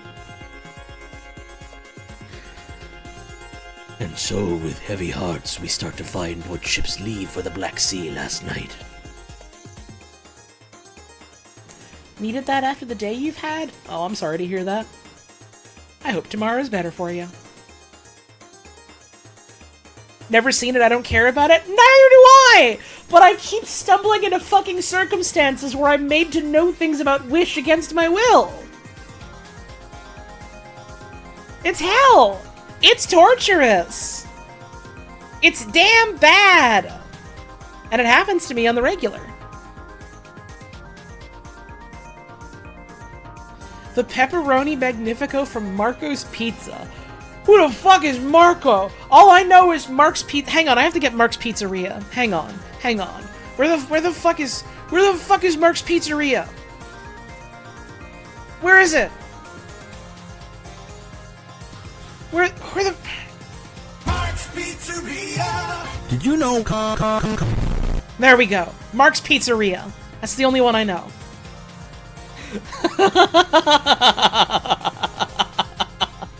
It really is Dracula clues. You're right, we might need to leave. Anyways. He was in sailing ship, since Madam Mina tell of sails being set. Are those not so important as to go in your list of the shipping in the Times? And so we go, by suggestion of Lord Godalming, to your Lloyd's, where are note of all ships that sail, however so small. There we find that only one Black Sea-bound ship go out with the tide. She is the Tsarina Catherine, and she sailed from Doolittle's Wharf. Damn, they don't do a lot there. It's a miracle they made it out at all. Oh, yuck. For Varna, and thence on to other parts and up the Danube. So, said I, this is the ship whereupon is the Count. So off we go to Doolittle's Wharf, and there we find a man in an office of wood so small that the man look bigger than the office. This anecdote is awesome! From here, we inquire of the goings of the Tsarina Catherine. He swear much, and he red face and louder voice, but he good fellow all the same. That's a Barry 63 if I ever heard of one. And when Quincy give him something from him pocket, which crackle as he roll it up, and put it in a so small bag which he have hid deep in his clothing, he still better follow an humble servant to us. He come with us, and ask many men who are rough and hot. These be better fellows too, when they have been no more thirsty. They say much of blood and bloom, and of others which I comprehend not, though I guess what they mean. But nevertheless, they tell us all things which we want to know. Wario insta-kills vampires? Yeah. On the, like, who's beating Dracula leaderboards, like, Wario clears. Easy. One fart and it's over. One breath and it's over. Wario is so sacrilegious. Inherently. That it wraps around negatively and overflows. This does not make him immune to vampirism. You will remember, he does become a vampire in some of his Wario Land games. Temporarily. And then the garlic courses through his veins again. So he's not immune. But that shit wears off on him. One burp and it's over. One burp and it's over.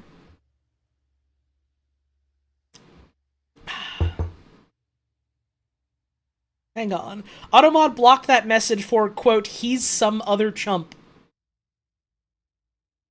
He does also think that Dracula's just some rich fucker, and so he's like, I want your fucking money. It's mine now.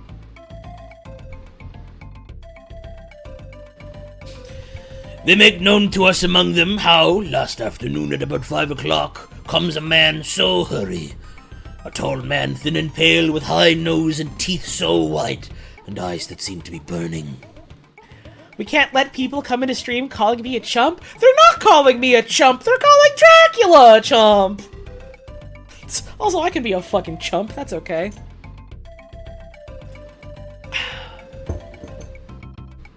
You seen me playing Donkey Kong. They're calling her the Chimp Chump.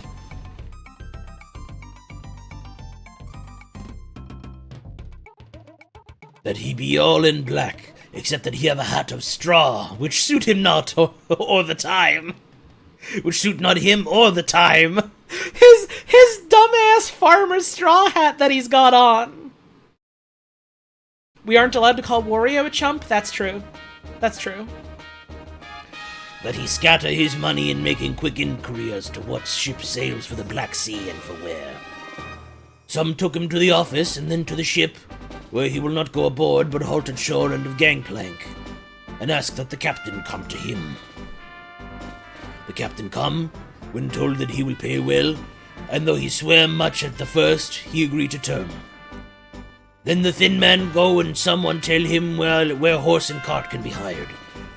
He go there and soon he come again, himself driving cart, on which a great box, this he himself lift down, though it takes several to put it on truck for the ship. He give much talk to captain as to how and where his box is to be placed, but the captain like it not, and swear at him in many tongues, and tell him that if he like, he can come and see where it shall be. But he say no, that he come not yet, for that he have much to do. Whereupon the captain tell him that he had better be quick with blood, for that his ship will leave the place of blood before the turn of the tide with blood. Then the thin man smile and say that of course he must go where he think fit, but he will be surprised if he go quite so soon. The captain swear again, polyglot, and the thin man make him bow and thank him, and say that he will be so far intrude on his kindness as to come aboard before the sailing. Final, the captain, more red than ever and in more tongues, tell him that he doesn't want no Frenchman, with bloom upon them and also with blood in his ship, with blood on her also. And so, after asking where there might be close at hand a ship where he might purchase ship forms, he departed.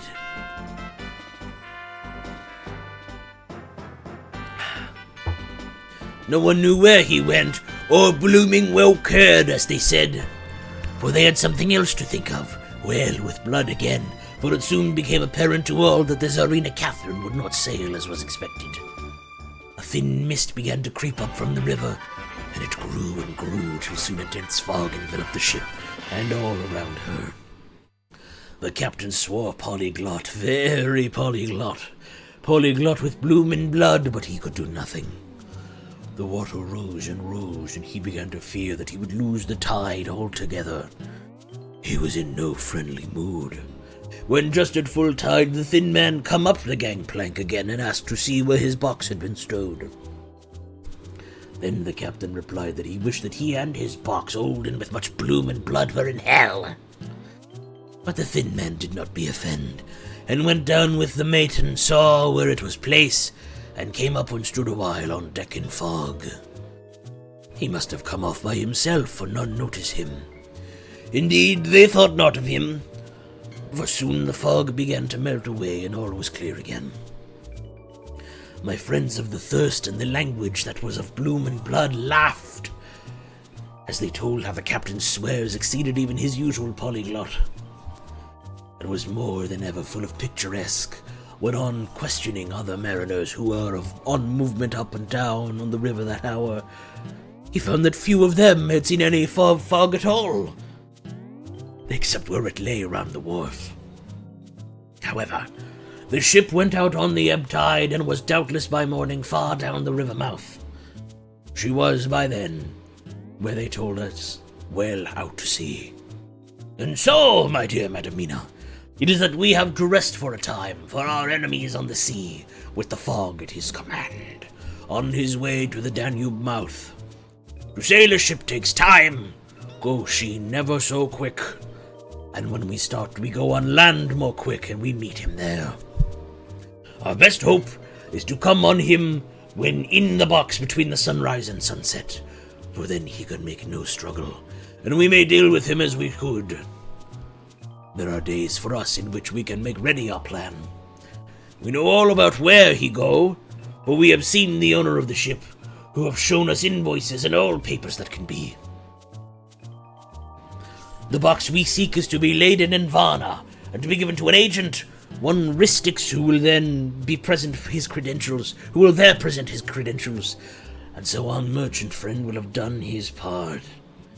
When he asks if there be any wrong, for that so he can telegraph and have inquiry made at Varna, we say no. But what is to be done is not for police or of the customs. It must be done by us alone, and in our own way.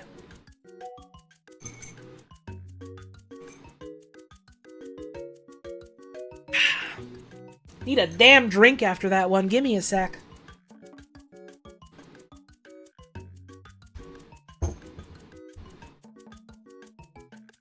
It doesn't hurt the voice when I do it, but it certainly strains it, you know? Maybe I made a mistake choosing that kind of voice for Van Helsing, but I like it, so I don't want to stop.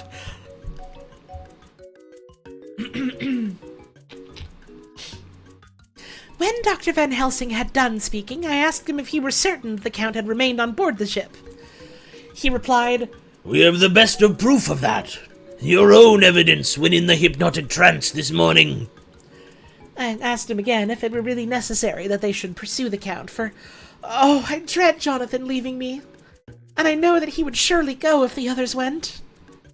He answered in growing passion, at first quietly. As he went on, however, he grew more angry and more forceful, till in the end we could not but see wherein was at least some of that personal dominance which made him so long a master amongst men. Yes, it is necessary. Necessary! For your sake in the first, and then for the sake of humanity. This monster has done much harm already in the narrow scope where he find himself, and in the short time where as yet he was only as a body groping him so small measure in darkness and not knowing. All this have I told these others. You, my dear Madamina, will learn it in the phonograph of my friend John, or in that of your husband. I have told them of how the measure of leaving his own barren land, barren of peoples, and coming to a new land where life of man teems till they are like the multitudes of standing corn, was the work of centuries. Were another of the undead like him to try to do what he has done, perhaps not all the centuries of the world that have been or that will be could aid him. With this one, all the forces of nature that are occult and deep and strong must have worked together in some wondrous way. The very place where he hath been alive, undead for all these centuries, is full of strangeness, of the geologic property and of the geologic and chemical world. There are deep caverns and fissures that reach none know whither. There have been volcanoes, some of whose openings still send out waters of strange properties and gases that kill or make to vivify. Doubtless there is something magnetic or electric in some of these combinations of occult forces which work for physical life in strange way. And in himself were from the first some great qualities.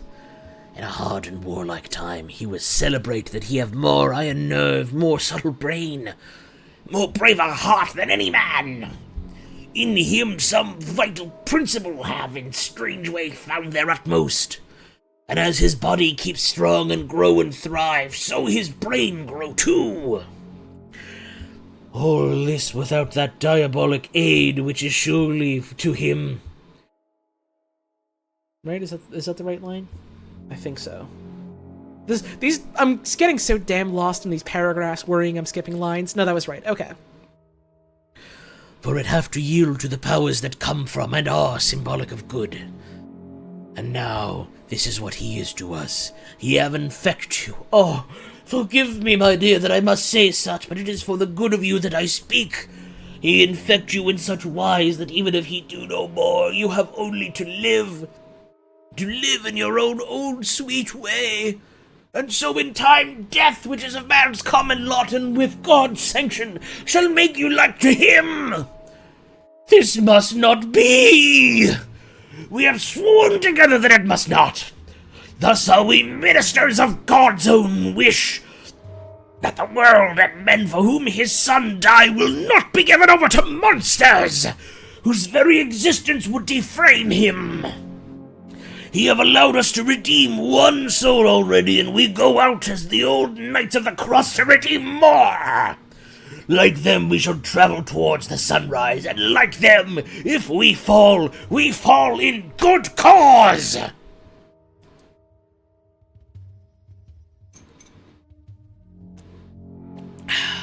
That is primarily why Jesus died, was to stop all Draculas, right? He paused, and I said, "But will not the Count take his rebuff wisely? Since he's been driven from England, will he not avoid it, as a tiger does the village from which he's been hunted?" "Ah!" he said. "Your simile of the tiger good for me, and I shall adopt him. Your man-eater, as they of India call the tiger, who has once tasted blood of the human, care no more for the other prey, but prowl unceasing till he get him. This that we hunt from our village is a tiger too, a man-eater, and he never ceased to prowl. Nay, in himself he is not one to retire and stay afar.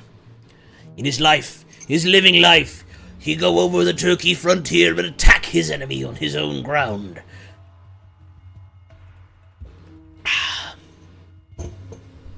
Where was I? I took a drink and lost my place. I found it. He be beaten back, but did he stay? No! He come again and again and again. Look at his persistence and endurance.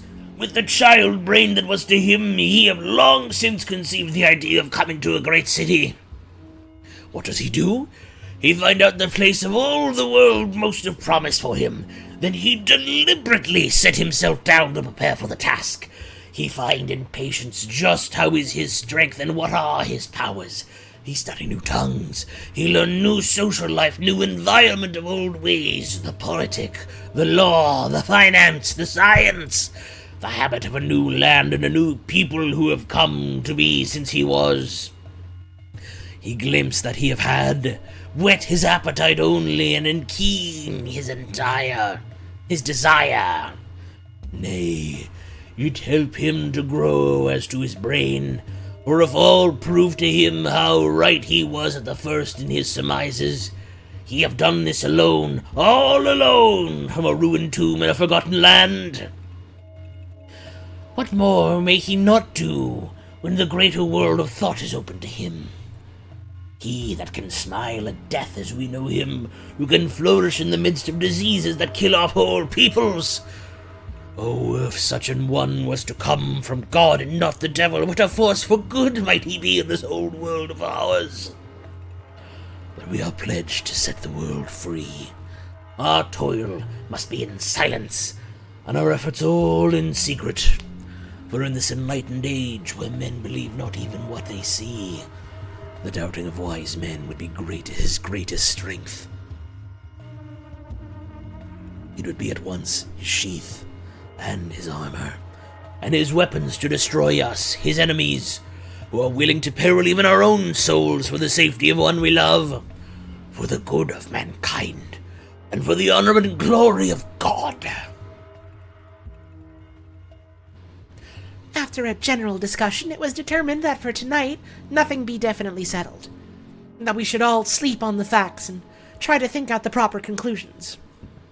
Tomorrow, at breakfast, we are to meet again, and after making our conclusions known to one another, we shall decide on some definite cause of action. I feel a wonderful peace and rest tonight. It is as if some haunting presence were removed from me. Perhaps my surmise was not finished. Could not be. For I caught sight of the mirror of the red mark upon my forehead, and I knew that I was still unclean. What does a Dracula eat for breakfast? You! Don't let him in! How close are we to the end of the chapter? It's a couple segments, but not too many. We got a C word, we got a Johnny Harker, and that's it. Okay.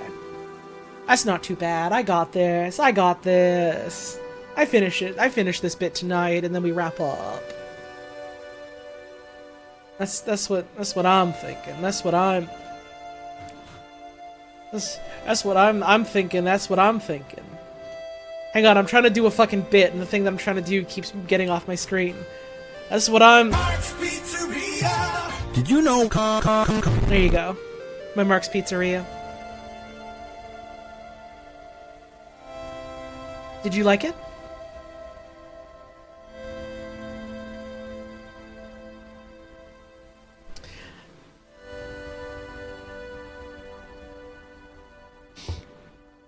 Dr. Seward's diary. 5th of October. We all rose early, and I think that sleep did much for each and all of us. When we met at early breakfast, there was more general cheerfulness than any of us had ever expected to experience again. It is really wonderful how much resilience there is in human nature. Let any obstructing cause, no matter what, be removed in any way, even by death, and we fly back to first principles of hope and enjoyment.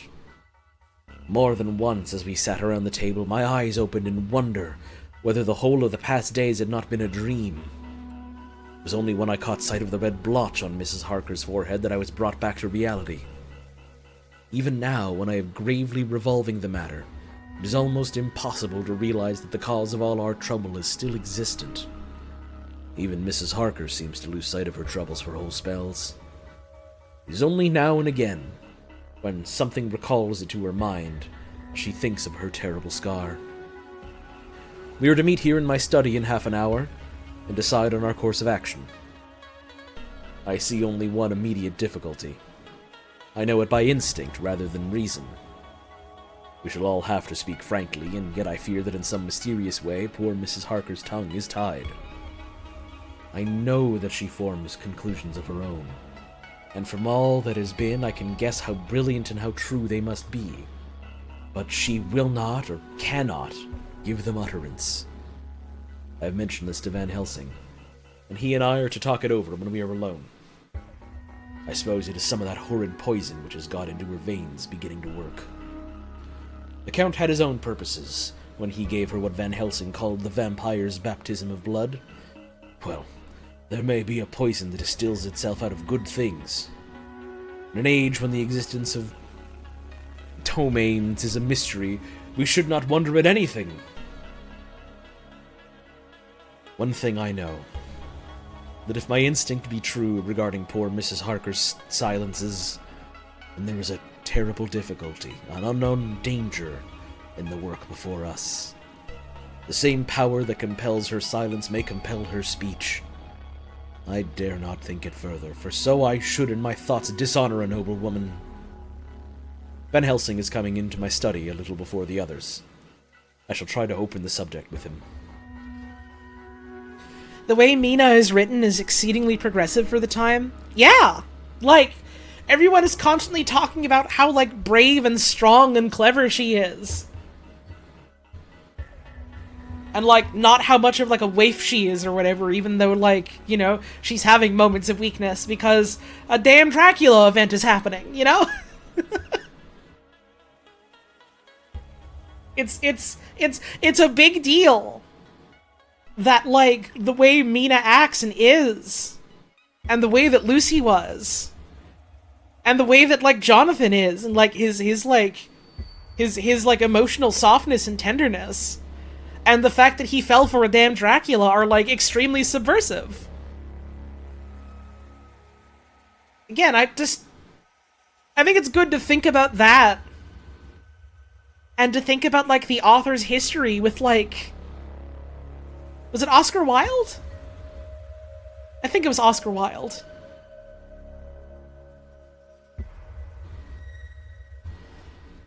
Like, I feel like these are important things to consider when thinking about, like, what the book is saying, what the author's trying to say. What the book ends up saying. How it's speaking to fears of the time, how it might be speaking to fears of the author about themselves, or people they know. And how the sort of expectations of the time have shaped those fears.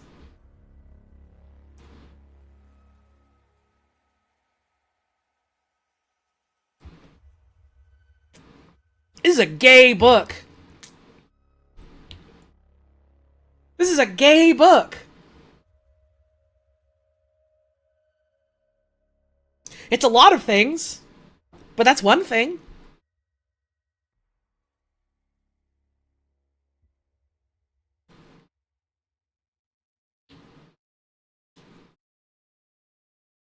And I just fucking burped.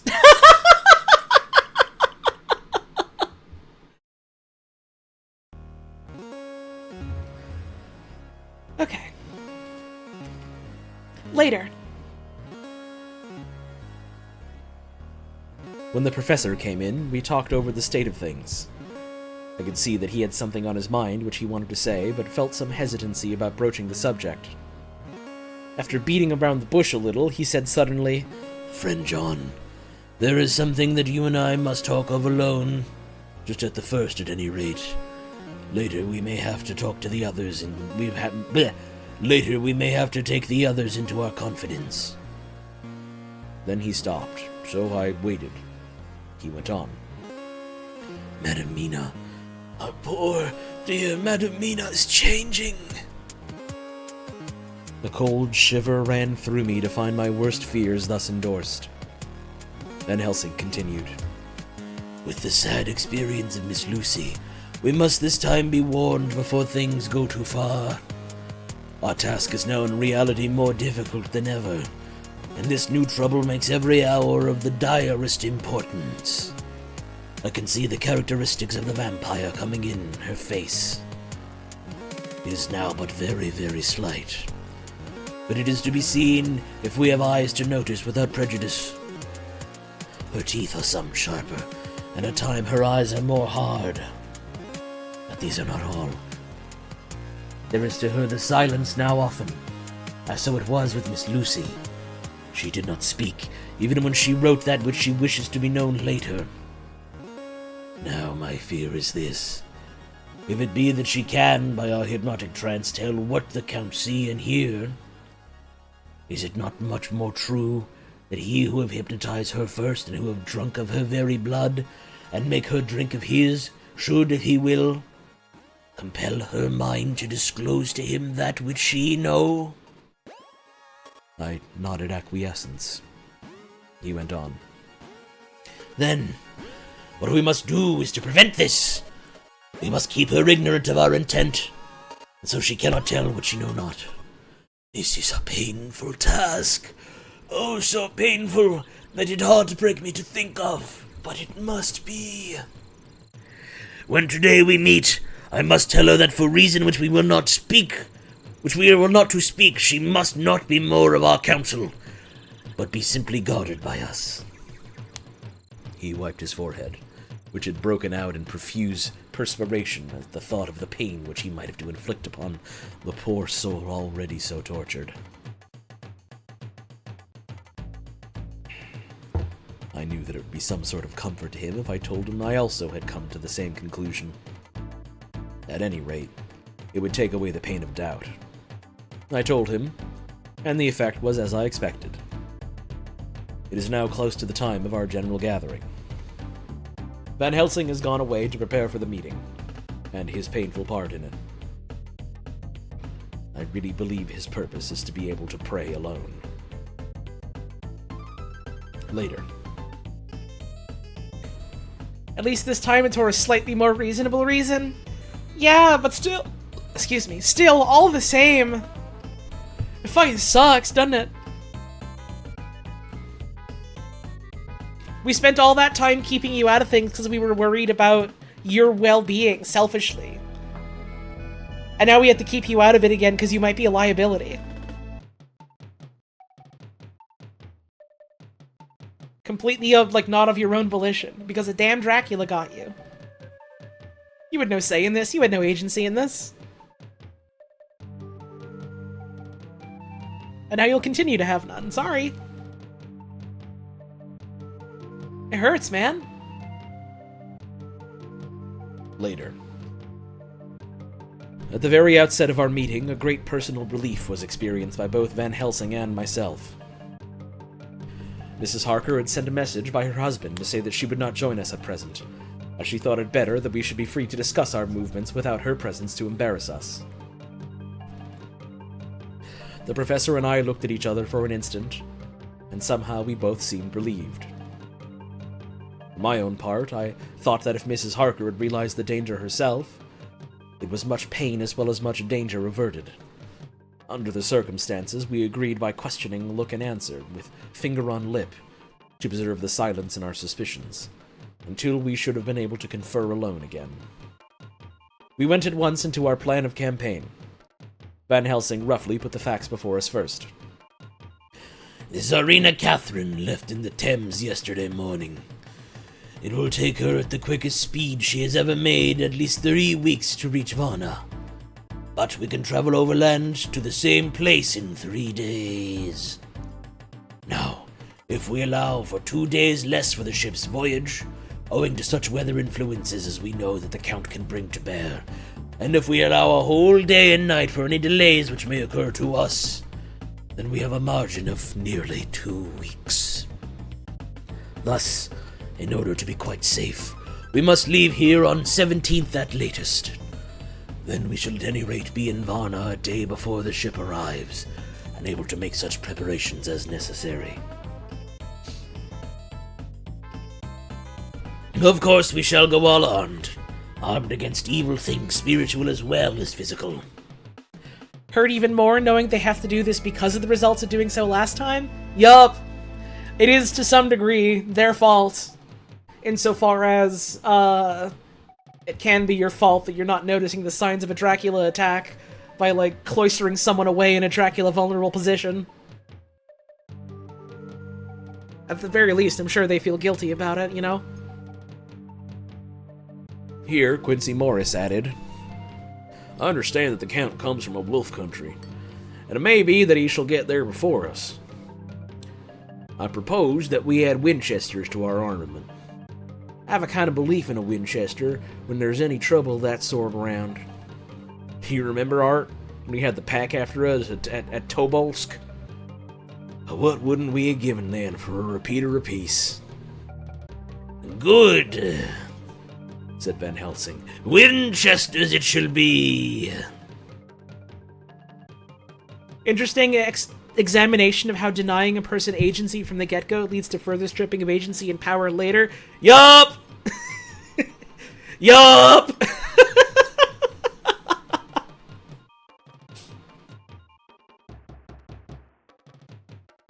The agency and how other people's treat you and say what you should and shouldn't do.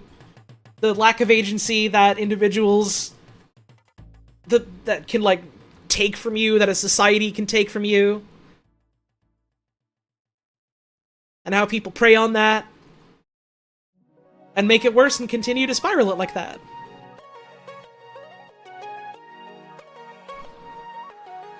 It's a cool book! I can't have the lyric song going as much as I fucking love you. Sayonara Wild Hearts theme. I can't be reading over lyrics. That's not gonna work. Alright, they're getting their damn long rifles. Or revolvers. I think they're talking about rifles. Getting the feeling this book is so well known and famous because it's about more than just a vampire. You know? We're near the end of it now. And I'm getting a bit of a sneaking suspicion that this book might just have themes.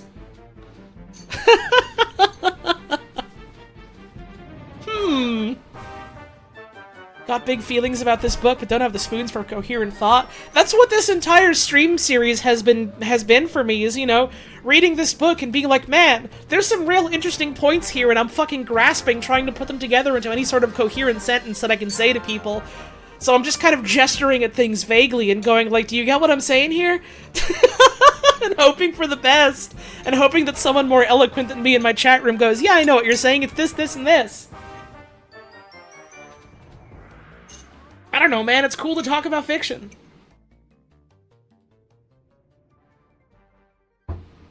That's why I fucking like streaming so much. It's cool to take a piece of work and be like, okay, let's pick at it and poke at it and peck at it and see what's there and talk about it.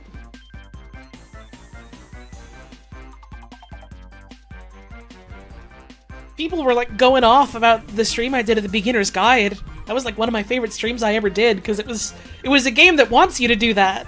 It is a game that is like on its hands and knees begging you to do that. It's fun. It's fun. That's why I like reading these damn books that are like literary classics or whatever and seeing why they are, seeing how they hold up, seeing how they don't. How do those intersect? How were they informed by the times they were made in? How do they inform the times they were made in? How do they inform today? It's fun. It's fun. That's why I like streaming. I feel like as I've like streamed more and more, I've become more confident in my ability to like at least kind of do it and feel like I'm saying something. I still don't feel like I'm especially good at it, but I've gotten to the point where I'm like, fuck it, whatever, I still want to talk. You know?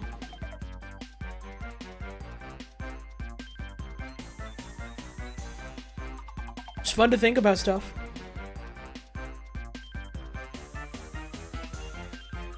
Interesting in a character like Mina, who's an examination about the perils of denying agency, who's even further stripped of it in a movie adaptation by making her even more of a damsel. Do they, man, fucking movie adaptations of Dracula just sound fucking bad.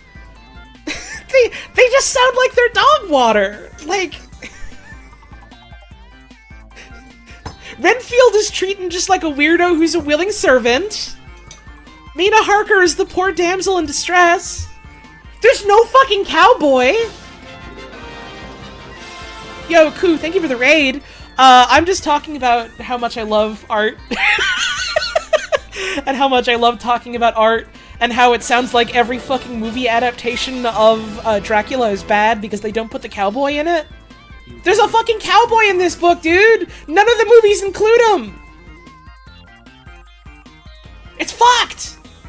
The cowboy is literally important! Oh, man.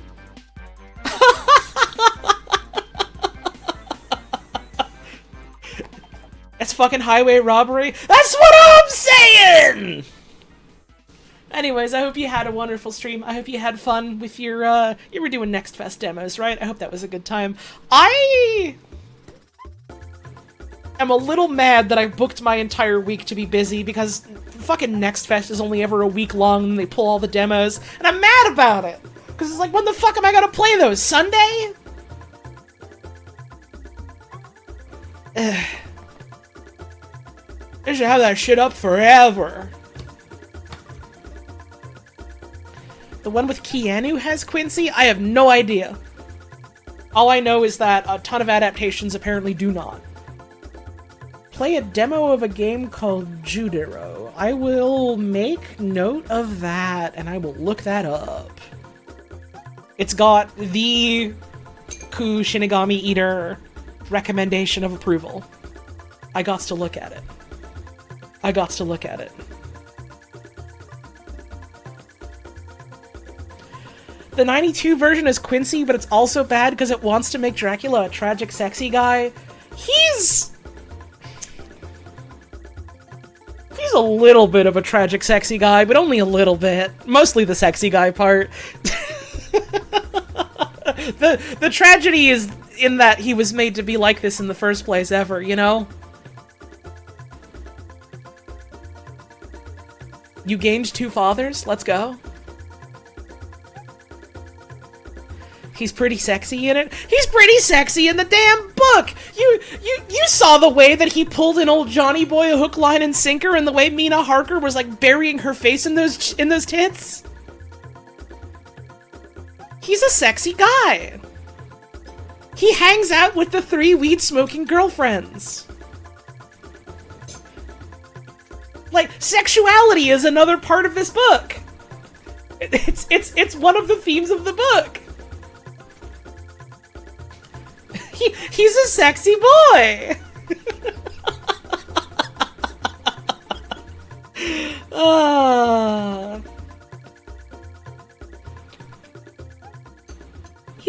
He's a sexy little boy. I have to stop saying that like that. I'm gonna get in trouble.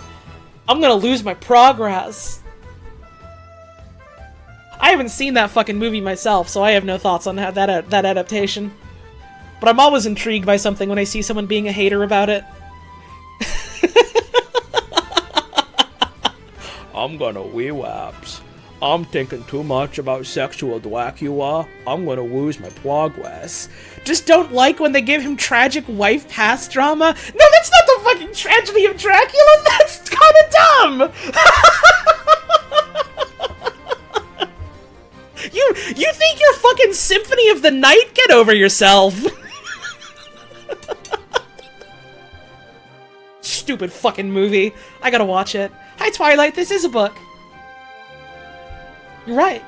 Oh, good night, Snail.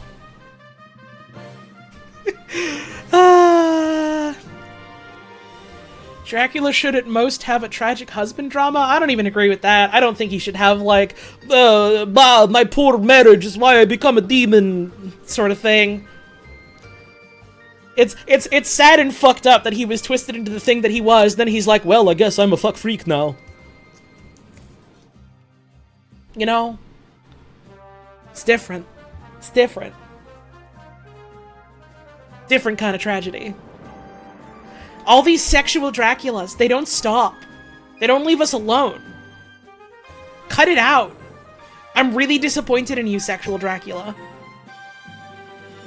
You should be ashamed of yourself. Or anything.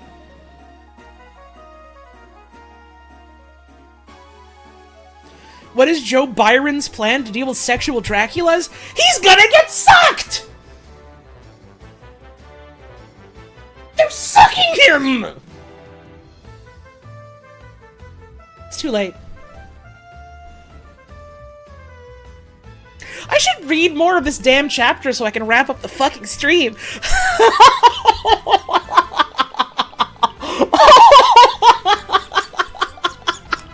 I got so excited talking about art and how I like thinking about art and stories.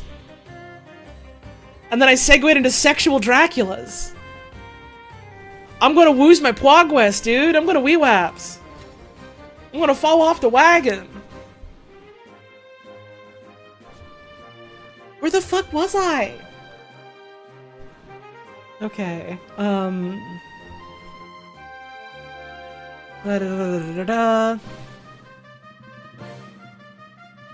Right, the bit about Winchesters. Good, said Van Helsing. Winchesters it shall be. Quincy's head is level at all times, but most so when there is to hunt. Metaphor be more dishonor to science than wolves be of danger to man. In the meantime, we can do nothing here, and as I think that Varna is not familiar to any of us, why do not go there more soon? It is as long to wait here as there. Tonight and tomorrow we can get ready, and then, if all be well, we four can set on our journey. We four? Said Harker interrogatively, looking from one to another of us. Of course, answered the professor quickly. You must remain to take care of your so-sweet wife. Harker was silent for a while and then said, in a hollow voice, "Let us talk of that part of it in the morning. I want to consult with Mina." I thought that now was the time for Van Helsing to warn him not to disclose our plans to her. But he took no notice. I looked at him significantly and I coughed. For answer, he put his finger on his lips and turned away. We have this one last chunk to go. And then I'm wrapping up the stream, but I am due for another break. It is break time again, so I am going to go and stretch. I do need to lubricate the throat a little bit after all that Van Helsing cutting up the stage like that. I do need to get a little bit. I hit the wrong scene. This is just when I'm playing a game. I meant to go on BRB. So just a tiny me in the corner. I got so small in the corner. I got so thirsty. That's what happened to me. Wait, hang on. People are here.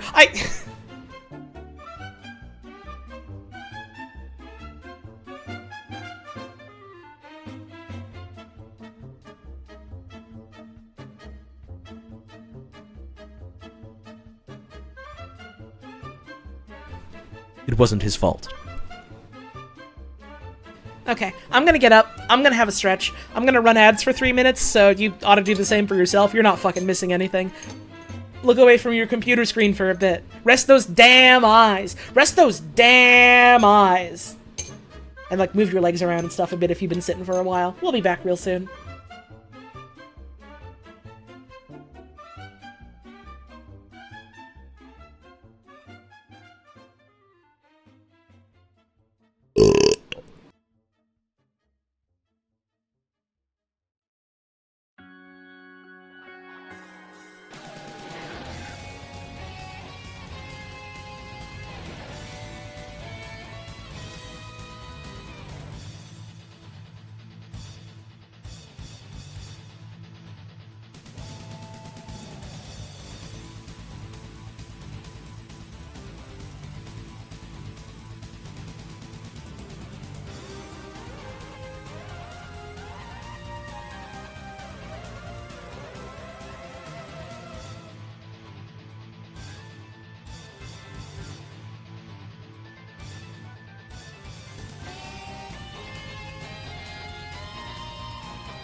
Did you know?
Hey, get that Mark guy out of here. Get that pervert out of here.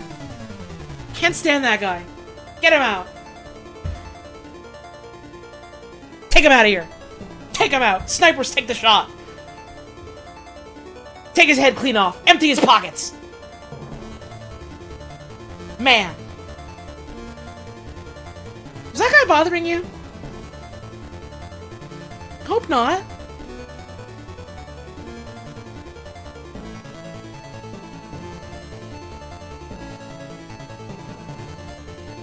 I didn't get myself more water. We're gonna end soon, but I should still have a little more water. I'll be right back in like a quick second. I hope no fucking Mark's Pizzeria shows up while I'm away.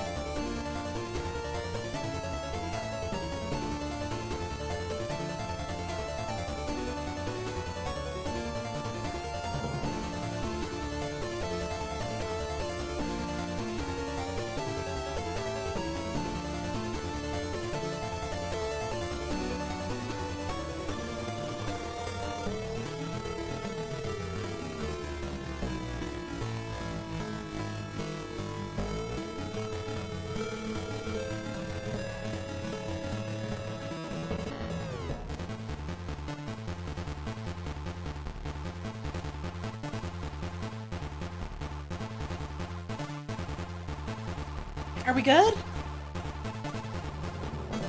He didn't fucking show up again, did he? We're fine? We're all good?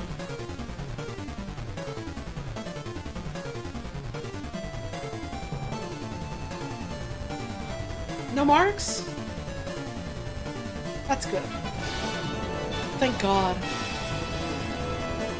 Thank you, Unofficially Jam, for a resub. Mark defeated Dracula. No. One of the age-old questions. He could not. Man, I don't know what I would have done if like a fucking Mark had appeared while I was on break again. I would have fucking... I would have just... I don't know. I would have lost my... Slimer! Get the fuck out of here, man! Can't stand that guy. Can't stand that guy. Fuck him! Fed up of him. Sick to bastard death of this guy. The fucking nerve. I forgot that was still on screen.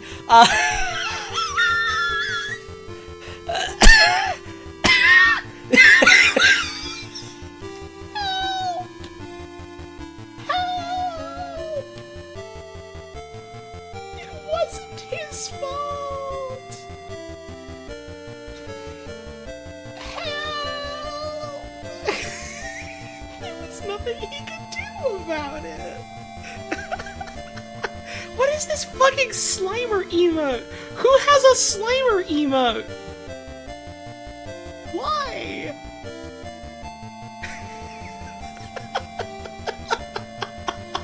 Who would do such a thing? Oh, let me get comfy again. Yeah. Yeah. Yeah. Because he ate all the hot dogs? It's not true. I had hot dogs today for lunch. Am I Slimer? Jesus Christ!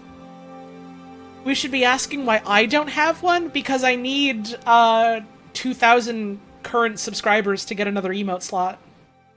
And we're at nowhere near that.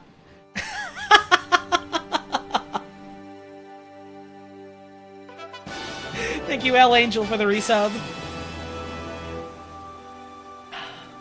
Oh wow, I thought I'd miss this. Dracula for bed, smile, Holly Tones innocent. Thank you very much for the 21 months. We're wrapping up shortly, but I hope you enjoy the end of the stream. Alright. Jonathan Harker's journal. 5th of October, afternoon. For some time after our meetings this morning, I could not think. The new phases of things leave my mind in a state of wonder which allows no room for active thought. Mina's determination not to take any part in the discussion set me thinking, and as I could not argue in the matter with her, I could only guess. I am as far as ever from a solution now. The way the others received it too puzzled me. The last time we talked of the subject, we agreed that there was to be no more concealment of anything amongst us. Mina's sleeping now, calmly and sweetly like a little child. Her lips are curved and her face beams with happiness. Thank God, there are such moments still for her. Later. How strange it all is. I sat watching Mina's happy sleep, and came as near to being happy myself as I suppose I shall ever be. As the evening drew on and the earth took its shadows from the sun sinking lower, the silence of the room grew more and more solemn to me. All at once Mina opened her eyes and, looking at me tenderly, said, "Jonathan, I want you to promise me something on your word of honor. A promise made to me, but made holily in God's hearing, and not to be broken, though I should go down on my knees and implore you with bitter tears. Quick, you must make it to me at once." "Mina," I said, "a promise like that I cannot make at once. I may have no right to make it." "But, dear one," she said, with such spiritual intensity that her eyes were like pole stars, "it is I who wish it, and it is not for myself. You can ask Dr. Van Helsing if I am not right. If he disagrees, you may do as you will. Nay, more, if you all agree later, you are absolved from this promise." I promise," I said, and for a moment she looked supremely happy, though to me all happiness for her was denied by the red scar on her forehead. She said, "Promise me that you will not tell me anything of the plans formed for the campaign against the Count.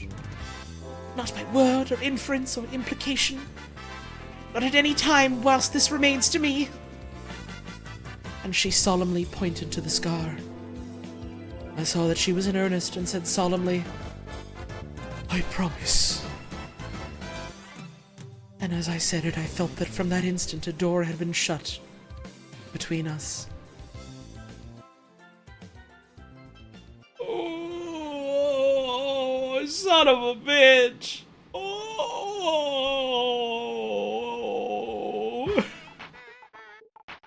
This is not the time, Funky Kong.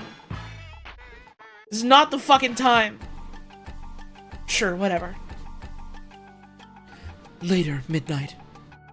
Mina has been bright and cheerful all the evening. So much so that all the rest seem to take courage, as if infected somewhat with her gaiety. As a result, even I myself feel as if the pall of gloom which weighs us down were somewhat lifted. We all retired early. Mina is now sleeping like a little child. It is a wonderful thing that her faculty of sleep remains to her in the midst of her terrible trouble. Oh, thank God for it, for then at least she can forget her care. Perhaps her example may affect me as her gaiety did tonight. I shall try it. Oh, for a dreamless sleep. Alright, last hunk, here we go. 6th of October. Morning. Another surprise. Mina woke me early, about the same time as yesterday, and asked me to bring Dr. Van Helsing. I thought this was another occasion for hypnotism, and without question went for the professor. He had evidently expected some such call, for I found him dressed in his room.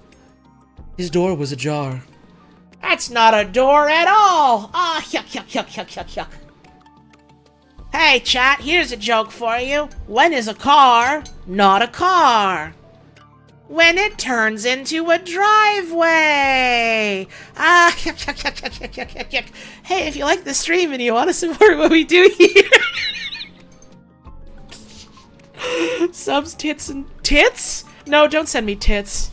I got my own. I can look at those whenever I want. Subs, tips, and bits are always very greatly appreciated.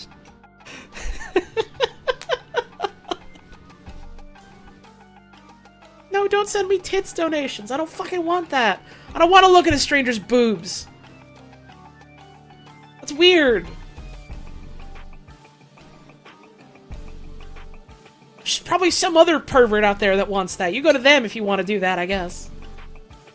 I just want your money. Hey, thank you for the tip. Tits. No! No! Well, thank you for your money.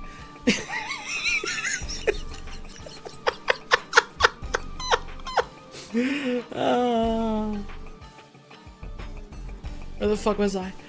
Right, his door was ajar, so that he could hear the opening of this door. His door was ajar, so that he could hear the opening of the door of our room. He came at once. Stop giving me Donkey Kong music tonight, I swear to God. Sure. Go with this. He came at once. As he passed into the room, he asked Mina if the others might come too. No, she said quite simply. It will not be necessary. You can tell them just as well. I must go with you on your journey. Dr. Van Helsing was as startled as I was. After a moment's pause, he asked, But why? You must take me with you. I am safer with you, and you shall be safer too. But why, dear Madam Mina? You know that your safety is our solemnest duty. We go into danger, to which you are or may be more liable than any of us from circumstances, things that have been. He paused, embarrassed. As she replied, she raised her finger and pointed to her forehead. I know. That is why I must go. I can tell you now whilst the sun is coming up. I may not be able again. I know that when the Count wheels me, I must go. I know that if he tells me to come in secret, I must come by wile, by any device to hoodwink, even Jonathan. God saw the look that she turned on me as she spoke, and if there is indeed a recording angel, that look is noted to her everlasting honor. I could only clasp her hand. I could not speak. My emotion was too great for even the relief of tears. She went on. Your men are brave and strong. You are strong in your numbers, for you can defy this which would break down the human endurance of one who had to guard alone. Besides, I may be of service, since you can hypnotize me and so learn that which even I myself do not know.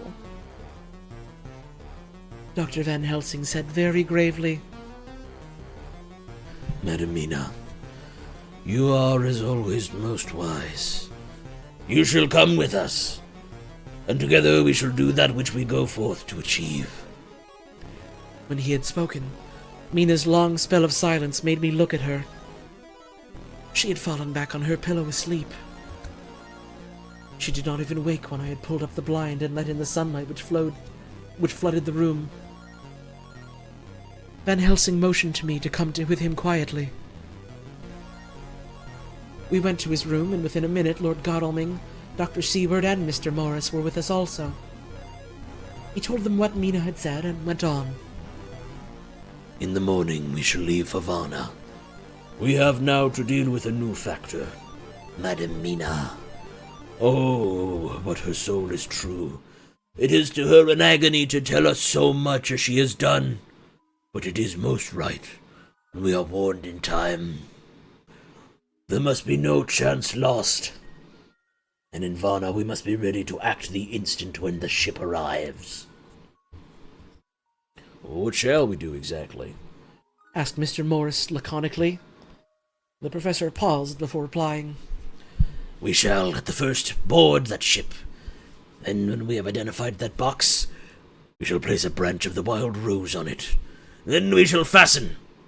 For when it is there, none can emerge. So at least says the superstition.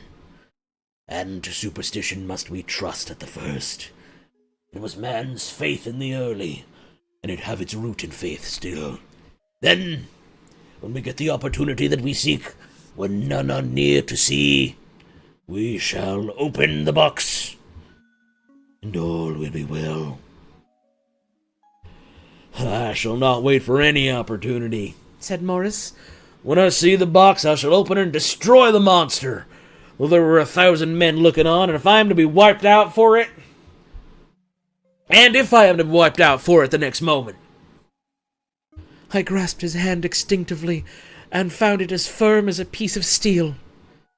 I think he understood my look. I hope he did. A good boy, said Dr. Van Helsing. Brave boy. You are like a puppy dog to me, sweet little boy. Quincy is all man. God bless him for it. My child, believe me, none of us shall lag behind or pause from any fear. I do but say what we may do, what we must do. But indeed, we cannot say what we shall do. There are so many things which may happen, and their ways and their ends are so various, that until the moment we may not say.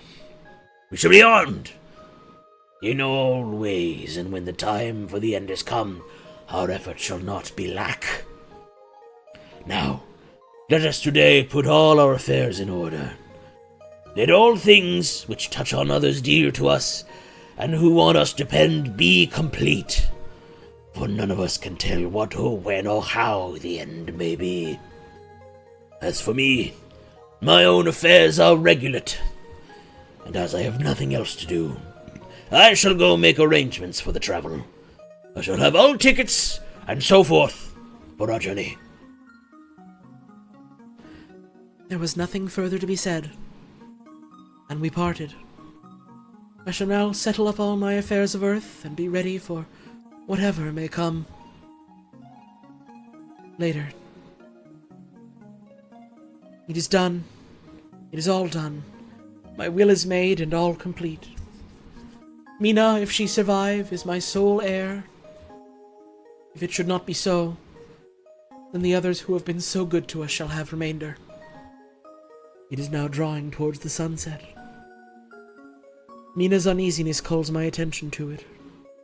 I am sure that there is something on her mind, which the time of exact sunset will reveal.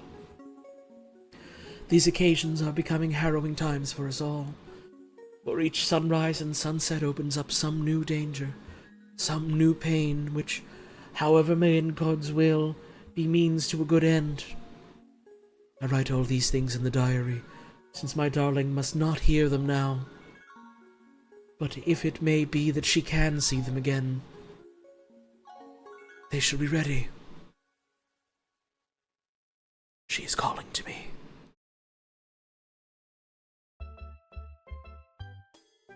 That is gonna do it for Dracula tonight.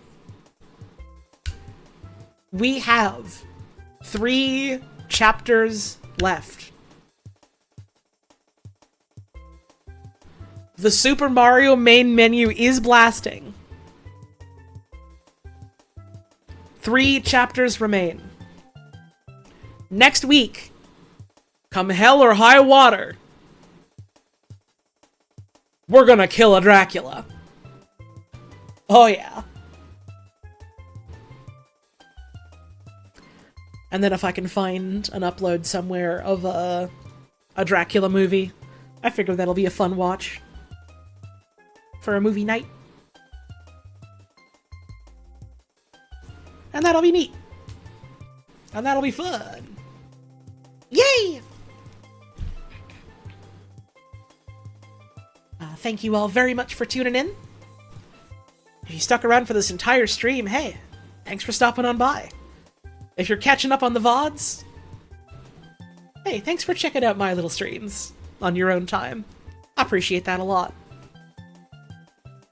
If you've enjoyed this reading of Dracula, or if you've enjoyed any streams, and you have the means for it, don't put yourself in a hole for my sake, but if you have the means for it, and you do want to support what we do here, tips and subscriptions and all that are always very greatly appreciated.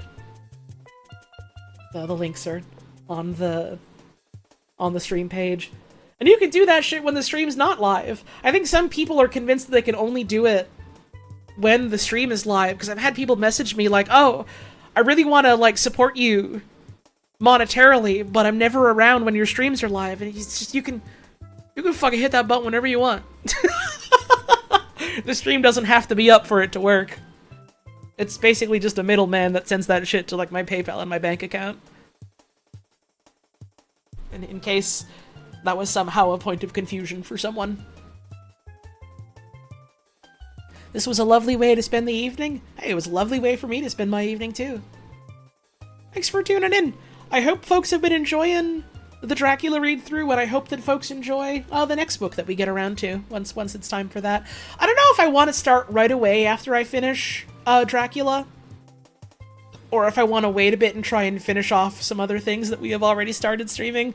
We'll see. We'll see how I feel, but that'll be a good time whenever that happens. We did have some fan art. I noticed there was fan art in the fan art channel. I haven't seen it yet, but there was. I don't remember if I showed this one off on stream. And it was for a stream that I did in, like, May.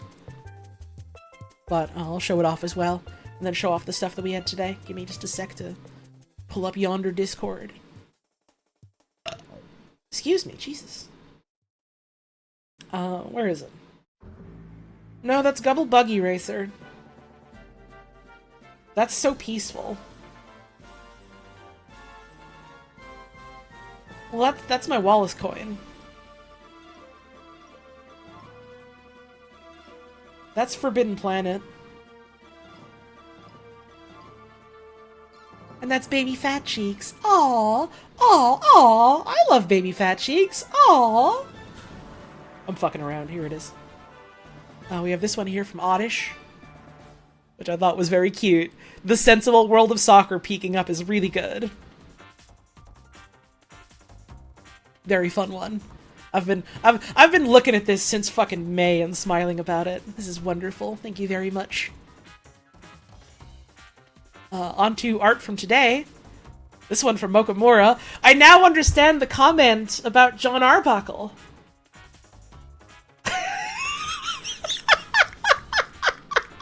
Wake up, Harker! You fucked up big time! Holly. Awesome. Thank you very much. I have to put my own damn heart next to it. There we go. From Lonely Wiz. Jesus! Fuck you! Fuck you! Come on! Ladies, is it a turnoff when a guy has a little bit of blood on his collar? Not a lot, like a nickel-sized amount from when he put his lips on another lady's throat, and then when he stood up and pulled his lips away, a little blood came out. There was truly nothing he could do! It wasn't his fault. Really fucking funny. Really fucking funny. Come on! You asshole. How could you do this? Thank you so much. You're gonna get in trouble for that. The tiny fucking fangs. Jesus Christ. We have an audio post from my friend Tiffany. Something activated in me when Holly talked about a live and learn edit. Oh, hang the fuck on. I'm pausing you, Smash Bros. Music. Let's see.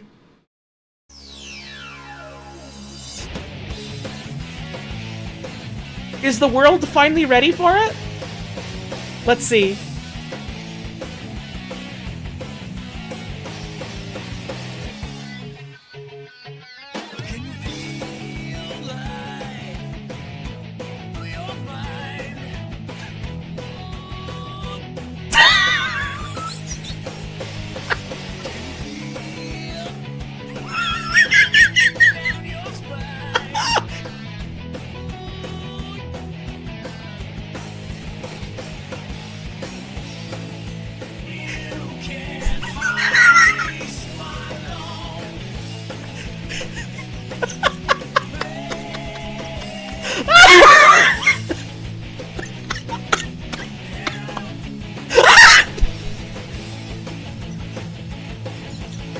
Holy shit!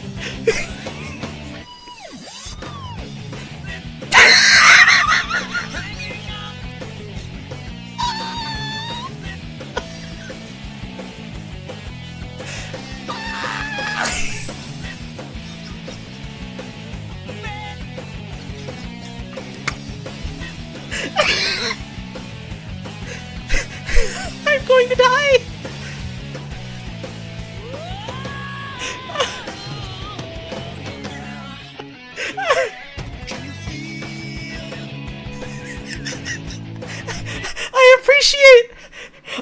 appreciate the artistic liberties taken in this interpretation, cause it's like 30 times funnier than the one I had in my head. I gotta fucking tell you, Jesus Christ.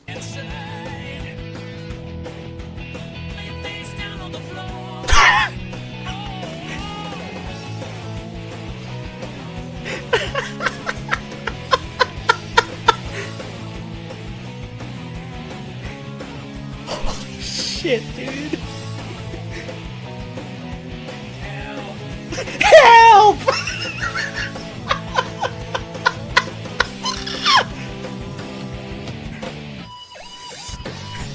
Live.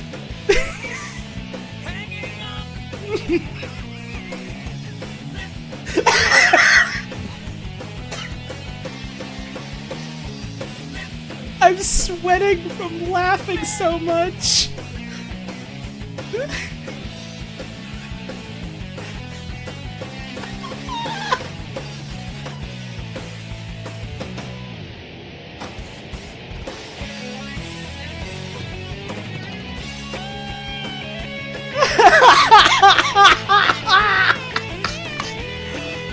Holy fuck, the world really was ready for it! Finally, live and learn, suffering from a really bad fever mix. It's here!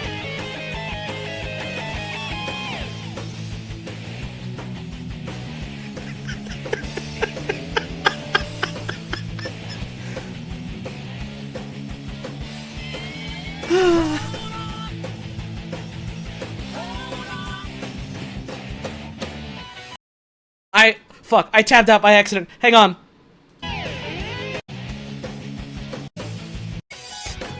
Where were we? Hang on. Back to it. I made a mistake. We're listening to the whole thing.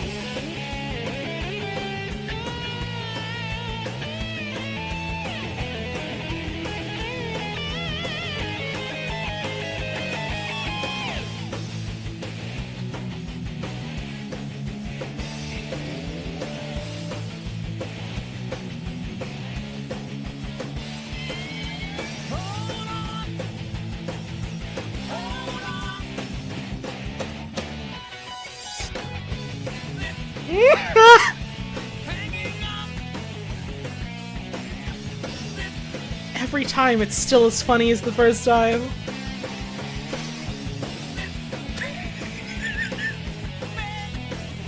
Ben!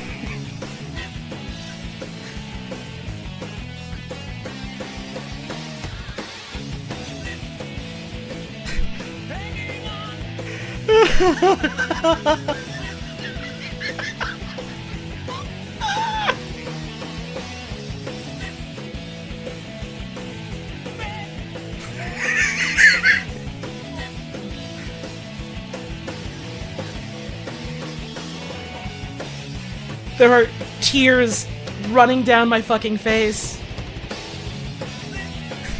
Live. Yeah, yeah, yeah, yeah, yeah.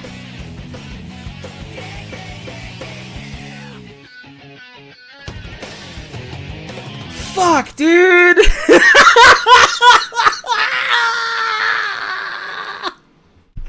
Oh, there really is beauty in the world, isn't there? Every day, in small and big ways. Well, that's live and work. That's live and learn. Suffering from a really bad fever mix. Now officially out in the world. But someone finally had the bravery to make my dumb joke and make it even better than my dumb joke originally was. So you love to see it. You truly do love to see it.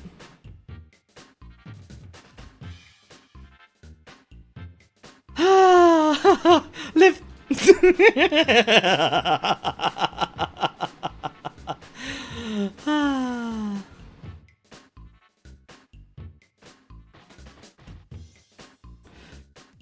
Well, that brings us to the end of our broadcast.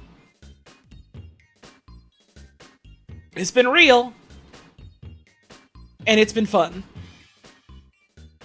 And it has been real fun. Huge fucking news. Huge fucking news. I tabbed over to my Twitch tab in my browser just so I could, like, go and see if, like, anyone else was live that we could raid. I have a notification from Twitch. Big fucking news for everyone. I can take their marketing survey for a $5 gift card. This is huge. I'm probably not even eligible for this because I live in fucking Quebec!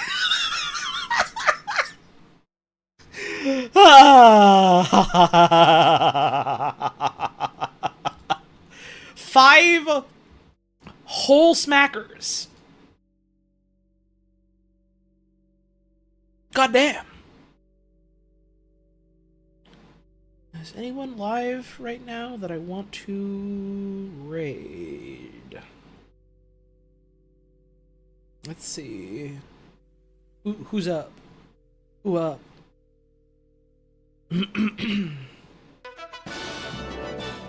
Sophie's live.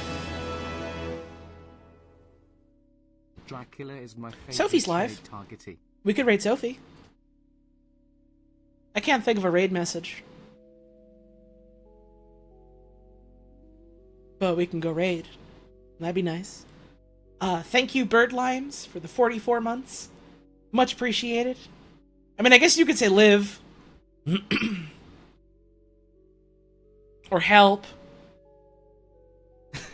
Or any of those. That'd be fun.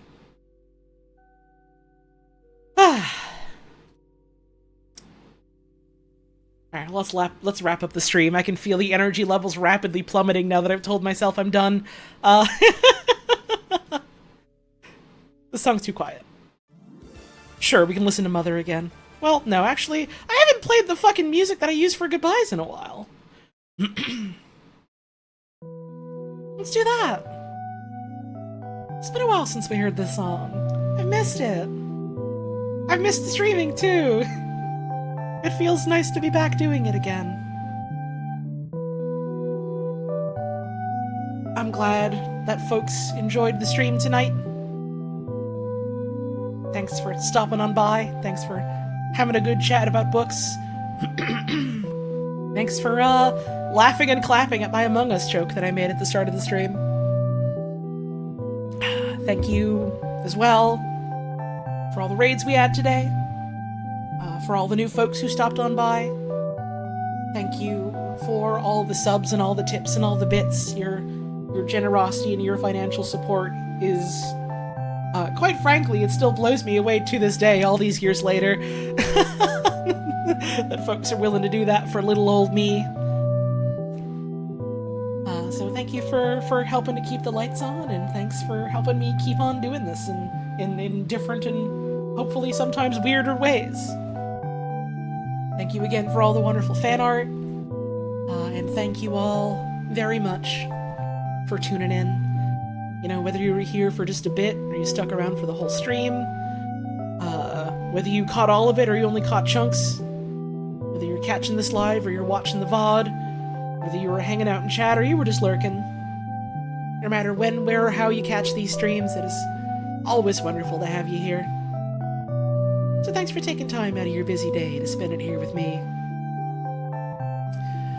This is going to be a big week for streams. Hopefully this helps me get back on the horse. I'm feeling good about it. I hope other folks are looking forward to it as well. We'll be live again tomorrow. And Puz will be there. My wife will be there. And we'll be going back to Ghost Trick, which I am really, really, really fucking excited about. I fucking adore that game. I'm excited to show more of it off. I'm looking forward to that, and I hope y'all are as well. We are going to raid my friend Sophie Baby. I can't think of a raid message, but just stop on by. Be nice. Be good. Don't embarrass me. and have a fun time. Sophie's a wonderful friend. Yeah, we'll be live most of this week. And I'll certainly be live again tomorrow, unless something goes wrong, I suppose. maybe I'll see you then. Or maybe I'll see you around some other time. But no matter what happens before we head off, I'd just like to say, have a wonderful rest of your evening. Thank you all very much for tuning in. Make sure you're taking care of yourselves and taking care of the folks around you. And I hope we see you again soon. Good night!